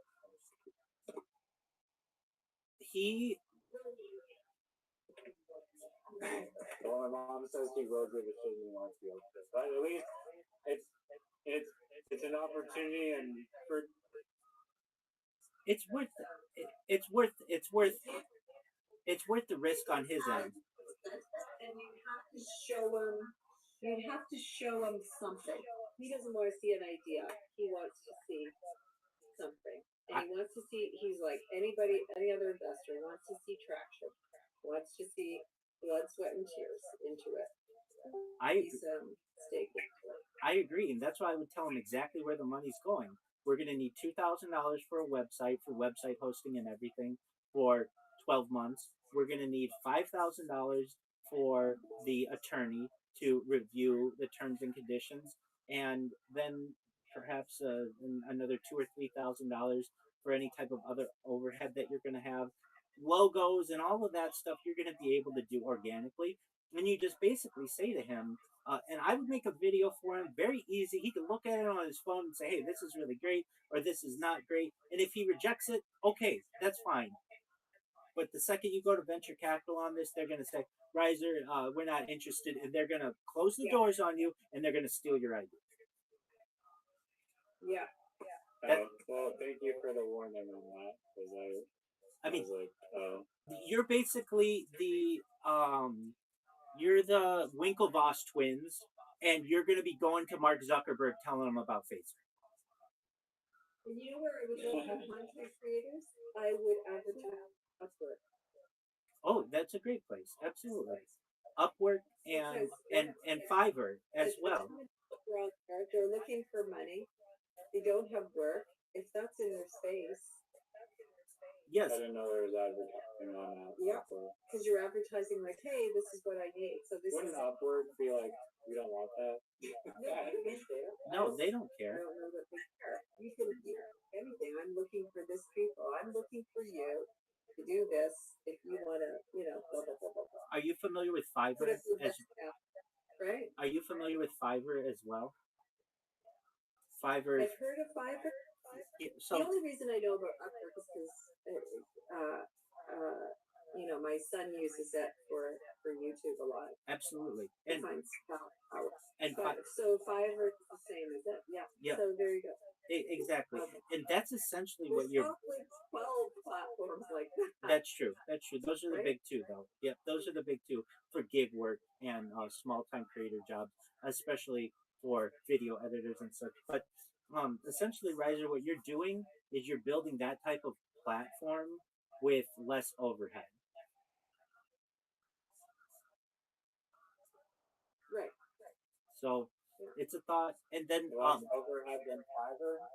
yeah, Aren't those already like low overhead?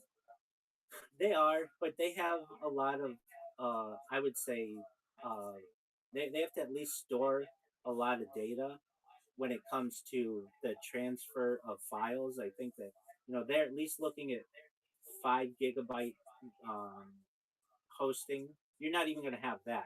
Everything that you have is going to be links. Like basically, your website is going to be the most efficient website that it could be to keep costs extremely low. You're not going to have an app, which is $100,000 in development that you're not going to have to ask your brother for. You're not going to have a pay. Absolutely not. Absolutely not. Look, I've launched apps on both the App Store and Google Play. That's technology of 10 years ago. Everything now is in a browser. That or it's moving back towards a browser. And there are things. So it has to be mobile friendly, though. Well, absolutely. Why wouldn't it be? Of course. Yeah, you don't want people having to zoom in on everything, but you just make everything browser based. That's how you keep your costs low. You know what's called the Apple App Store tax, where they're going to take 30% of any transaction. You don't want to get involved with that. You only want people going to a browser. It's literally, instead of Craigslist, it'd be Riser List or whatever you want to call it, and people go to it and they can submit their links, and at the end of the contest, the Coca-Cola company or whoever it is gets an email of the top voted uh, entries. They can either look at every single entry, but they don't have time to do that. So they might look at the top 100 entries or the top 10 entries and then put it in front of the boardroom. The boardroom chooses the one that they like. They pay out the contest. You take 10% eventually of the contest amount, and then they're going to come back to you in quarter 2 for the next idea.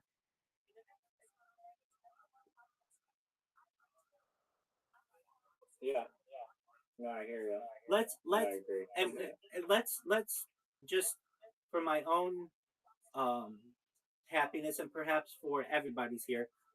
I'm going to go to ChatGPT and I'm going to speak into this idea, and I want the good, the bad, and the ugly. Here we go. I have an idea, and I want you to steel man it. How a new type of marketing strategy could arise that is industry shaking. Instead of having individual marketing teams that can be very expensive for every Fortune 500, and also marketing agencies, that this effort could be crowdsourced and essentially have a very simple website where users submit links and the website hosts the links, and it would be basically companies sponsoring contests, and the links would be hosted on different social media so that costs would be kept down. So for instance, you could have a major company like the Coca-Cola company who had a contest for $100,000, and they could choose what crowdsourced ad that individual creators, small time influencers, could create for them, and how this could eventually be the future of advertising.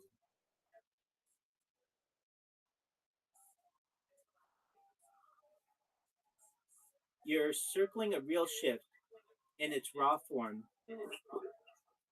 So here we go. At its strongest, your concept is a platform that replaces traditional marketing teams and agencies with a global competitive crowd-sourced creative marketplace where brands post campaigns as contests and creators submit ads hosted on existing platforms, TikTok, YouTube, etc., competing for large rewards.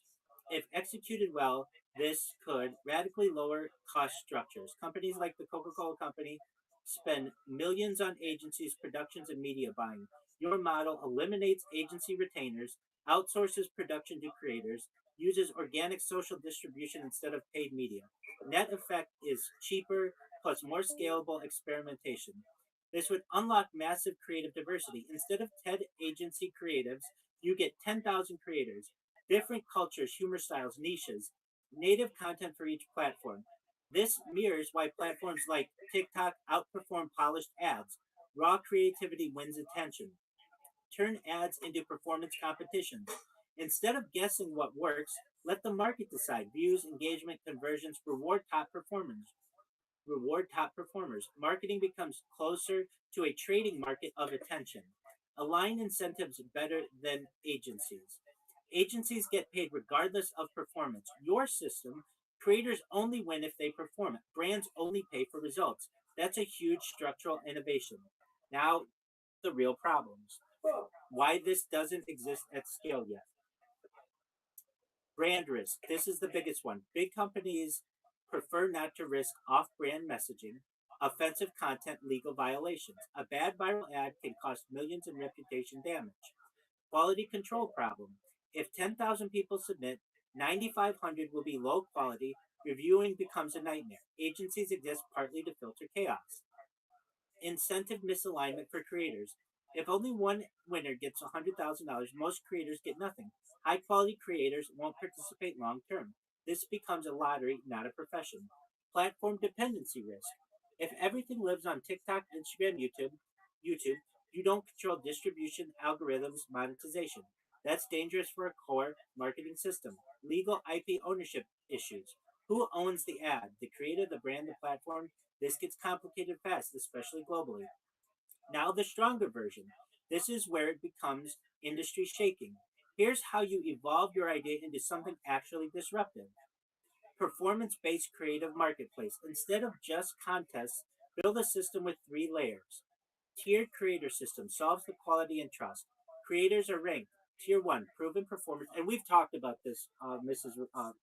Mama Riser. So don't think that I just couldn't say all of that into the prompt without it shutting off. Proven, proven performers, tier 2 emerging, and tier 3 open entry.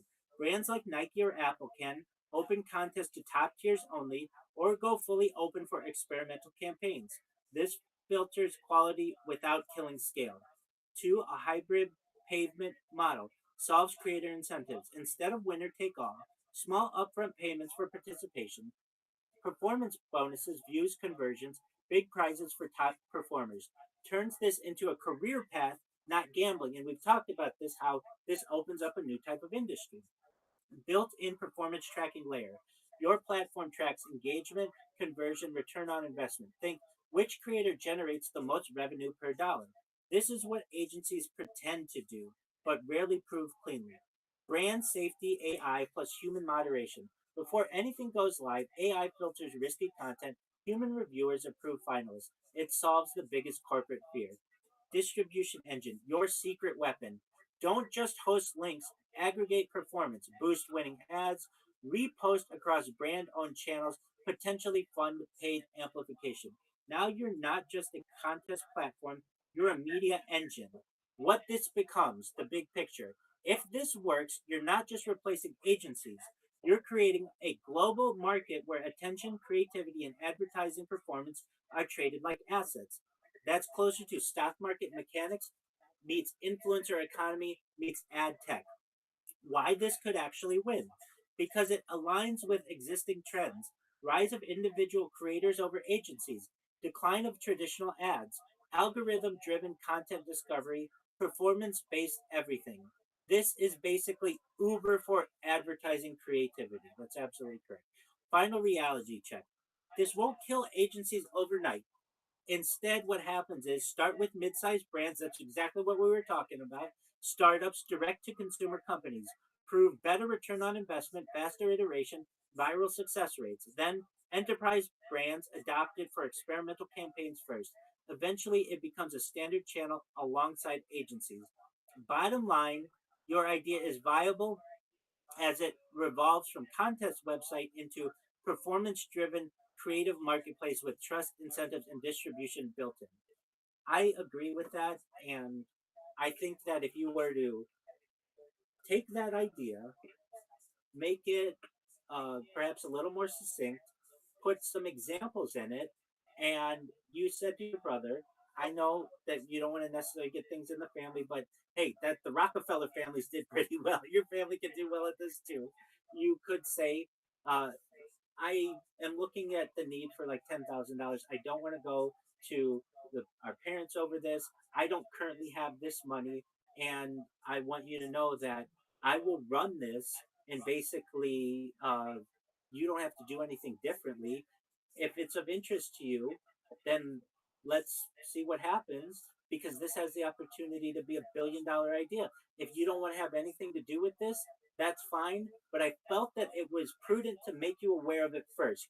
Before I go and give this idea to some banker or some venture capitalist, why not keep it within our family so that we both have the opportunity to become billionaires? And you never know, your brother may say that's a really good idea. He's into digital advertising and that's how he makes his money. So of course he's gonna have his finger on the pulse of this and you never know, he might say that's a good idea.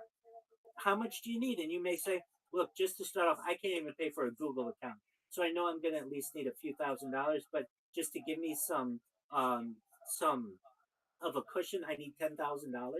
And I'm your brother. You trust me. You can see where all the money's going. We're going to need a little bit for legal. We're going to need to for the website, and then I'm going to not get paid anything, and I'm going to reach out to these different small brands and even direct to consumers. And I'm going to get a few, just like I do with the podcast. I reach out to these people on Twitter, and they get back to me right away if they're interested, and then we have a podcast later that week. You can do the exact same thing with email inboxes and social media. Yeah, no, I like the low cost bootstrapping approach that doesn't get it rubbed right away by venture capital. I think it's good. It did say in the ChatGPT response that you need like AI moderation and human moderation in there, which is also something. I mean, Eventually, yeah. eventually. Look, if you have 7 contests going on at once and 38 entries for all of them combined when you're first starting out, you don't need AI. Eventually, as you begin to scale this, absolutely. But it's going to start small, just like anything does. But again, I think a good example or analogy is this is a Winklevoss twin idea that you don't want to just go giving to Mark Zuckerberg. I think the AI is also it's not necessarily for just filtering out like whether there's a naked butt in the photo, but for actually like recording the audio and or even using visual analysis of the advertisements itself, and then like again like analyzing all of these different ads. You're not gonna and using that insights to companies as well. You're not gonna get a naked butt. If it won't go on TikTok, it's not going to get to you. It has to get on TikTok first. There you go. Yeah. So basically, you're using all of their overhead. TikTok from ByteDance and Facebook from Meta and YouTube from Alphabet, and you are leveraging that for yourself. You're using their lawyers, you're using their AI systems, you're using their login methods and their moderation policies. All you need is the link.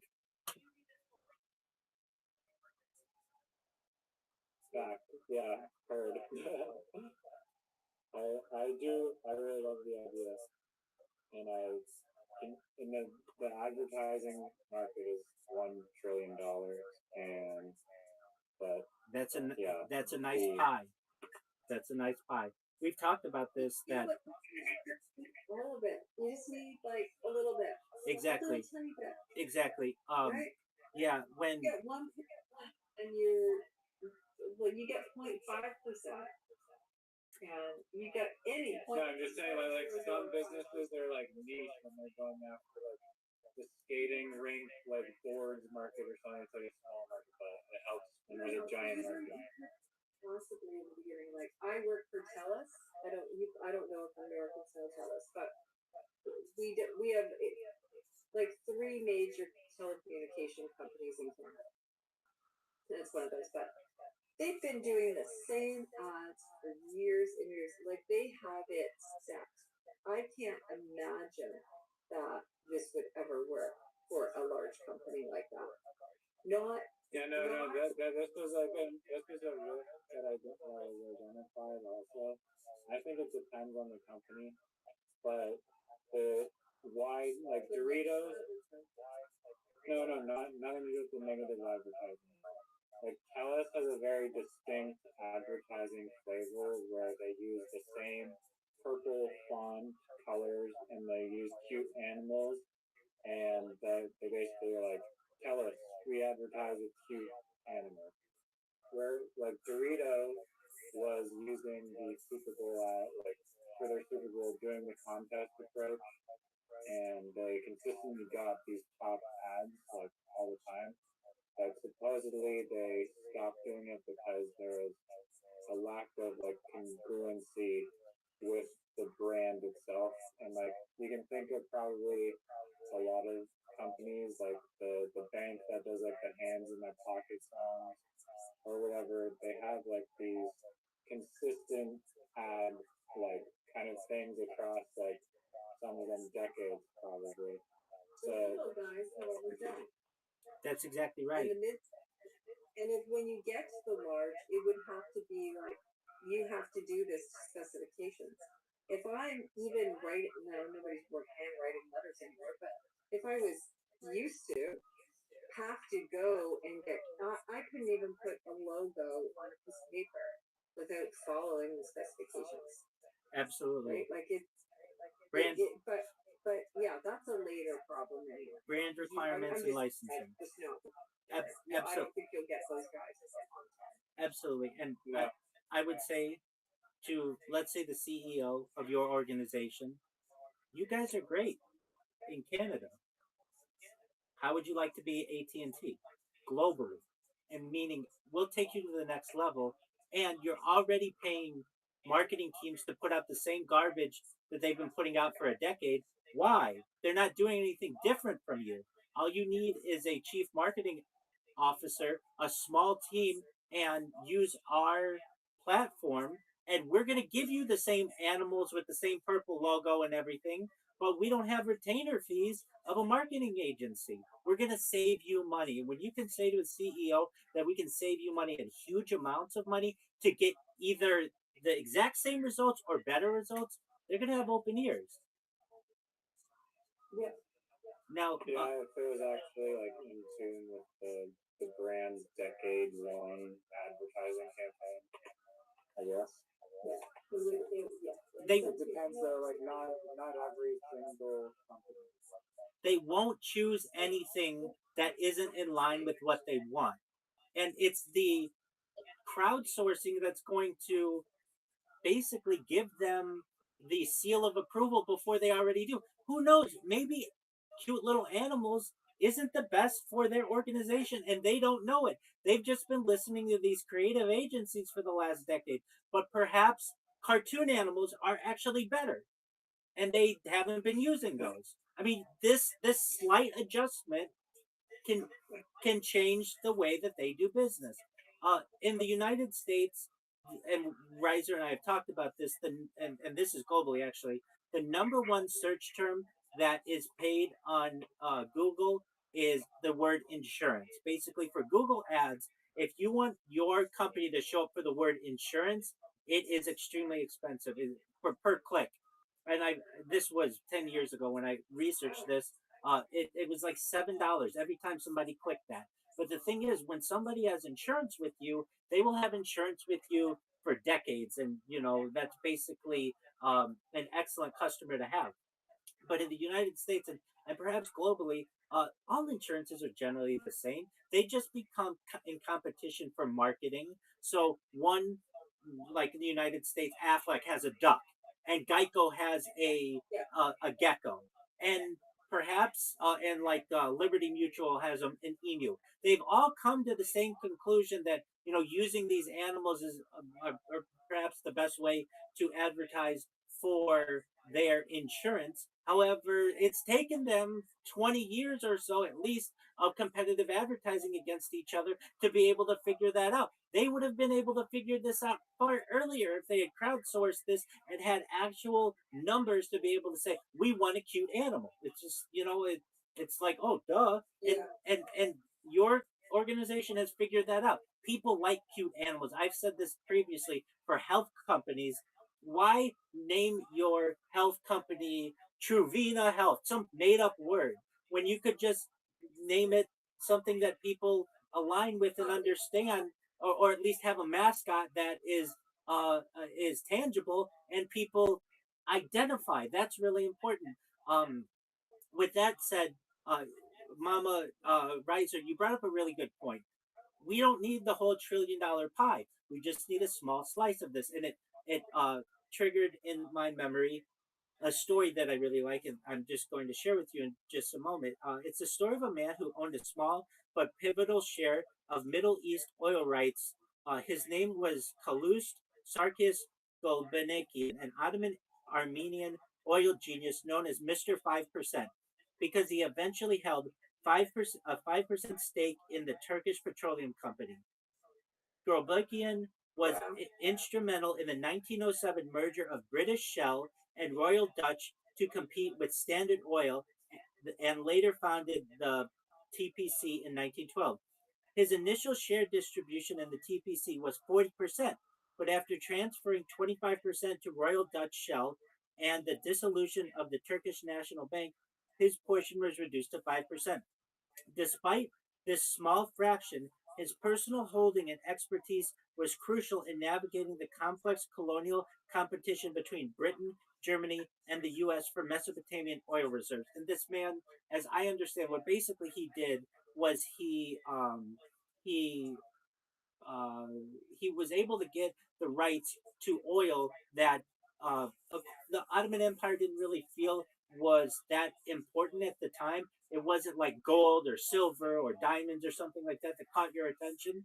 And so he was able to essentially recognize, and there's a quote of his, I'd rather have 5% of a large pie than 100% of a small pie. And then there's also a phrase that I always hear in crypto that is something like I'd rather have 10% of a watermelon than 90% of a grape. Yeah, exactly.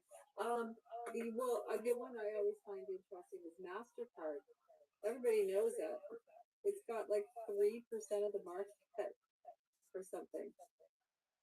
And But 3% of pretty much everybody in the world, every adult having at least one credit card is huge. exactly. And Yeah. What, what's what you were saying earlier about the like Callis perhaps being like reluctant to trying a new form of advertising, like away from the cute animals. I was just thinking like how the hell would that really work? But kind of like what you're saying, if you're selling a product like a food product or a merchandise product to Walmart or Whole Foods, you're gonna test it out in like one store first, and then if it does well in that store or that local region, you're gonna expand to more and more, and then eventually go nationwide if it's actually selling and doing well. But basically, like what Telus could do is take that advertisement that gets amazing feedback on Upcake or CrowdSpark or whatever, and then do a test in a certain area with that ad and then compare it, I guess. But I don't know if it's that easy to test the comparison, but conversion somehow on a bus advertisement or whatever. That's difficult. That's difficult because that's impressions that aren't tracked. But social media impressions are tracked. The amount of people who click on something is tangible and easily is an easy data point to be able to chart, and that's what makes this extremely lucrative. Yeah, because they could just launch a targeted ad on Twitter to specifically like Prince Edward Island or something, and see how people react to it. Yeah, or wherever Mexico City. If I were explaining this to a class of first graders, I would say very simply: is it better to have 10 people look at your idea and give you feedback, or 10,000 people look at your idea and give you feedback? And every single kid in that classroom is going to say 10,000. They know that more numbers means better, and it's in this case, it's true. You're going to get more feedback. You're gonna and the part that the AI didn't even recognize is the fact that you're now going to be able to seep into people's timelines, into their algorithms organically for free. That's incredibly powerful. And the amount of people who just like advertising, like creative things, they're going to go on Upcake or Riser's website and just look at advertisements all day, just like they look at purses on Instagram. It's the same idea. Yeah. Or people like that go on IMDb to review movies, or go on wherever like to review. There's whole platforms built around just reviewing restaurants or whatever the hell. Exactly. Google. And Riser, you and I both, of the things that we discussed, one major one is comedy. Now imagine you get a really funny ad or a series of really funny ads. People are going to post that link on, or essentially share that link on their own social media just because they want to make their friends laugh. Yeah, I mean, I think that's both like a perk and a limitation, because it makes people want to just upvote the funniest thing, and if it's a serious product, which I think that the vast majority of products would probably be open to having humor in their ads, because humor is a very good way to get people to be interested in the first place. But if it's like a medical device or some really bland industrial machine product or something, like where humor is not necessarily the best way to reach like their target audience, it could be not the best, but you also need the target audience feedback, as well as just the general vibe of it. Well, and that's why you allow the company to choose, and you don't leave it up to the people.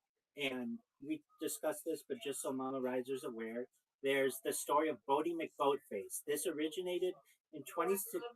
Okay, so you're aware of this, right? With basically. Yeah, I love that. Exactly. Yeah. And so that's what you want to avoid, forcing a company to have to use some type of advertisement that they may not want to use. But that doesn't necessarily mean that they can't use Bodie McBoatface at a different time, or it just goes viral.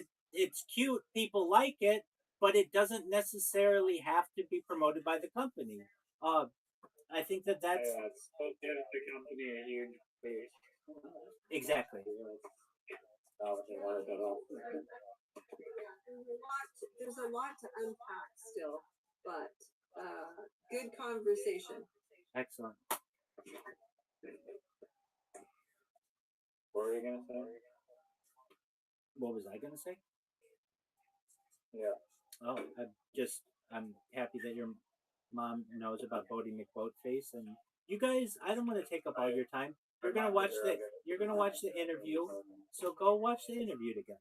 But Riser, if I were you, I would put together a really nice business plan. You're gonna need one anyway. I wouldn't necessarily go buying anything else. You're fine with what you've got, and I know who I would have to convince. I don't know about your relationship, but you don't need to ask him for hundreds of thousands of dollars, nor would you ever. This will start to make money within the first few months. Like, this isn't like, hey, we're cash strapped and we have to keep growing in order to start bringing in some income. No, literally, and Riser and I have talked about this. You're going to take 10% of every contest. So if Coca Cola wants to have $100,000 contest, in order to post it on Upcake, it's $110,000. But that's a flat fee. There's no more to it than that. They don't have an agency that they have to pay. Riser gets $10,000, and the contest is $100,000. And then Riser, you're going to start making money right away. Well, I could get in as an investor, but I have some conditions that Zach may not be happy with. Such as have to shave. No, it's not shaving. No. Have to take a shower every once. No, I wanted him to get out dating. I think that the most important thing is to find the right person. So I want that's would be my condition. That is a totally mom thing to say, isn't it? Well, I'll tell you what. Your son, when he wants to put his mind to it, won't have an issue. I know that I've had.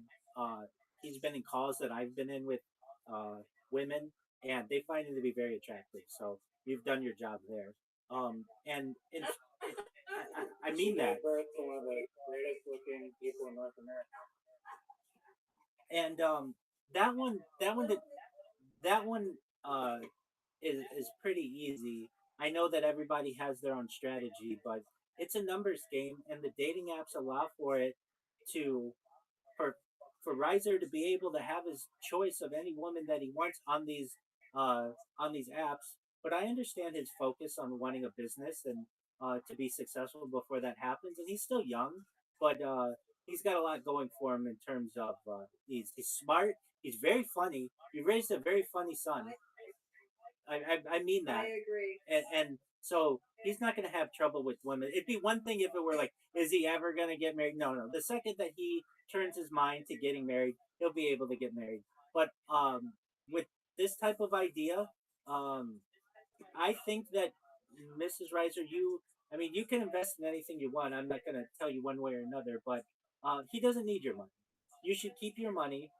He needs like 5 days of your other son's revenue from a YouTube channel, and you're gonna have two sons that within the decade by 2030 are both billionaires. No, not billionaires ever. Oh No, yes. billionaire? Oh yes. No. They're problematic. Oh, in my opinion. okay. That he can. Too greedy. Then he can. Then, No, then the he guy can. who bought land on the Amazon. Then he can. Then he Then can give away all of his money. But I'm saying, like we talked about, I think Reiser said that marketing is a trillion dollar industry. It's even bigger than that. Yeah. And all we need is Mr. 5%, even less than that. Like you said, 0.5% of this, and he'll be a billionaire. Yeah. And he can give it all away so that he, is always just a multimillionaire, whatever you want him to be. But like I just, if you don't need to convince your other son, he's the one who needs to just put together a solid business plan, and your brother won't look at it as his brother coming to him for money. He'll be looking at it as his brother has a really good idea to make a ton of money very easily. Do you have siblings? I'm an only child. Oh, okay. Well, siblings can be complicated. I recognize it, and maybe that's why I think it's so easy. But really, if all we care about is peaceful, harmonious, close relationship.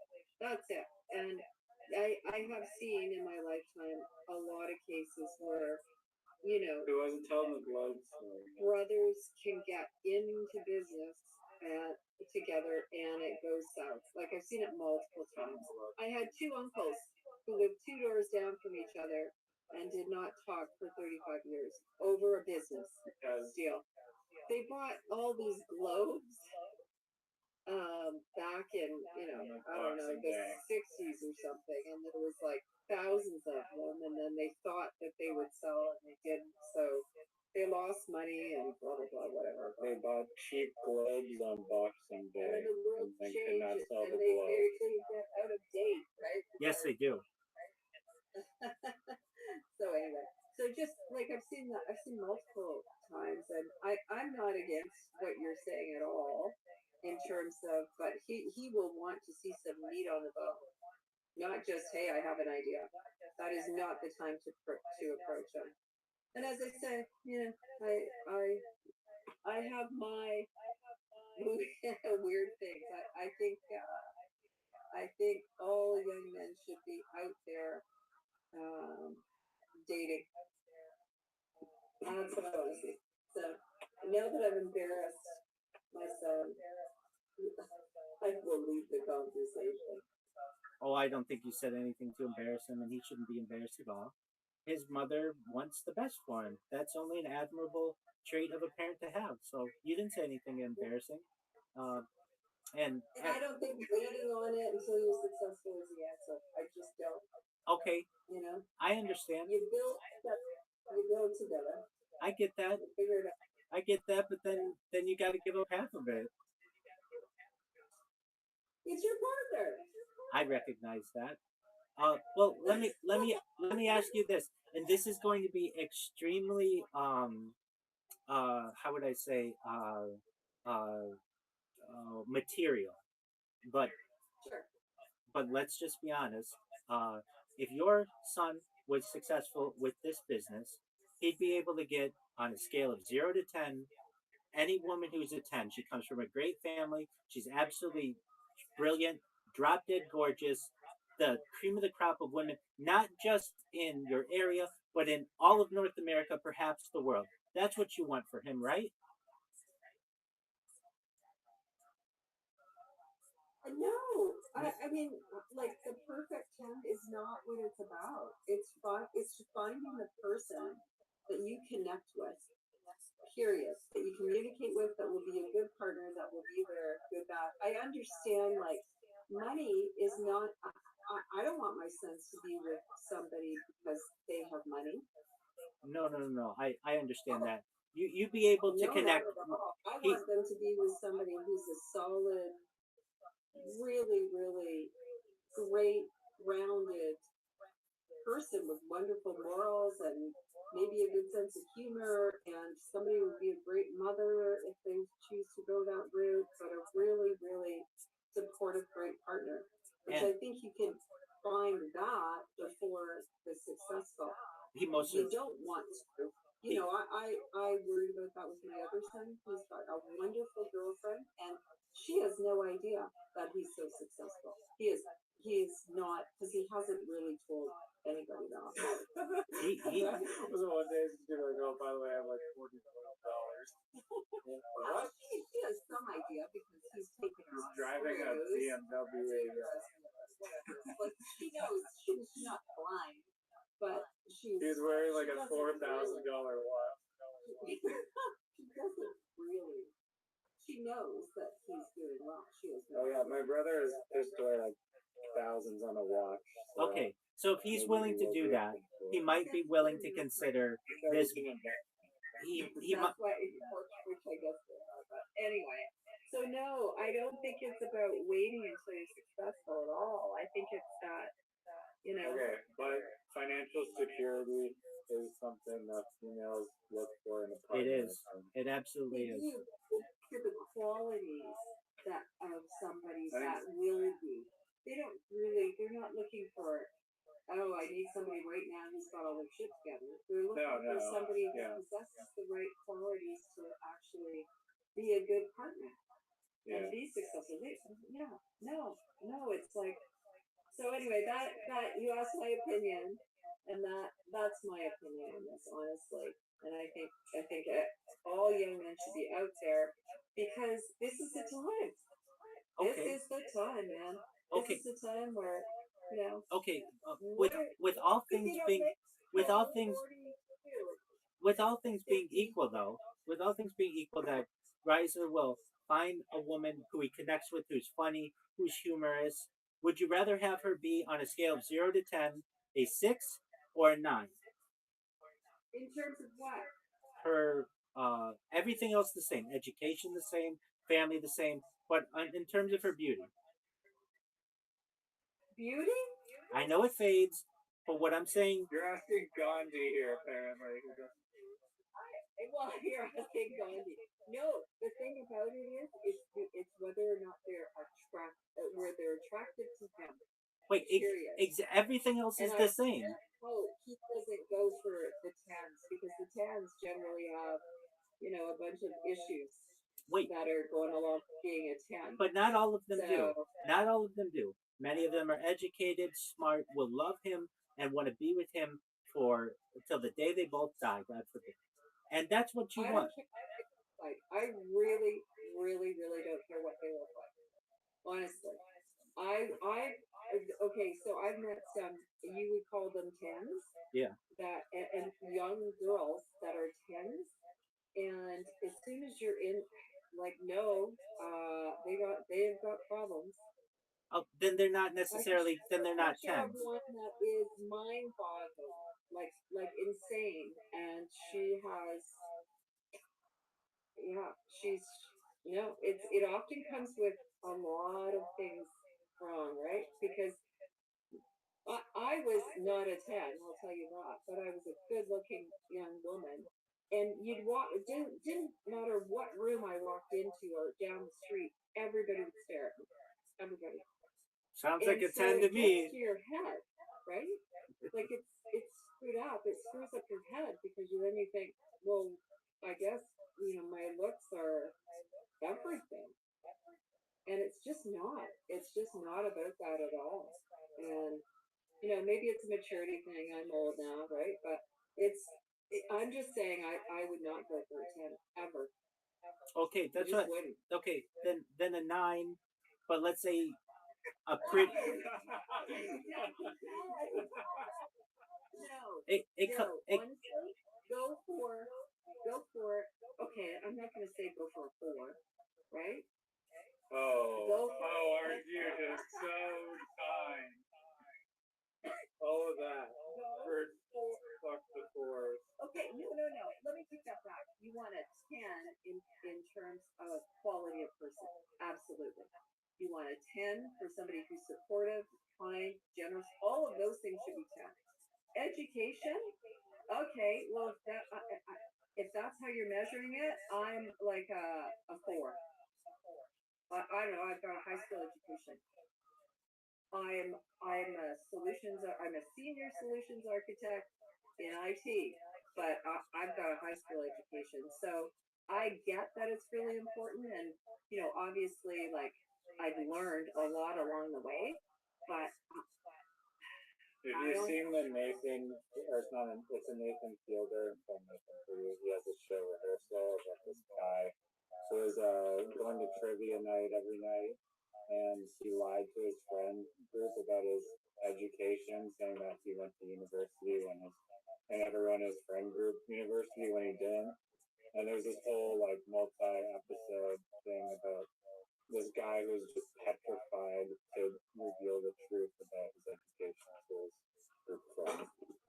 Pretty funny. Anyway. And then the other thing is, like, Zach's brother, Yes. high school education.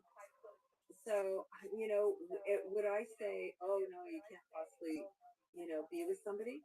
As long as they have street smarts, as long as they're, intuitive, as long as they have a high EQ. You guys have to have a woman with a high EQ, right?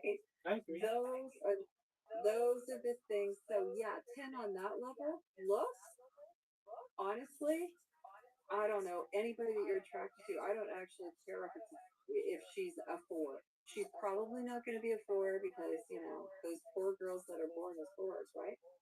That's kind of unfair, but it doesn't matter. You're probably not going to be with somebody that you're not really attracted to, and you will be shocked that you can be attracted to a 5 or a 6 or a 7. Oh, those are great numbers. Sevens are great numbers. Look, I think we can both agree. He's your son, so your say has a lot more. But what I am saying is, we want her to look in his eyes be a 10, and for him to be in her eyes a 10. They may not be tens, they may not be perfect, but we want them to love each other and feel that that is the person for them, right? Exactly.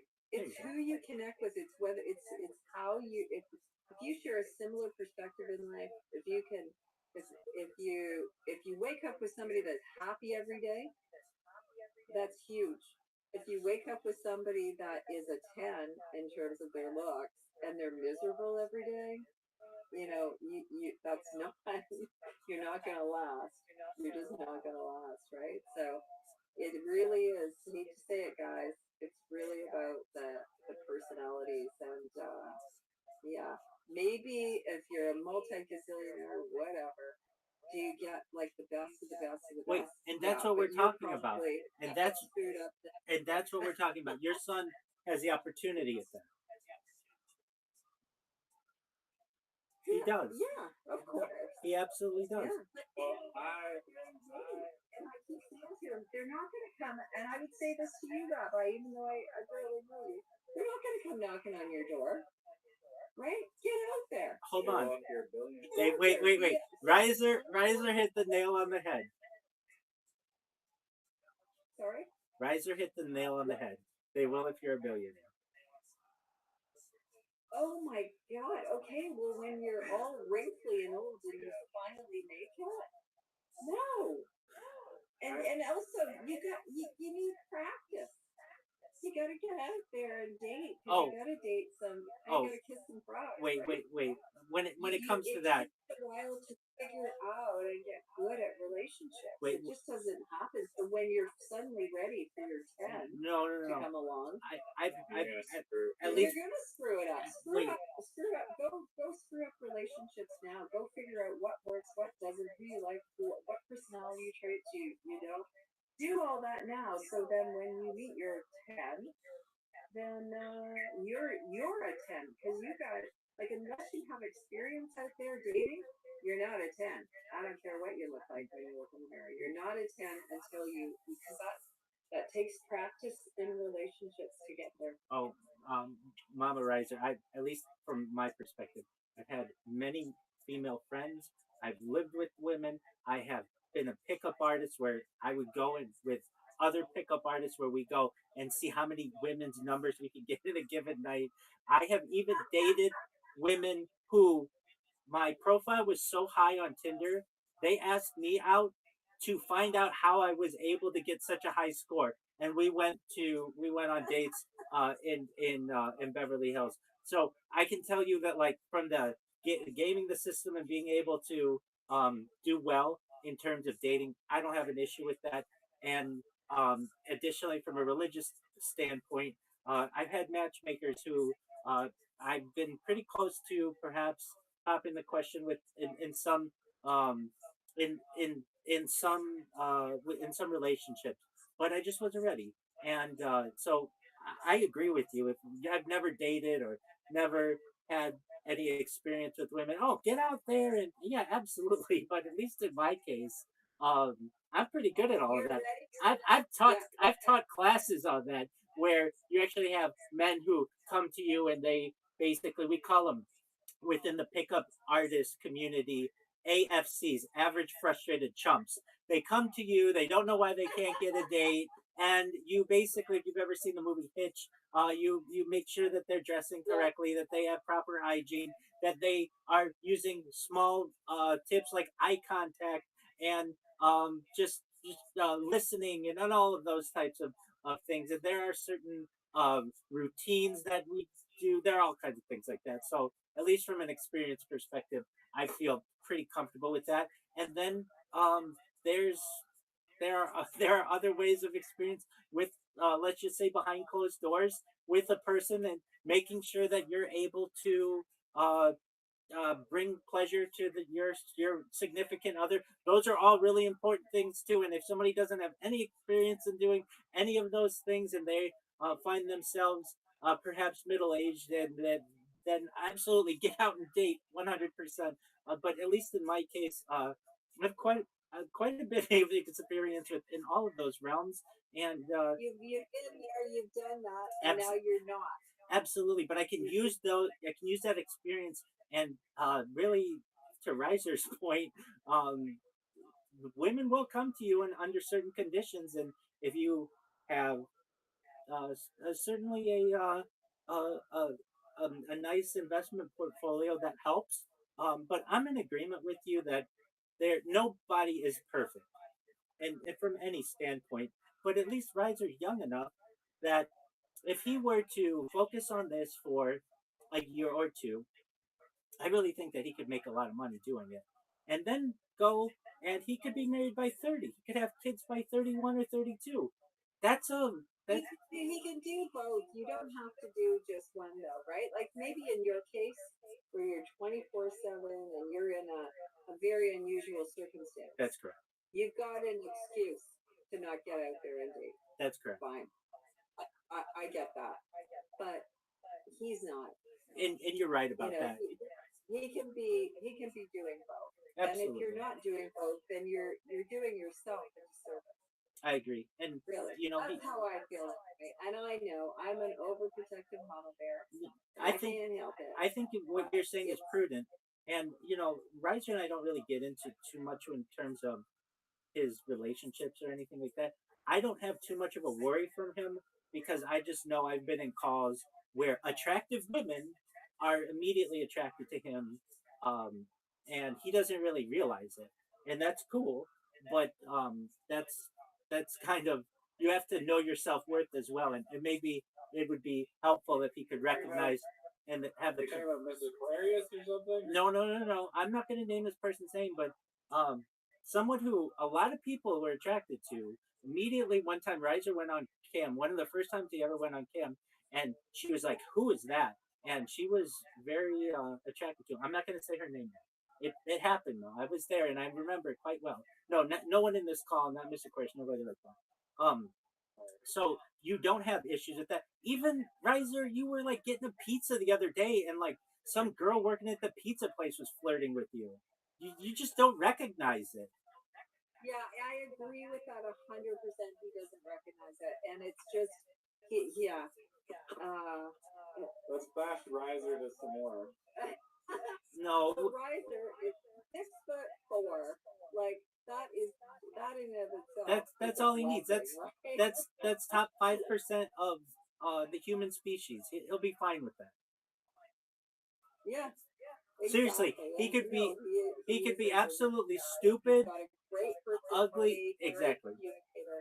He's, I know he'll be great once he's out there, but it's just his like, yeah, he's kind of waiting. He's doing this. Oh well, when I'm successful, I'll go out, and I just think it's not the correct approach. I don't mean to beat up on him, but he needs more urgency, just in his life, in women and in business. Like my big thing with him is in business. It's always, hey, I've got this new idea, and when we go through it, it's like it's a good idea, but okay, what are you gonna do with it? And then it doesn't pick up as much traction as I would like. And perhaps within dating, he should perhaps maybe do the same thing. Have more urgency in terms of that. Well, Riser, that I don't want to beat up on you. Most men could only want to be in your position. You've got a great family. You've got a great head on your shoulders. A great personality. You're smart. You've got you're attractive. You're tall. You're athletic. You are a lover of animals. You've got a lot going for you. So we'll make sure that you find an amazing woman. There's no doubt about that. Um, I want you to achieve all the things that you want in this world. And one of them, I know you want to be extremely successful in some type of venture. May not be this one, but in something. But I would say to you, Riser, you've got a winning idea here that could really be industry changing. And I just know myself, I can be a very convincing person. I know I could convince my brother. If we didn't absolutely hate each other, I would treat this like any other business meeting. I would make sure to be over prepared on all of the, just like in Shark Tank or in Dragons Den. I would have the answer to all of their questions. And if he eventually said no, then he said no. I'm not gonna I'm not gonna ruin our relationship over this. But one thing that Mama Reiser said, that she had two uncles who didn't speak for 35 years.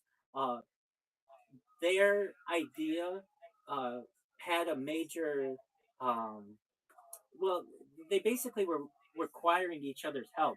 You're not really asking for anything aside from him just writing a small check to you, something that he writes for a watch or just a tune up on his for an automobile. Like, this isn't huge amounts of money. You're literally saying I can't pay 1 year of a Google Plus account, but I have $1 billion idea. I think if you if it were me, I would put together the business plan. I would show my brother I'm really serious. I'd wear a suit. I'd want to, if you can meet with him in person, great. Via video, but I would show my brother that I'm taking this more seriously than he's ever seen me take anything, that I knew my numbers, and then I would give him examples, and I would use my own mother's business organization as the example. I would say, look, you and I both have been watching for our whole lives how this company markets, and they use these animals and all of that, and that's great. And here's one of their ads that they use. Now, for their upcoming advertising campaign, they could just do the same thing that they always do, which is fine, but we're going to give them more options at what they normally do if they don't want to go in a different direction.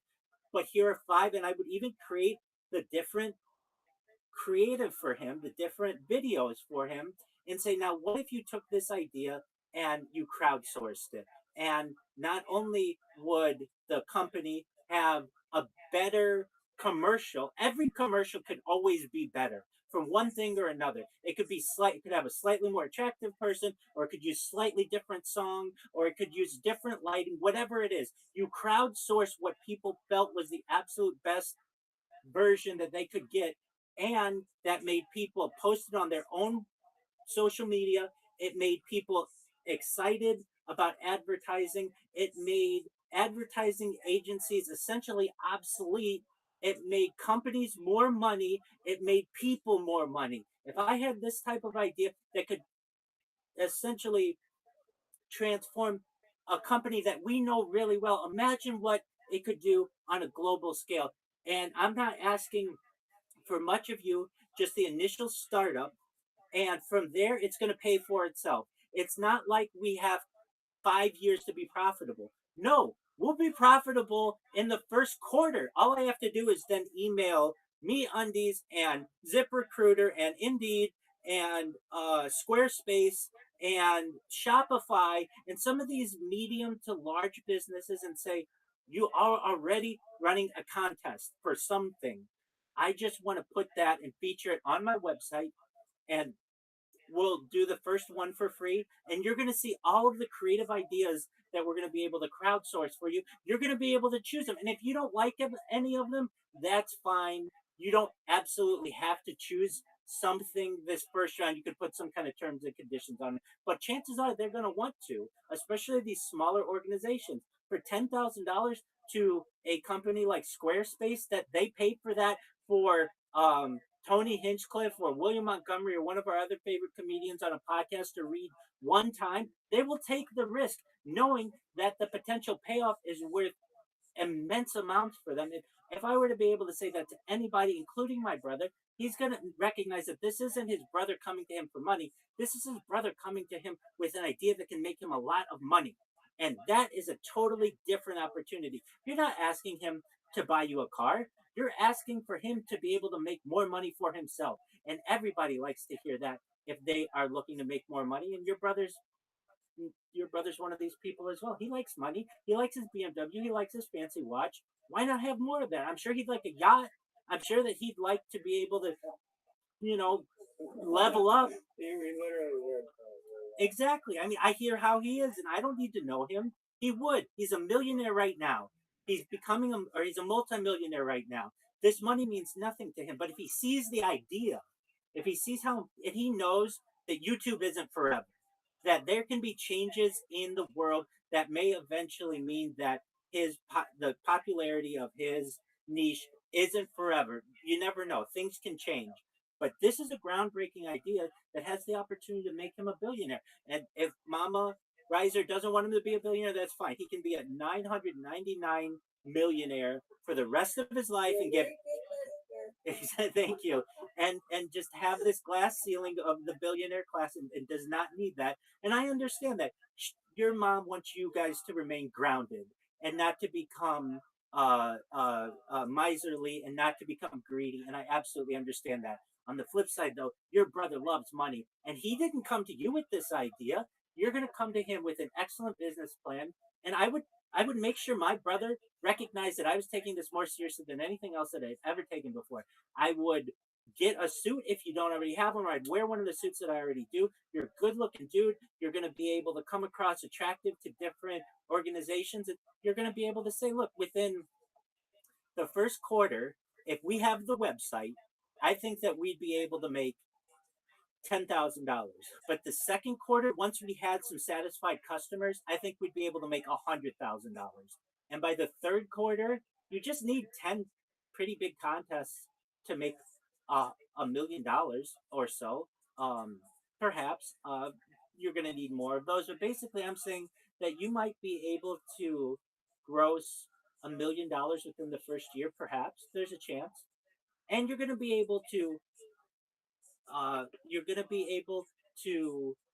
um, shake up the industry and help people who need money. There's an aspect of that I don't think maybe we're realizing, but there are a lot of needy artists out there and creative people who would love the opportunity of an organized platform to be able to showcase their work. Riser, you're a muralist, and one of the great aspects of being a muralist is that people see what you do. Well, a lot of times these creatives go into a business meeting, they have a really great idea, the business team or whatever rejects their idea, and their idea dies in a manila folder and nobody ever gets to see it.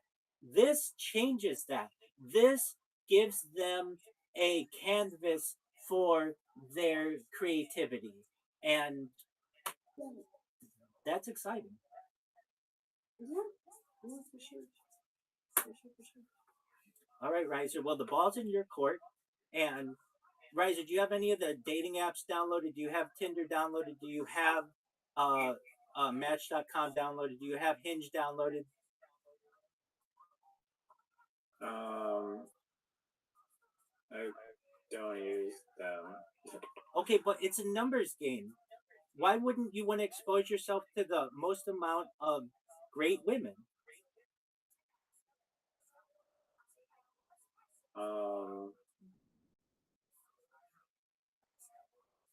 I don't know.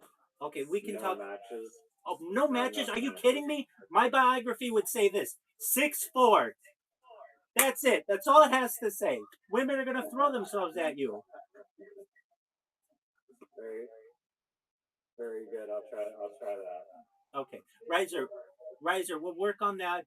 I mean, it's not super complicated, but you need some professional pictures taken of yourself, or at least high quality photos of yourself doing different things. At least one with your dog. That's wonderful. You want one of an action shot, one of you more serious. They don't have to be a ton. If you have anything from the beach or something like full body, that's great. You need 4 or 5 great pictures. We'll write your biography.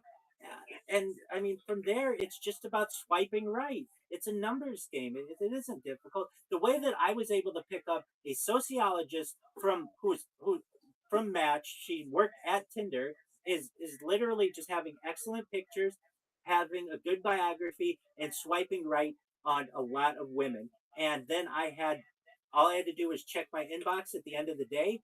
And now, how did I do it? I had 2 ways. One, I built a robot that was able to swipe right for me, so I didn't have to sit there and swipe right all day. And secondly, I was able to hack the Tinder platform. You won't have to do any of those. I'm not 6'4", so I had to use some of the creativity that I have. But you're not going to need to do any of those things. But literally, if in your case, if it would please your family, you should go at least out. You should have a date every single week, and find somebody who you really connect with, and someone who likes pick, someone who likes animals and pickleball and all the things that you enjoy. Like that, a date a week is nothing, and you have to do that for like 2 months, and you'll find some girl who you really like, and then from there you'll be dating for months and months and months, and then perhaps you may propose and then get married, and you can juggle upcake and a fiance going to be a wife, and then you're like a real person, like uh meaning a provider and a you are a provider, and you're going to be a normal uh husband and father eventually, and those are all the things that your mother wants. Well, I think those are all the things that most people want. Like probably 98% of people, maybe not the kids, but everybody, 99.999%. If everybody's really honest, that's kind of the main thing in life is to find love. I So agree. We have to everything else aside. we have to first convince Riser he's a catch. He's got to recognize that he is, and he has to recognize how much of a catch he is. Riser, I love this phrase. One time I was talking with an uncle of mine, and we got into a discussion. Riser, do you know how you know if you're cool? Oh, You just know. Meaning coolness comes internally. It's something that you have to recognize in yourself. And if you haven't recognized it in yourself, you should. You're very cool. I'm cool. I'm cooler than being cool. I'm ice cold. And I love having you in my life. And you've got to recognize that other people are going to love having you around, and that you have a very high value. And that high value, that high internal appreciation of yourself is going to go and take you a long way. But you got to recognize it in yourself first. No one else can make you cool. No one else can give you that type of confidence. That's something that comes internally. And you'll understand it. It comes with maturity. no, I agree. The last like a long amount of years. I mean, it was like the last short while has been hell, and then before that was like hell mentally. But yeah, I think hopefully I'll stop feeling as shitty internally, and also just care about myself more, and also do more exciting things. It's kind of like a spiraling, self-perpetuating machine of like negative feelings perpetuate negative feelings, or positive feelings perpetuate positive feelings. So hopefully I can come into alignment with more positive feelings. But yeah, one thing that I learned from you is like I've never met someone so narcissistic and egotistical. But not even in like a bad way, but just like the I'm the best thing since sliced bread attitude, and it has actually changed my perspective, because literally I have not found any human being alive so full of himself, and I'm just like, yeah, I mean, it's not actually a bad thing to feel that way, that you're the shit, and that like you're not even saying that like everyone else sucks. It's just like, no, I'm exceptional and an amazing human being. So Well, thank I you. do. It has opened my mind to this. Like, oh wait, I can kind of just feel like I'm amazing, even if I am not doing the most awesome stuff. Yeah, I'm gonna do it. You are amazing. You are amazing. Done awesome shit already. Absolutely. You are amazing. All right. You go spend time with your family. Mama Riser, is a pleasure to speak with you again. We're going to make sure that all of Riser's dreams come true, and all of the dreams that you may have for your children come true, including not becoming billionaires, not becoming too successful, and finding love and finding people who love them. So um, I I look forward to not just Riser and my friendship, but our continued friendship. And send my best to Christopher. And if you guys ever need anything, I'm here for you. Okay. Thanks so much. This was a real pleasure. Thank you. Absolutely. And we'll talk again. God I'm willing. sure at some point. Absolutely. Take care. Take care. Bye-bye. All right, peace. Peace. I will see you in the documentary at some point. Excellent. I look forward to it. Yeah, no, not tonight though. Take care. But we got some in the pipeline. But Yes, sir. thanks for chatting, friend. Absolutely. Take care, Have Roger. a good one. You too. Bye. Shout out to Riser.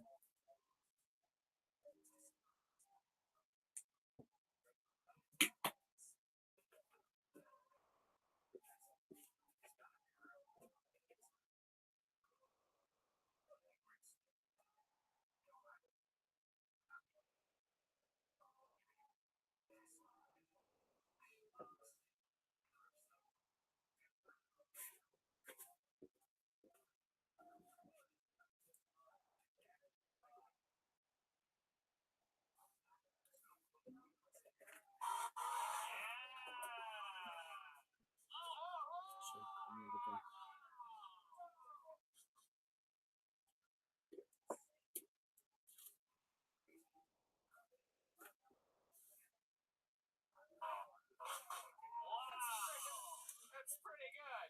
Wow. That's pretty good. That's pretty good. Just think, that could be one of the lemons that ends up on your next drink, everybody. Just kidding. Oh, shit. All right, there he goes. Anthony some more, everybody. He's on Instagram at Antoine_the Don. Don't steal those too. He loves stealing things worth 25 cents. He also looks like Wahoo from the Cleveland Indians. Did you see that? Hold on, he just grabbed something. Oh, Zamora kills himself in a stunning turn of events. What a twist. All right. Mariano DiVincenzo is next. But not before Kaylee keeps us all safe and sanitary up here.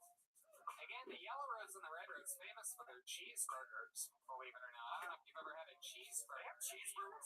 Yeah, world famous cheeseburger. How many of you had the cheeseburger at the Yellow Rose? Okie dokie. How many of you love HEB? Fuck yeah. Where's my Matt's El Rancho people at? Where's my Barton Springs, huh? Where's my Pete Terry's at? Alright, here he is, everybody. So it's for Mariano DiVincenzo. What's up, everybody? So I know I have a confusing name and identity, but I am actually Latino. A lot of people ask me why I don't do like typical Latino humor, and it's because I'm from Argentina, and we're not very Mexican. Yeah. But I do speak Spanish, so that is pretty Mexican of me. I know. But I am more Latino than people think. Growing up, I actually used to perform in a Latin soul band with my friend Erwin. We were called Erwin and Faya.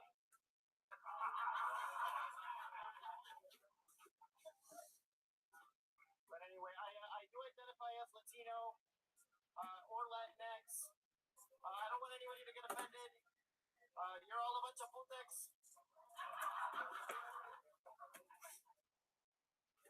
Anyway, here in America, most people know us Argentinians. Unfortunately, they're for soccer.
Welcome, Ethan.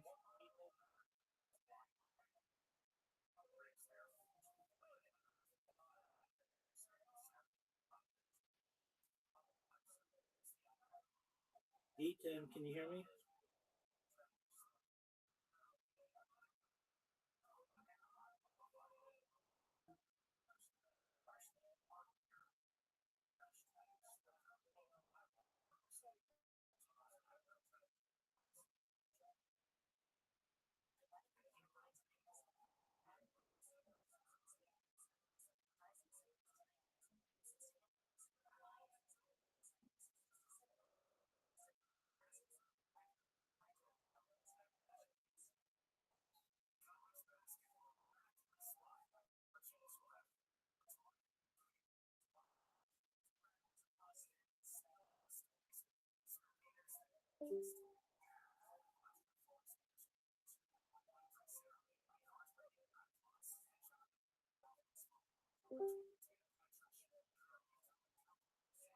Brandon, can you hear me? Need a minute. Brandon, is there any way you can switch that account with the Baltimore Ravens account? Do why?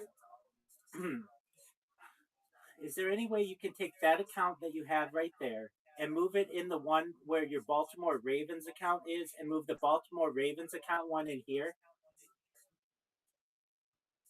Yeah. Can you do that for me, please? The Baltimore Ravens? Yeah, move the Baltimore Ravens one in here and move the other one. So here's the thing, Brandon. Well, let me just ask this. So the one that says Brandon A on it, do you know what I'm talking about? The one that has a Make It Fly? No. The one that has the word King on it?